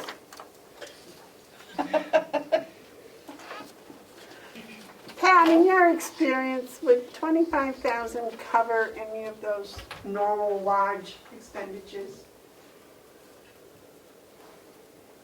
It's hard to say. I know, because you just It's hard to say. We've had people, we've had to set out for open heart surgeries and set on them for weeks at a time.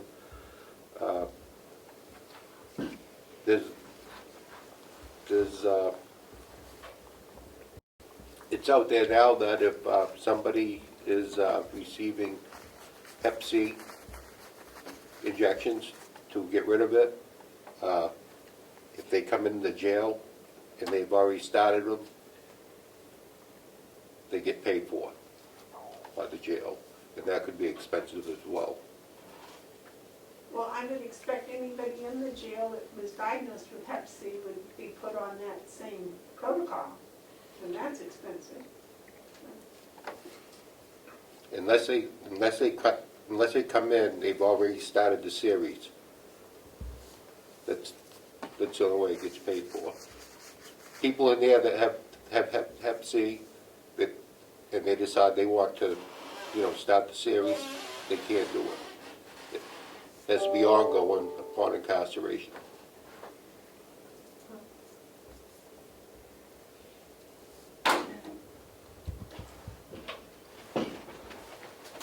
May I ask a question? Yes, ma'am. I'm trying not to say something that is just bubbling in my brain. Go right ahead.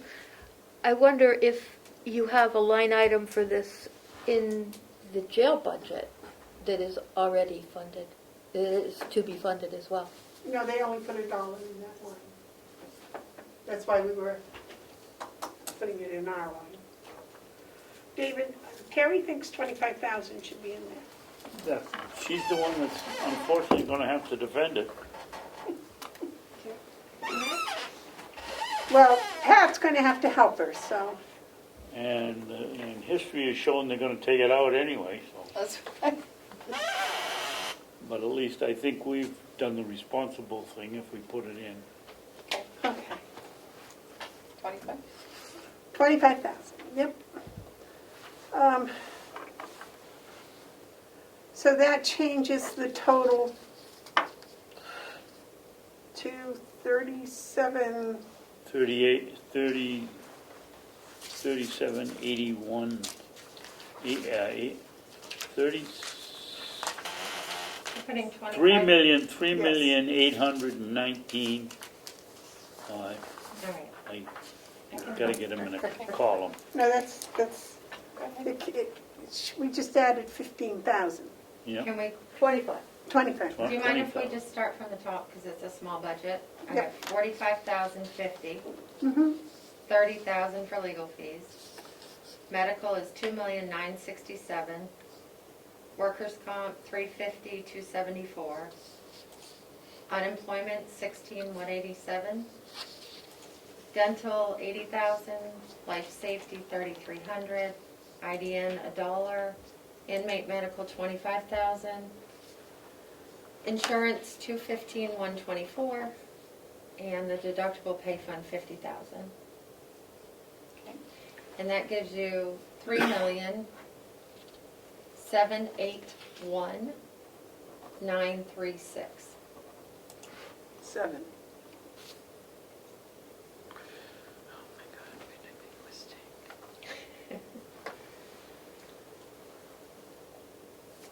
Okay.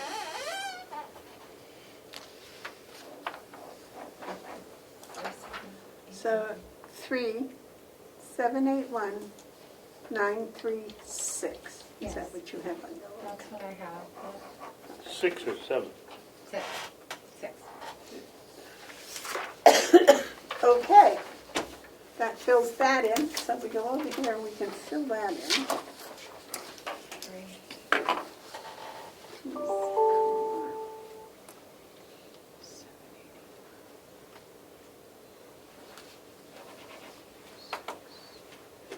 And the BEAS we decided on, we didn't.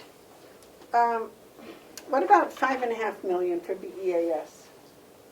What was it last year? 5.2.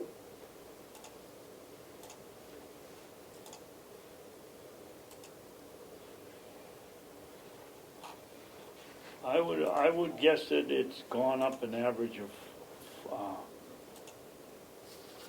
450,000 over the last couple of years, every year, somewhere in that vicinity. And I think probably if Melissa has some of the old budgets, we'll see just about what the average increase is. I'm looking.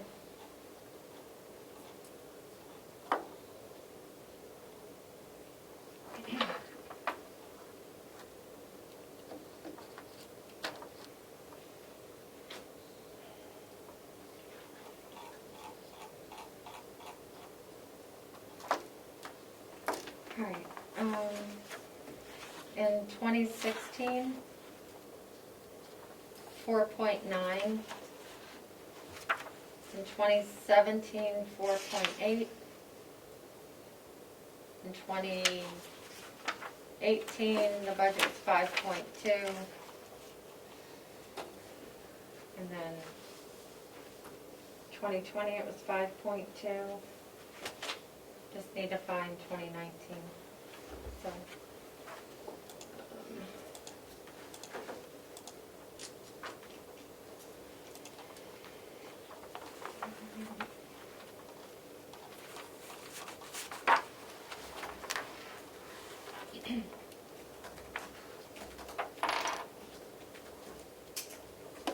In 2019, it was 5 million.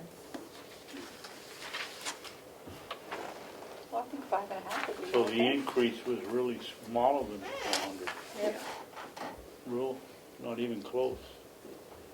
So 5.5 million should take care of it? And then you can adjust it after your public hearing if we get some more information in the next week or two before it goes to the delegation. So what are you putting in, Amanda? 5.5 million, 5,500,000.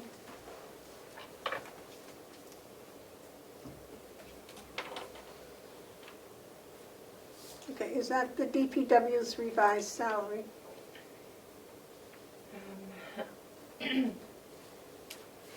That is with the DPW, let me just double check.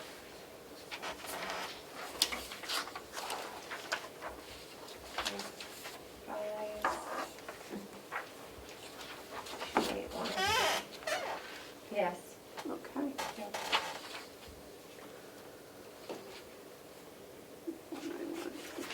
And that's the revised budget for the jail. Yes. County convention, Okay, so that's your department. normally, or in the past, I do with your copies, Excuse me, is the superintendent all done? So we haven't even done the jail one yet.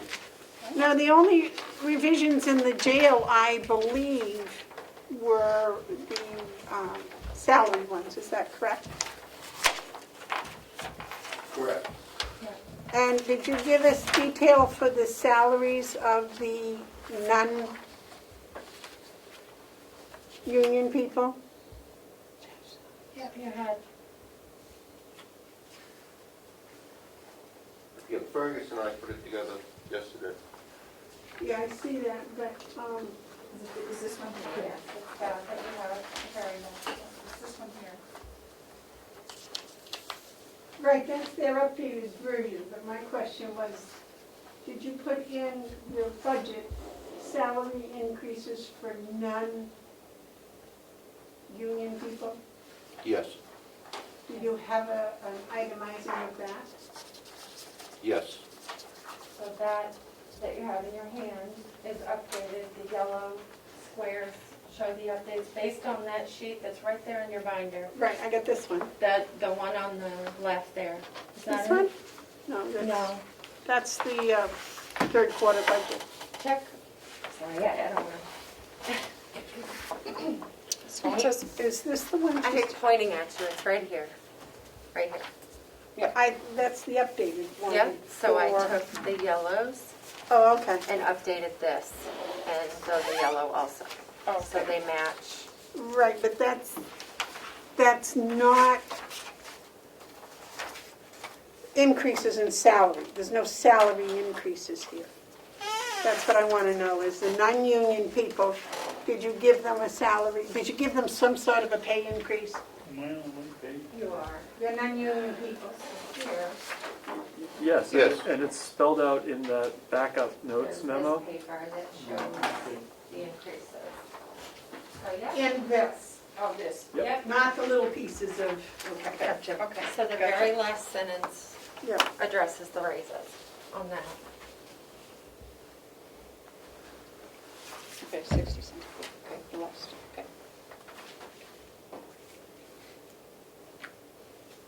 Okay, and that's included in your salary line?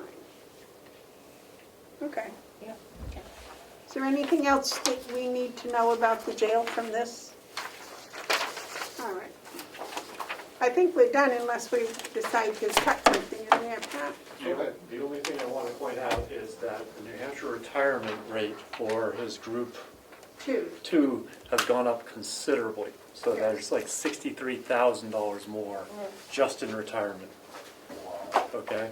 And that's, not a management issue on the superintendent's part. We're price takers on that, and that's what the impact is. That's for 2, right? Group 2. Yeah, Group 1 also has an increase, but it's How not as much? severe, right? correct. What percentage you go up? Percentage-wise, Well, what Percent? did you just say?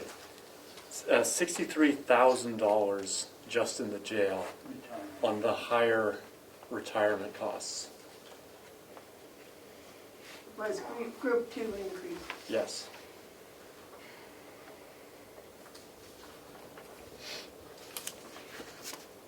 Because the retirement costs, that $582,000, that's just what we're paying towards them for retirement this year. Right. That doesn't include buyouts. Oh. Yeah, the bottom lines on that detail schedule That's where it shows the $63,000 increase for retirement. And I've got the comparison versus the old rate. So the old rate would have been approximately $519,000. With the new rate, it's approximately $582,000. Anyway, that's where we come up with those numbers. Okay, and that's without any buyouts. We have a separate line item there for sick time buyouts, and that also impacts that line by some $2,081. I only show that so that we've got all the details in how that increase hits the other lines in the budget. And there are no buyouts related to retirement, right? When someone retires, it's vacation, sick, or whatever. That's correct.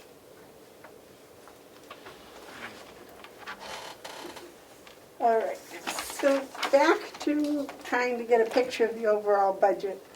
The county convention, did they come up with a number?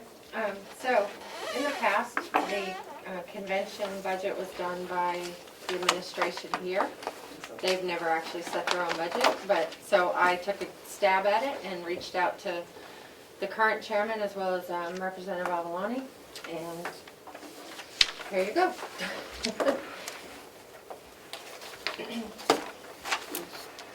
We're all done with Patrick, right?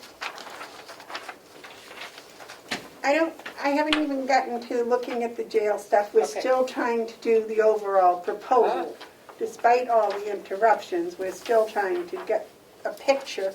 I'd like to see at the end so we can say, whoa, we're doing good. We're right within the budget. Everything's perfect. Gotcha. Let's go home. Or, wow, we're over 10%. We need to talk about cutting it or something else. That's why it's so important that we know whether the salary stuff is all in here or not. So, it looks to me like for some reason, the convention total has dropped $3,000. And that is because the coordinator is now in the business office.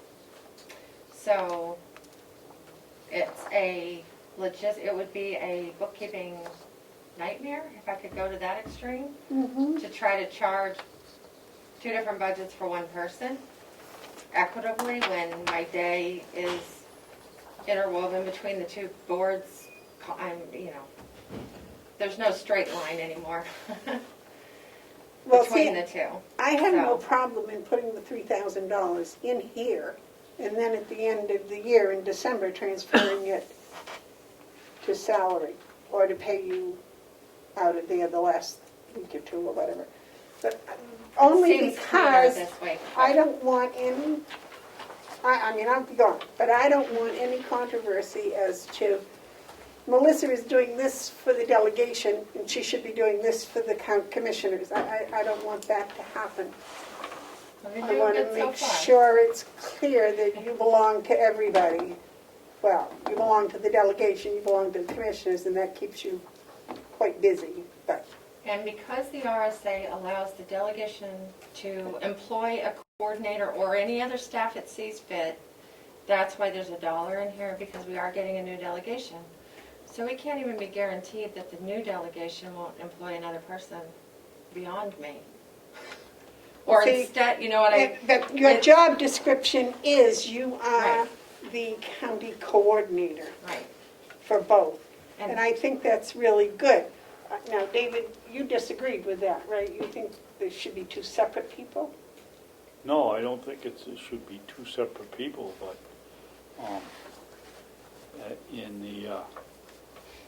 at the beginning, I thought it was a conflict, and it should be, well, yeah, I guess if you stretch it, that would be two different people, rather than her doing both jobs.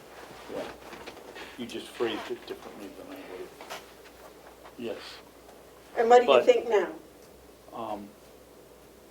I have no idea what she does for the convention.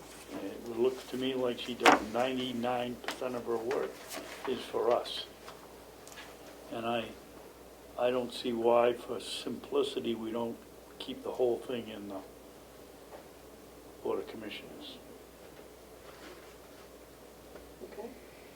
Kevin? Again, you're gonna have to defend it and make sure that she's working for the delegation as well as the commissioners. Yeah. Put it all on the commissioners?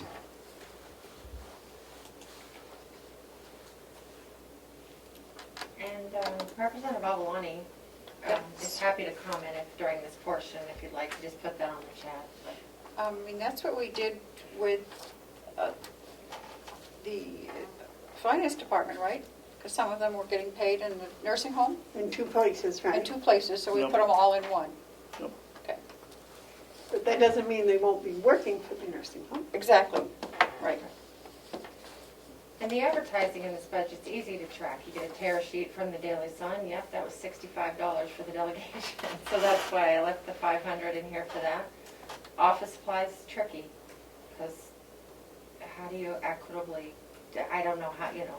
5 pens I use for the delegation and 12 for the commissioners. Or so the travel and stayed the same. The meeting expenses increased for this year's budget because we're getting much greater attendance because of the availability of Zoom than we ever have before, in my memory. So they get paid for Zoom attendance the They same do. as they do as a physical attendance? They do. Yes. If they commit their time to a meeting, they get paid the $25. Yep. Yep. We just don't have to And pay all that's that the money. line they went over in, right? Yes, it is, and we have a line item transfer to be reaffirmed on Monday.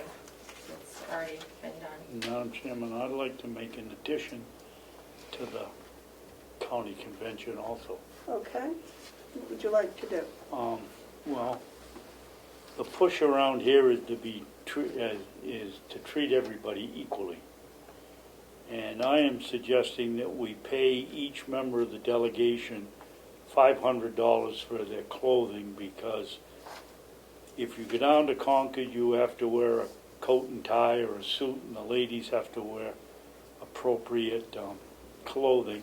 And that's every much a uniform as the county attorney claims that they have to have over in the courthouse.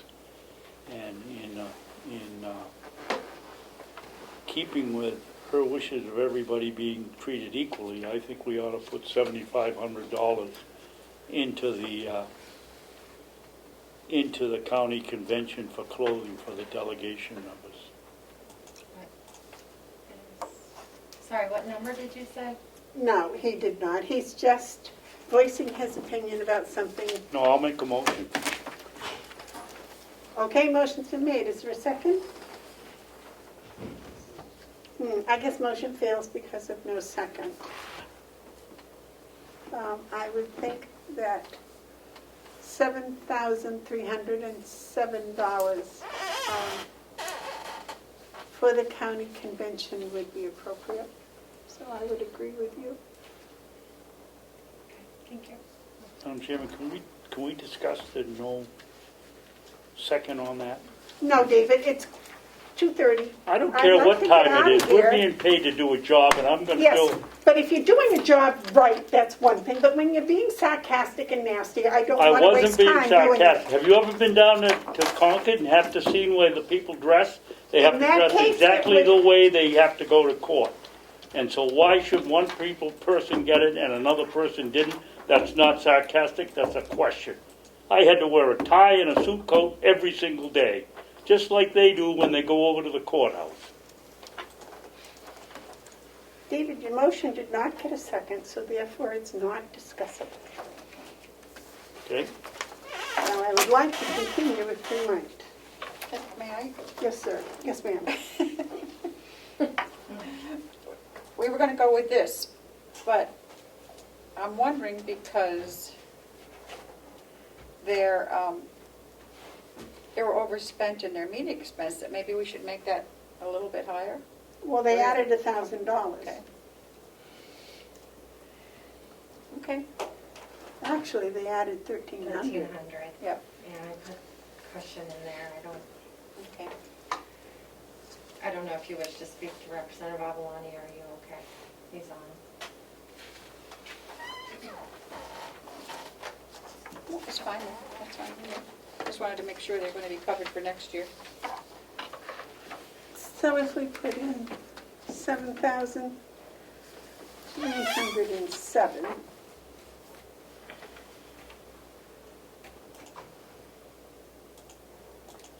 and the fund grants, oh my gosh.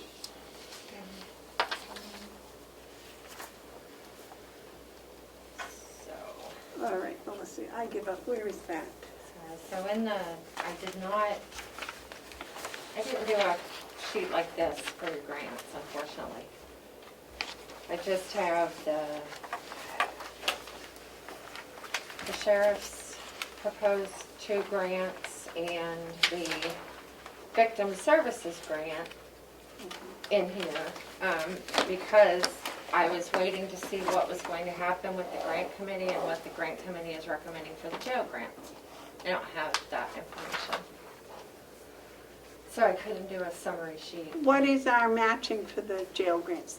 Pat, those, one of those, neither one of those we have to pay first and get reimbursed, right?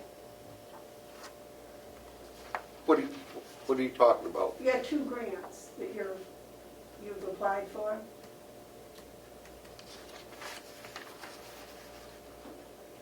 Neither, are either one of them a matching grant? I'm not following you. Do they have an expense to the county? The grants? Yes. Oh, absolutely not. Are they, they're not reimbursable, they actually send you the money, right? Correct. It's no cost to the taxpayers. I haven't seen either one, so I can't tell you. Okay. So do we have to budget to spend it, or does it just go towards the jail budget? Does that make sense? We pay, what's his name, the program man, Kevin. I wasn't sure Oh. how it needs to be budgeted.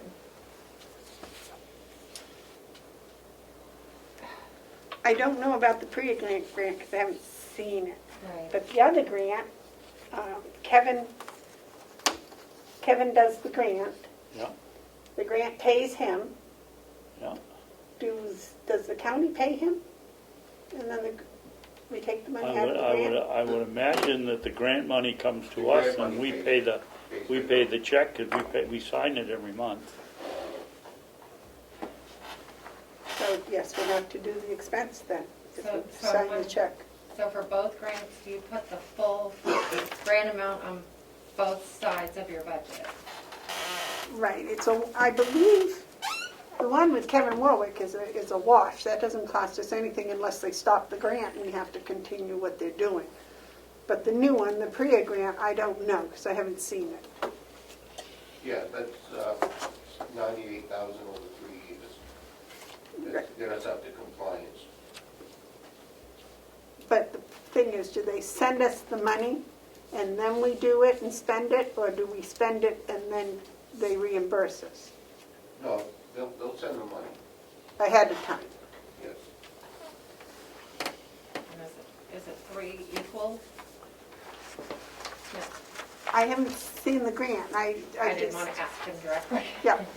Is He it just, 3? he just, Okay. Kevin can lay that out for you pretty good. All right, It's, so, it's use it as you go along. okay, so I'm not sure how to budget for your grants then. But Well, all right, to let's do look it at that. properly, so I don't want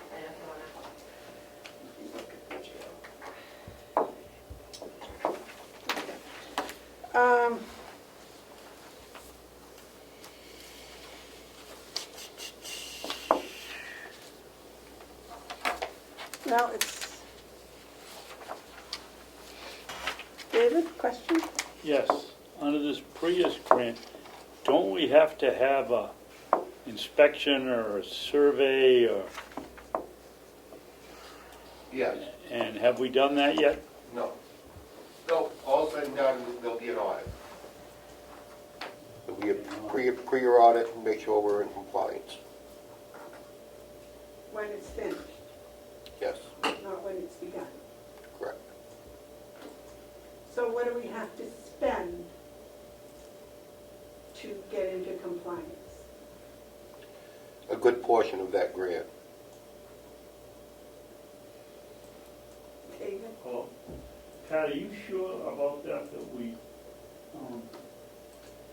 fill out the audit afterwards? I thought you filled it out and somebody came and inspected it and wrote a report.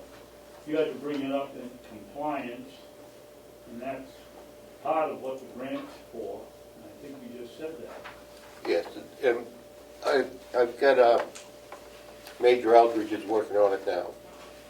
He was pre-coordinator down in Rockingham, and he knows all about that. Well, he's the coordinator, but he's not the inspector. Right. Correct. And how much do we have to pay? I can remember some discussion about it was a pretty good expense to have the previous person come here and inspect it. Because there was only a few of them in the country. At this time, Commissioner, I do not have an answer for you. That, I think, is why Jason went about finding the grant money, so we didn't have to pay out of pocket for that. Okay, that makes sense. And I think that's what this grant is all about. But as I said, we haven't seen a copy of it, so we don't really know.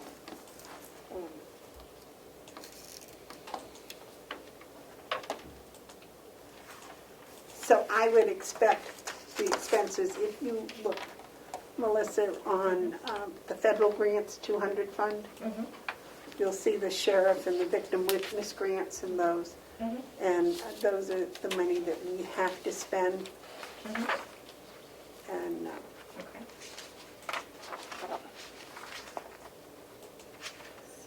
I would say the victim witness grant is probably the easiest one.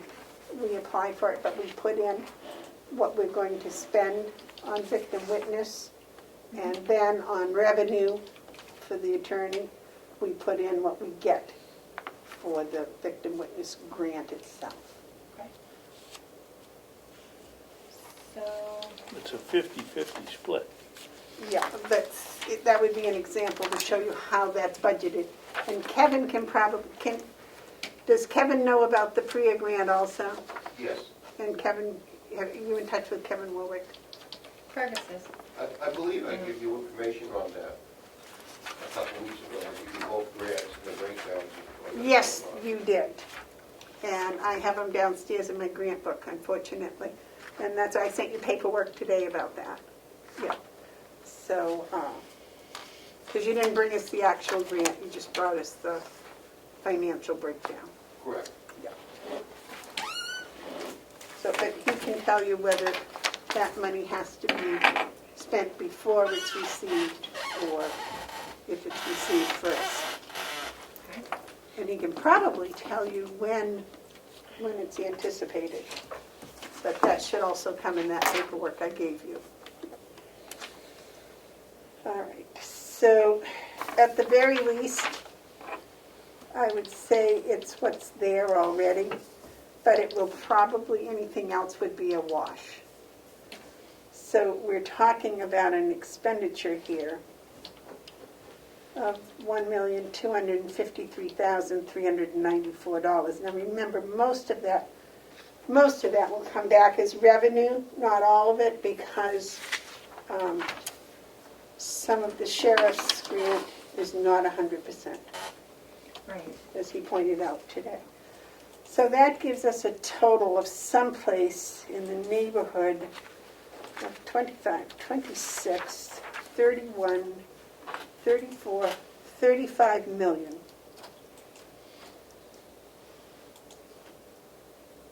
I believe, which is basically what last year's budget was.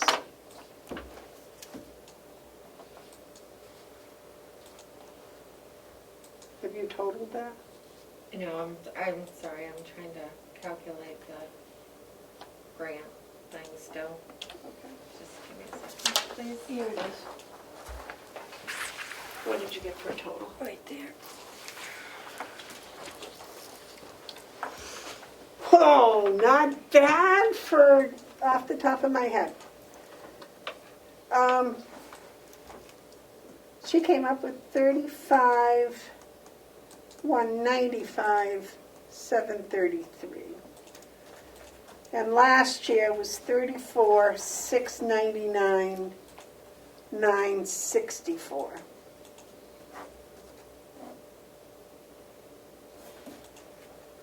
Tenth of a percent. Is that everything? Is everything on here? The bond? Your bond is on here? Yep.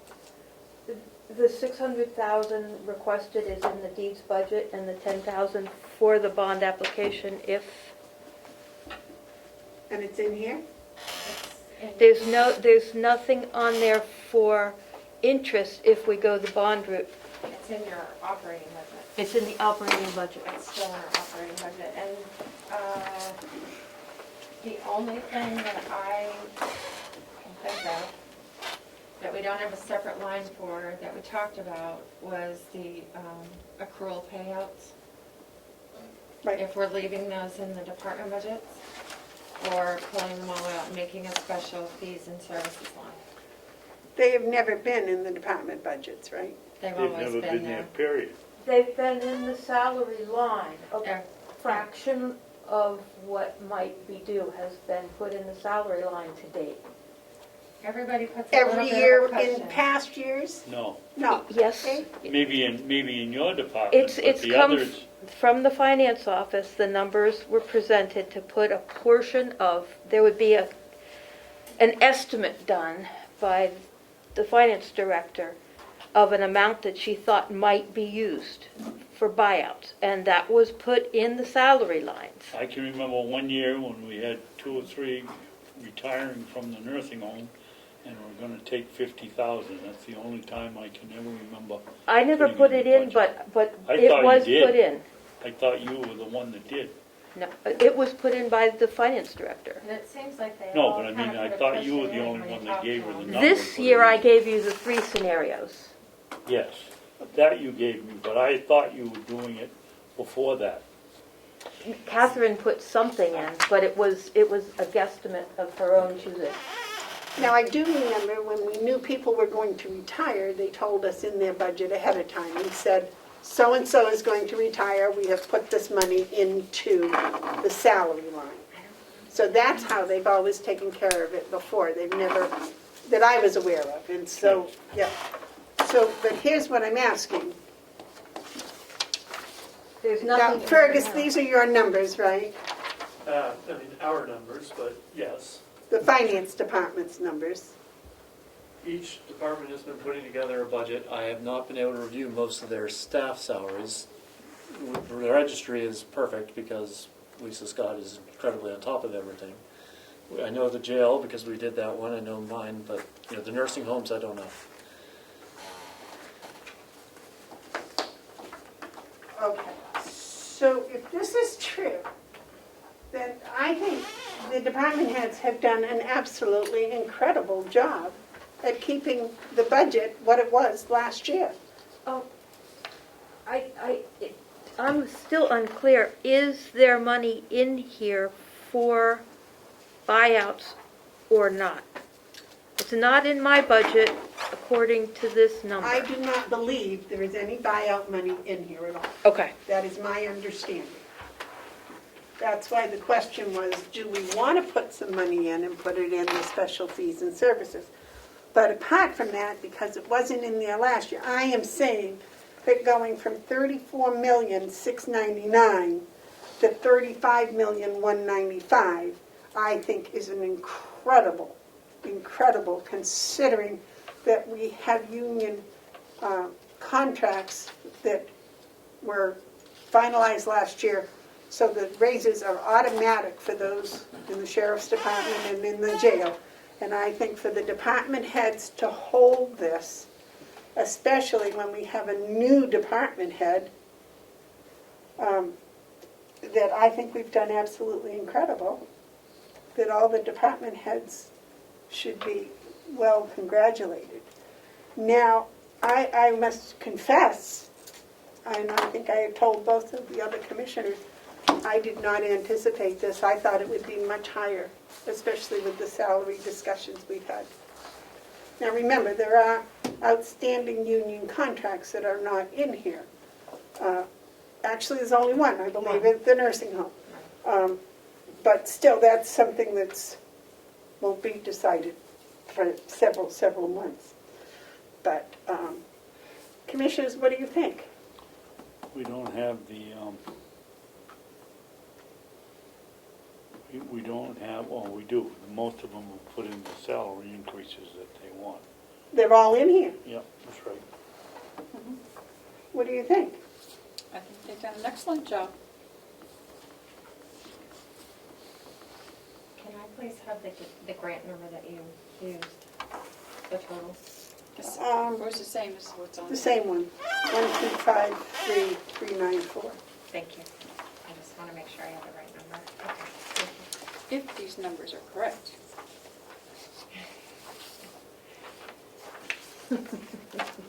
So before this goes to a public hearing, clearly we'll scour back through all of it and see if there's anything that jumps out. But that you're going to a preliminary, not a preliminary, but a hearing on the draft on Tuesday and actually finalizing it next Wednesday, so. I don't know how the other two commissioners feel, but right now, if this is right, I'm not sure we should do anything to touch anything that the department heads gave us.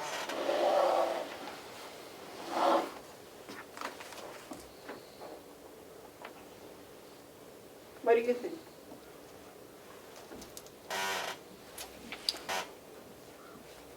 I think it's great. I don't know about some of the salary increases, if those are going to stay the same or not, but I think it's. Are there anything special that you think we should address? David, is there anything special in that budget that we have that you think we should address? No? I already tried to attempt to it, but it was shut off.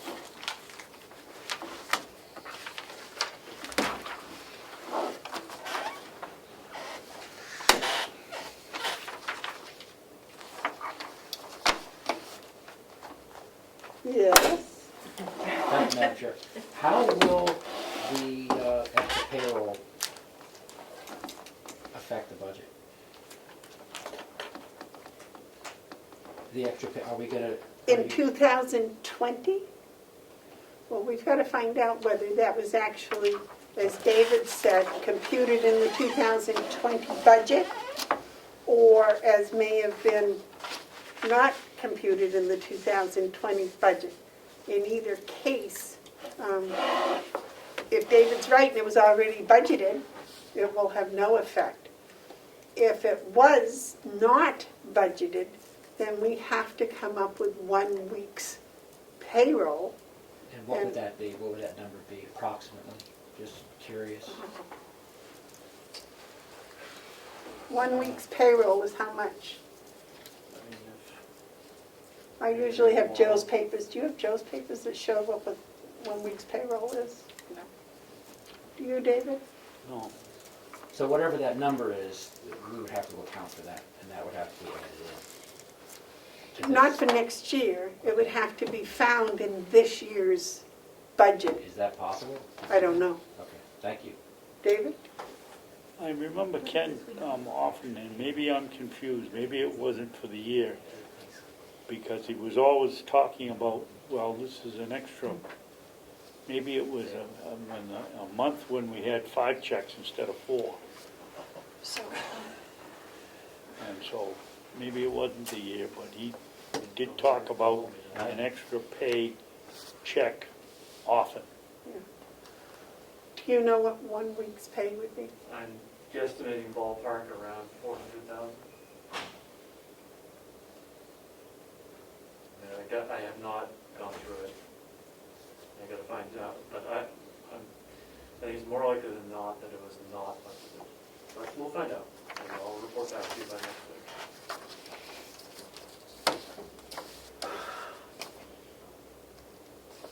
so we don't have the nursing home figures aren't in here, are they? Or they are, where are they? Yeah, at the bottom. Oh, Jeez, yeah, gotcha.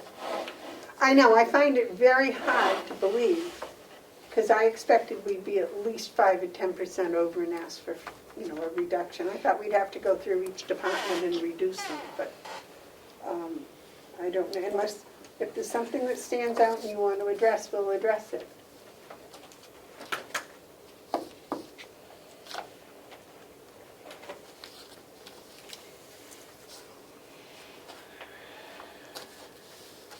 I'm just not too sure about some of the pay scales. Like a $6 an hour increase is way too much as far as I'm concerned. But, The individuals? yeah, but I don't know if we want, if this is, if they can do that with this budget, then David, how do you feel about the budget as it stands? And are there issues that you would like to take up, especially in the payroll? Well, I'd like to take some more look at it, we just settled on it here in the last 2 seconds. We haven't really done a lot of studying on it. But What would you like to go over? Looking at it, the big items of the BEAS, the nursing home budget, and that's about it. And other than that, it looks good. And they even may be good. Well, I know the big difference in the nursing home was about $100,000 or more in salary, on the salary line, and that's because they went to the finance office. Other than that, I believe when Howie did his presentation, he kept almost all the lines the same. The only thing that changed, I think, was salary.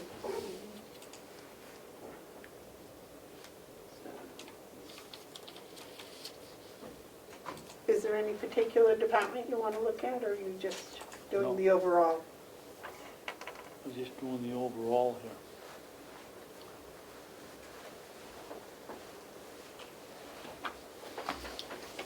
county attorney has overtime sick buyout on her. Is that included in hers? Yep, it is.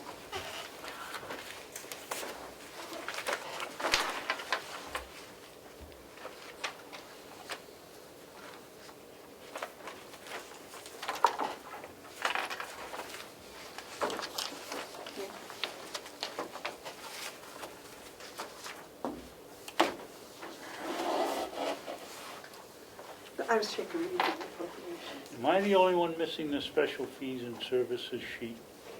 No, Lisa, I gave you a copy. Lisa brought it up to you a while ago. Register Scott. Oh, here it is here. overtime sick buyout. Put it there, no punch holes. Just so if Sorry. it's in there. Just see what's here. The county. Okay, I am petrified.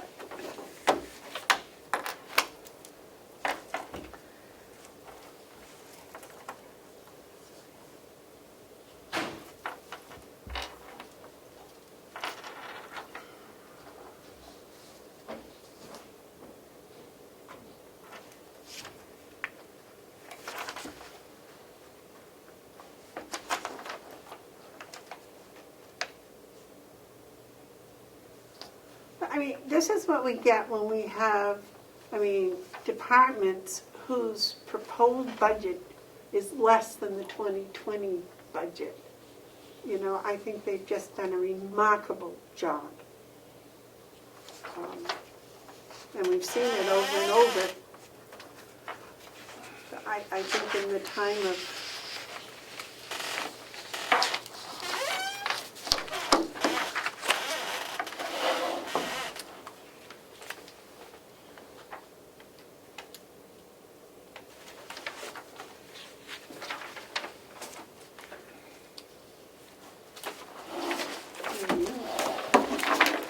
Now, Fergus, you have looked at these as they came through your office. Yes.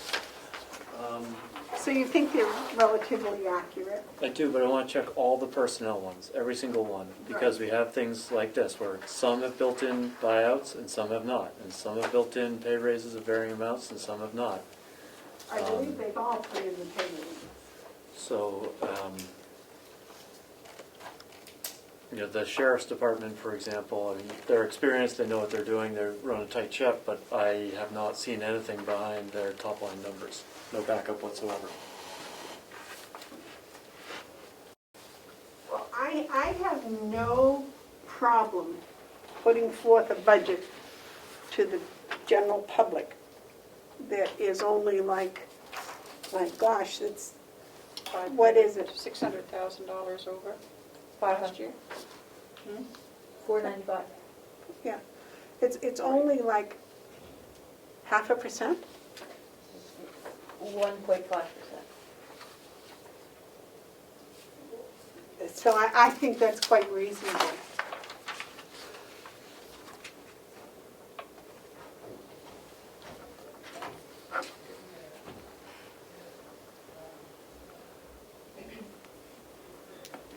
I hate to say this, but I just thinking that there's something wrong. I know, I keep feeling the same way, yes, because, David, do you have any ideas on this? On where we might have gone wrong? No. Go back all the way through this, obviously, just to make sure that everything you did discuss today is Yep. properly calculated. When does it go to the newspaper? So, it's already gone, well, the advertisement for your public hearing is already gone. Oh, just a little coffee on the floor, Bob's gonna kill me. Once you have your draft ready, I'm gonna put it up on the website so you can see it before your public hearing on Tuesday.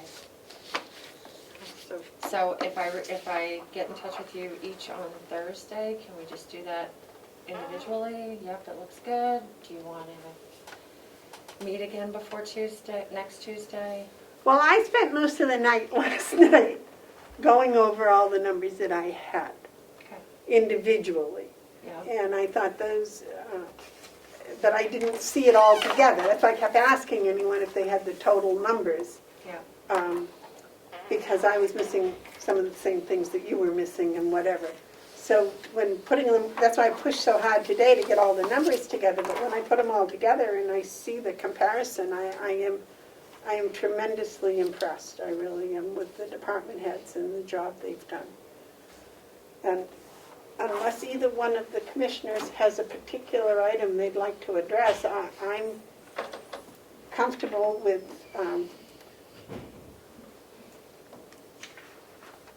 letting the finance department run over the numbers, make sure they're correct, and then putting it up on the website. Stamp the draft all over it so people know Yeah. that. Yeah. You know, and then if there's a problem, but, now, I don't know, David, you're gonna be here to present this to the delegation the first time. You have any trouble defending any of it? Oh. Do you have any trouble? You're gonna have to defend it for a long time. You have any problems with defending it? No, I don't think so. And I should have Burgess for a backup. Yep. And each of the department heads, because each department head made their own budget or worked with somebody making their budget, so they know what's in it. It's not like they created it themselves. The only thing I'm really concerned about, Lisa, is your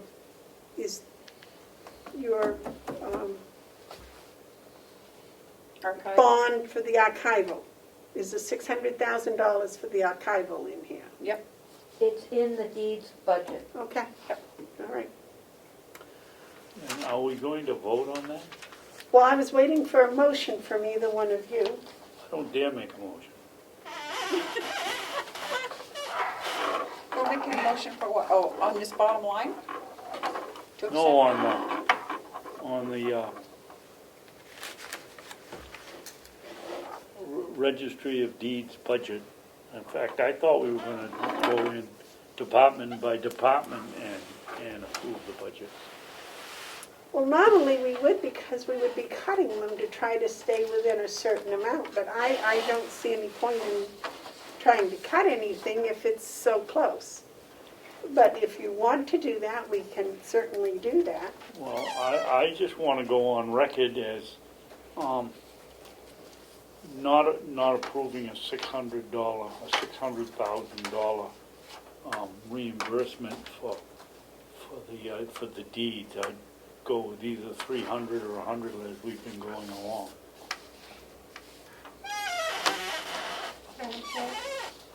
Might I just offer that I personally would prefer if you didn't vote on a bottom line today, because you're just taking your draft working budget to a public hearing on Tuesday, and you're actually going department by department, hopefully the following day, and then putting your stamp on it. I would hate for you to vote on that bottom line and then have us come up No, and... that's not what I was asking Okay. for. What I was asking for was them to approve this as a draft Okay. amount, All right, thank you. not as the final amount, because we can't do the final amount until after the public hearing, Okay. if we're going to actually seriously listen to the If it's going to public. be a public hearing, we've got to listen to them. Right, so we can have a draft budget, which then if we have, if they want to come in and they want $100,000 to treat Beaver for something, we can address that issue. But I don't think we can make it final and then go and have a public hearing. That's like, oh no, we've made our decision. That's what seems to happen Yeah. before in other cases. So we want their input. So I mean, no, I would not want to bind us to this today. Okay, and this, just understanding that this might change between now and Tuesday when we go back and review the notes from today, make sure we got all the calculations right, that even this number might change between now and Tuesday. Are we making you nervous? Are these your numbers? No, No? Okay. So these are just my notes though, so I have, yeah. I would like to make a motion that we accept the draft amount of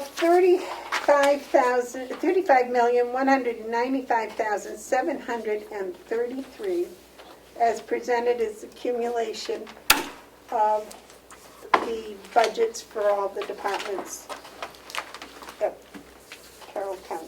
Can you say that number again, Madam Chair? $35,195,733. And that is an increase of $450,000.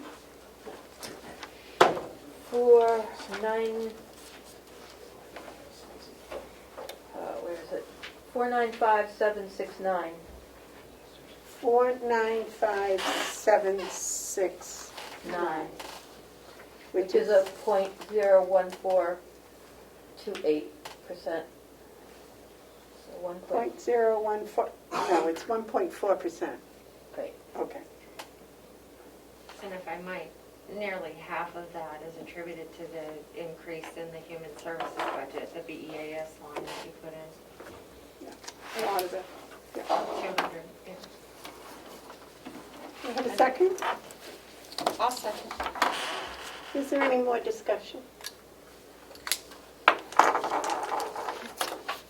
Okay, all those in favor of accepting that as a draft budget amount, say aye. Aye. Aye. Those opposed? Opposed? And that's because of the deeds budget, correct? Opposed.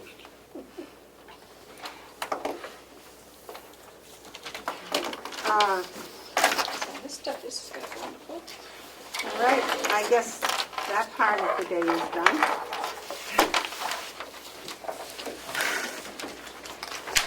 Okay, back to our regular meeting.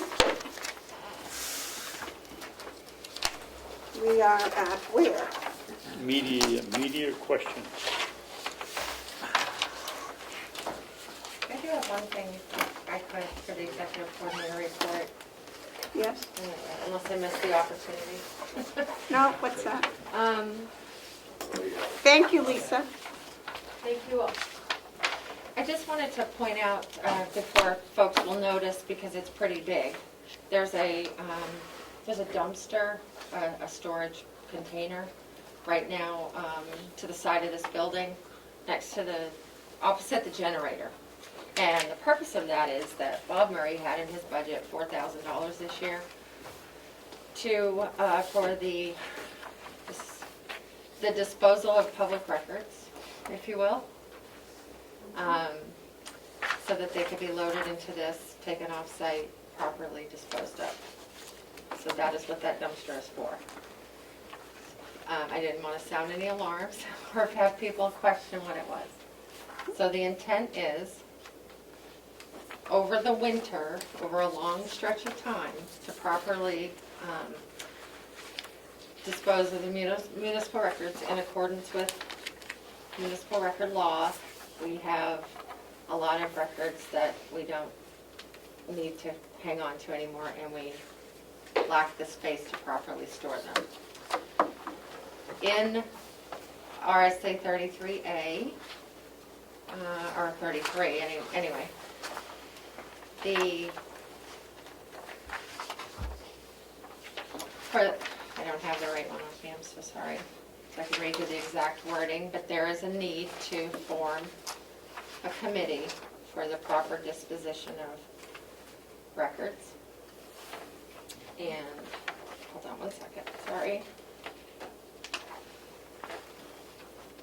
Don't want to do it today, but would like to set up a municipal records committee. Thank you, I got it right here. Whose duty it is to govern the disposition of municipal records. Ideally, it would be a representative from each department, preferably a department head, to make sure that we are properly disposing of records.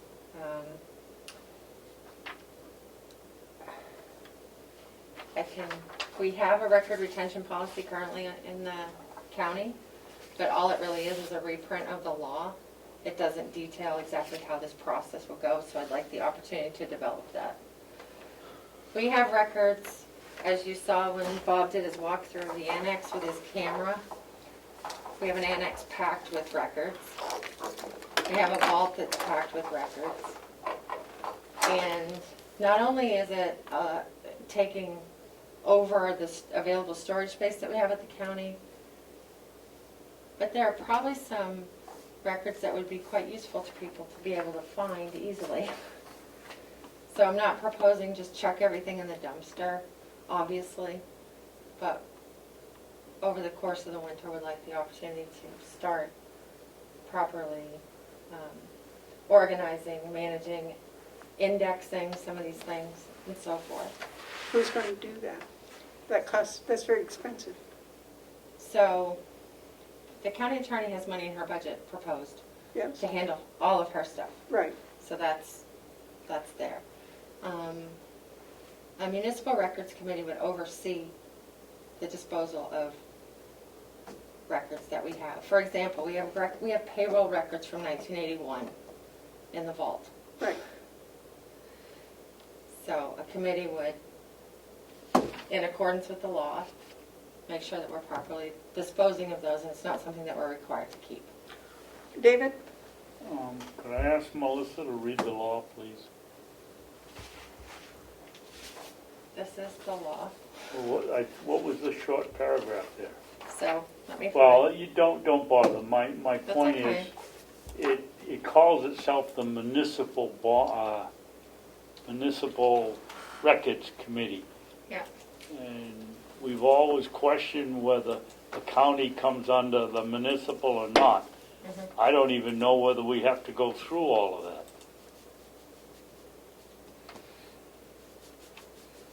I think if I could, just from my personal opinion, I think it's important that we go through all that to make sure that we're treating our records properly. In the municipal records RSA, municipal officers includes selectmen, city mayor, or in the case of a county, the county commissioners.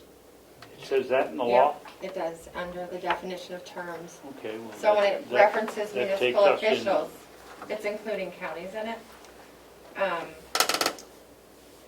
So, before anyone said, what's this big dumpster for, or it cost, you know, a ruckus, I wanted to let you know what it was. It got moved over here before snowfall. It's covered, it's a walk-in and out type situation. I believe originally Bob had intended that as part of their work on the complex, the inmates would help, you know, carry boxes out.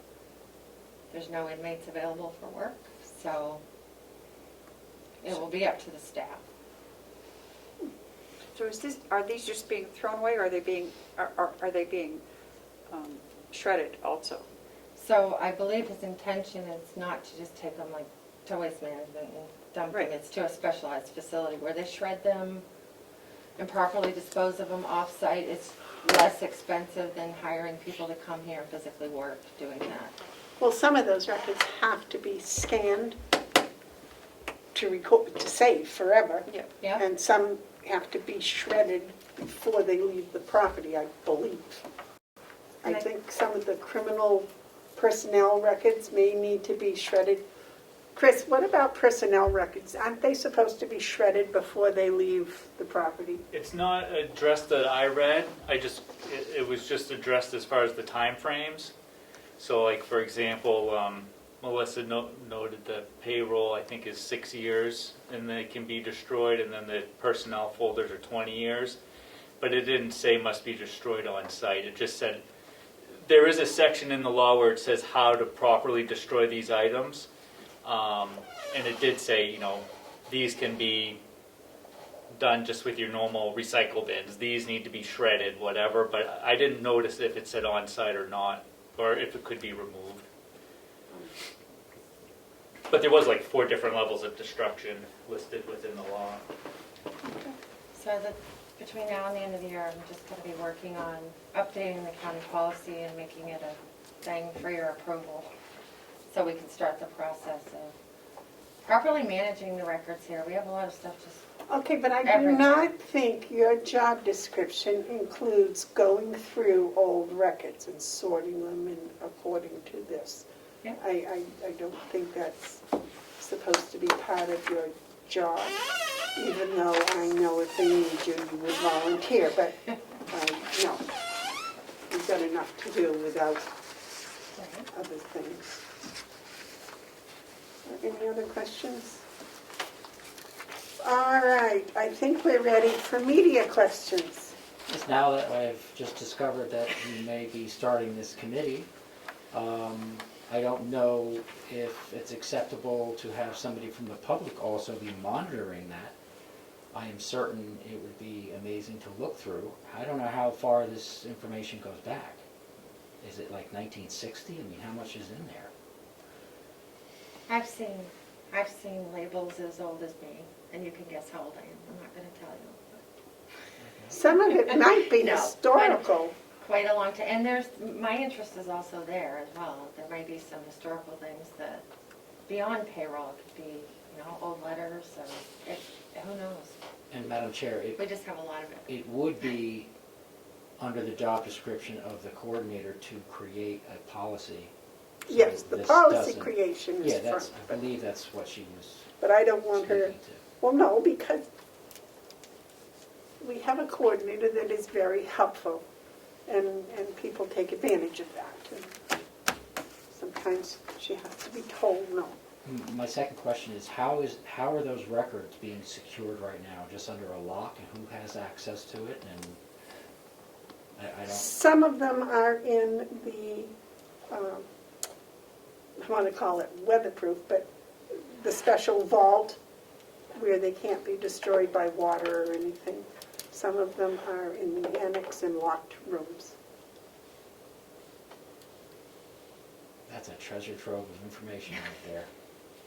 Could be. Perhaps. It could be. Now, the other question I have is the non-public records that we agree to keep sealed forever. Where are they? Beats me. Yes. Who's the clerk of this commission? Well, that's what I was just asking, but Well, it's under law. It's their duty to make sure that those records are kept. Commissioner Kenny had her own locked cabinet because she tried to follow the law. So right now, we don't know where all the non-public minutes are We do. that are sealed. What's this question? I can't hear you. You're Oh, I'm talking sorry. about us wanting to speak up. With the way it sounded like you did not know where the non-public minutes were, the I sealed don't. minutes. I know where the ones I wrote are. They're locked in my desk and I can't get my desk open, so they're safe. I just wanted to remind you, as the clerk, it doesn't matter if you're the clerk now or what records are before, you are still charged with making sure that you have them. Melissa's got the rest of them and locked in the cabinet in her office. The non-public records are secured in a fireproof cabinet under the control of the clerk. Okay, but how far back do they go? They only go back until about 2000. I haven't, I don't know. I didn't go through The them. ones from 1900 to 2000, where are they? I'd love to read those. Even though they're It's why locked this forever. process is so important. Well, the fact that is we get that our as commissioners, there should self-organized. also be a policy of how you're going to weekly or monthly or quarterly go through your non-public minutes to make sure, because minutes don't get sealed forever. If the item is We has have, been- excuse me, I'm yeah, not we finished have talking. one. We have one and we've been trying to push. We're supposed to, it's the 6 months after we seal them, we're supposed to bring them up here and reread them. And I've been after this now for 2 or 3 months and it doesn't happen. Okay. And that is on our, I think you agreed last week that that's on your list of things. To do right after we give the budget up. Because if they're adjudicated, they should be open. Gone, they're right. Gone. Not gone, they should be released. Open. Not gone. But, no, we have unsealed a lot of them since I've been here in the past 3 Yep. years. A lot have been unsealed. But we haven't been, I'll bet you 3 months or 4 months since we've looked at any of them. Yeah.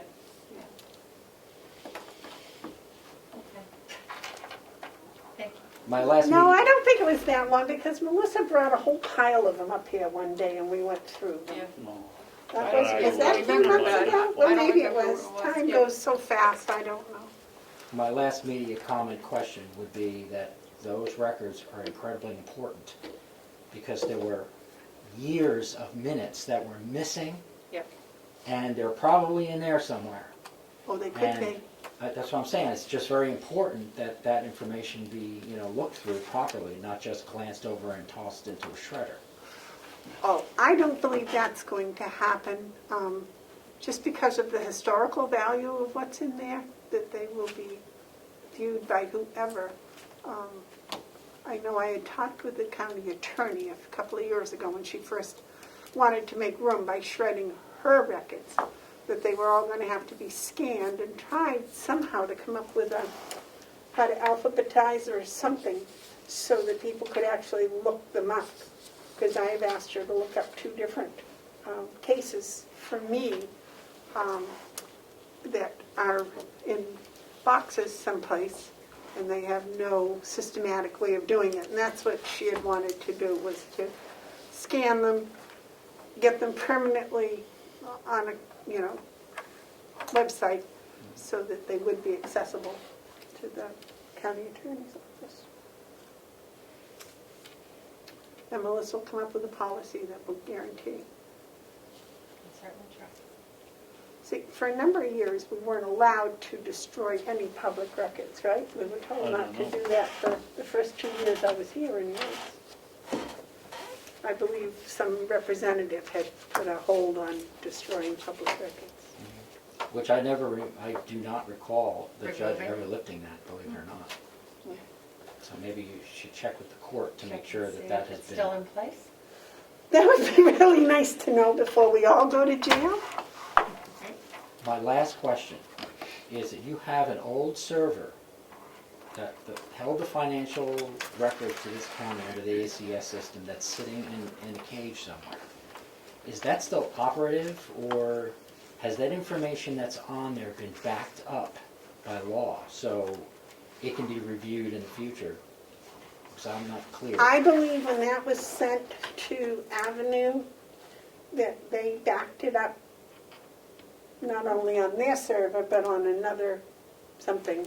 Yeah, they said it was going to another, two places. So that if one was destroyed or something, the other place could be accessible. But you would have to check with probably Kathy, I think, was in charge of getting it all uploaded onto the Avenue original server, and she would know where else it went.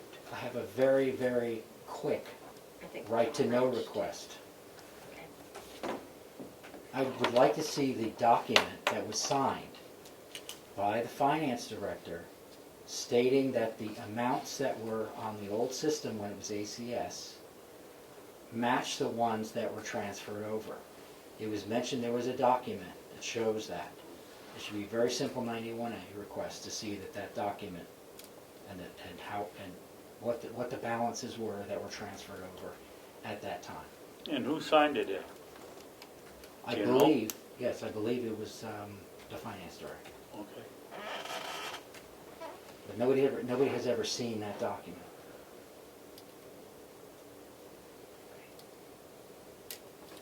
You recall what document I'm speaking of, right? Well, I don't recall the actual document. I know there was a process where all the numbers that were transferred were checked with the numbers that were on our, Right. and some of the work for a month was done on both to make sure that, or I don't know, a time frame, I won't quote how And I long, believe Avenue, to check you the know, two. to make sure they're protected, they wanted to make sure that someone at this county verified that amount was transferred over properly and the numbers matched. All right. Fergus, can you find that for him? I'll put it in writing and send it to you. Thank you. You're welcome. And I'll save my next 91A request for next week. Okay, we want one, yeah, we have to have one every week. I don't usually do it every week. That was an easy one. Okay, are there any other media questions? Sorry, Damon, we're not going to make 4 o'clock. Is there any public input? Okay. If you would read us into non-public, please, David. And what are they? I think they're both A's, aren't they? No. I don't know what they are. Fergus, when did yours come under? That was the remote work. Yeah, I guess that would be reputation. Okay. Reputation? Is that A? C. C. A and C. There is one for A? Yeah. Okay. I'll make a motion, we go into non-public session under RSA 91 capital A, colon 3, comma, Roman 2, parentheses, small a. The dismissal, promotion, or compensation of any public employee or the disciplining of such an employee or the investigation of any charges against him or her unless the employee affected, 1, has a right to a meeting, and 2, requests the meeting be open, in which case the request shall be granted. Number 2 is RSA 91 capital A, colon 3, comma, Roman 2, parentheses, small c. Matters which, if discussed in public, would likely affect adversely the reputation of any person other than a member of the public body itself, unless such person requests an open meeting. This exemption shall extend to any application for assistance or tax abatement or a waiver of a fee, fine, or other levy if based on the inability to pay or poverty of the applicant. I'll second that. Roll call? Commissioner Babson? Yes. Commissioner Bevar? Yes. Commissioner McCarthy? Yes. Yes. Thank you.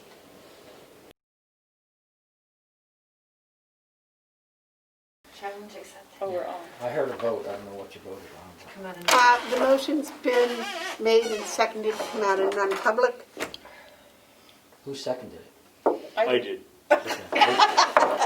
We always say that, and I never know who seconded it, All but she did right, it but all outside. in favor say aye. Aye. And I make a motion that we seal sessions 2 and 3. All right, who's gonna second this so Ed's happy? You want me to do it, Terry? Yeah, go ahead, Dave. Okay, I'll second it. All in favor say aye. Aye.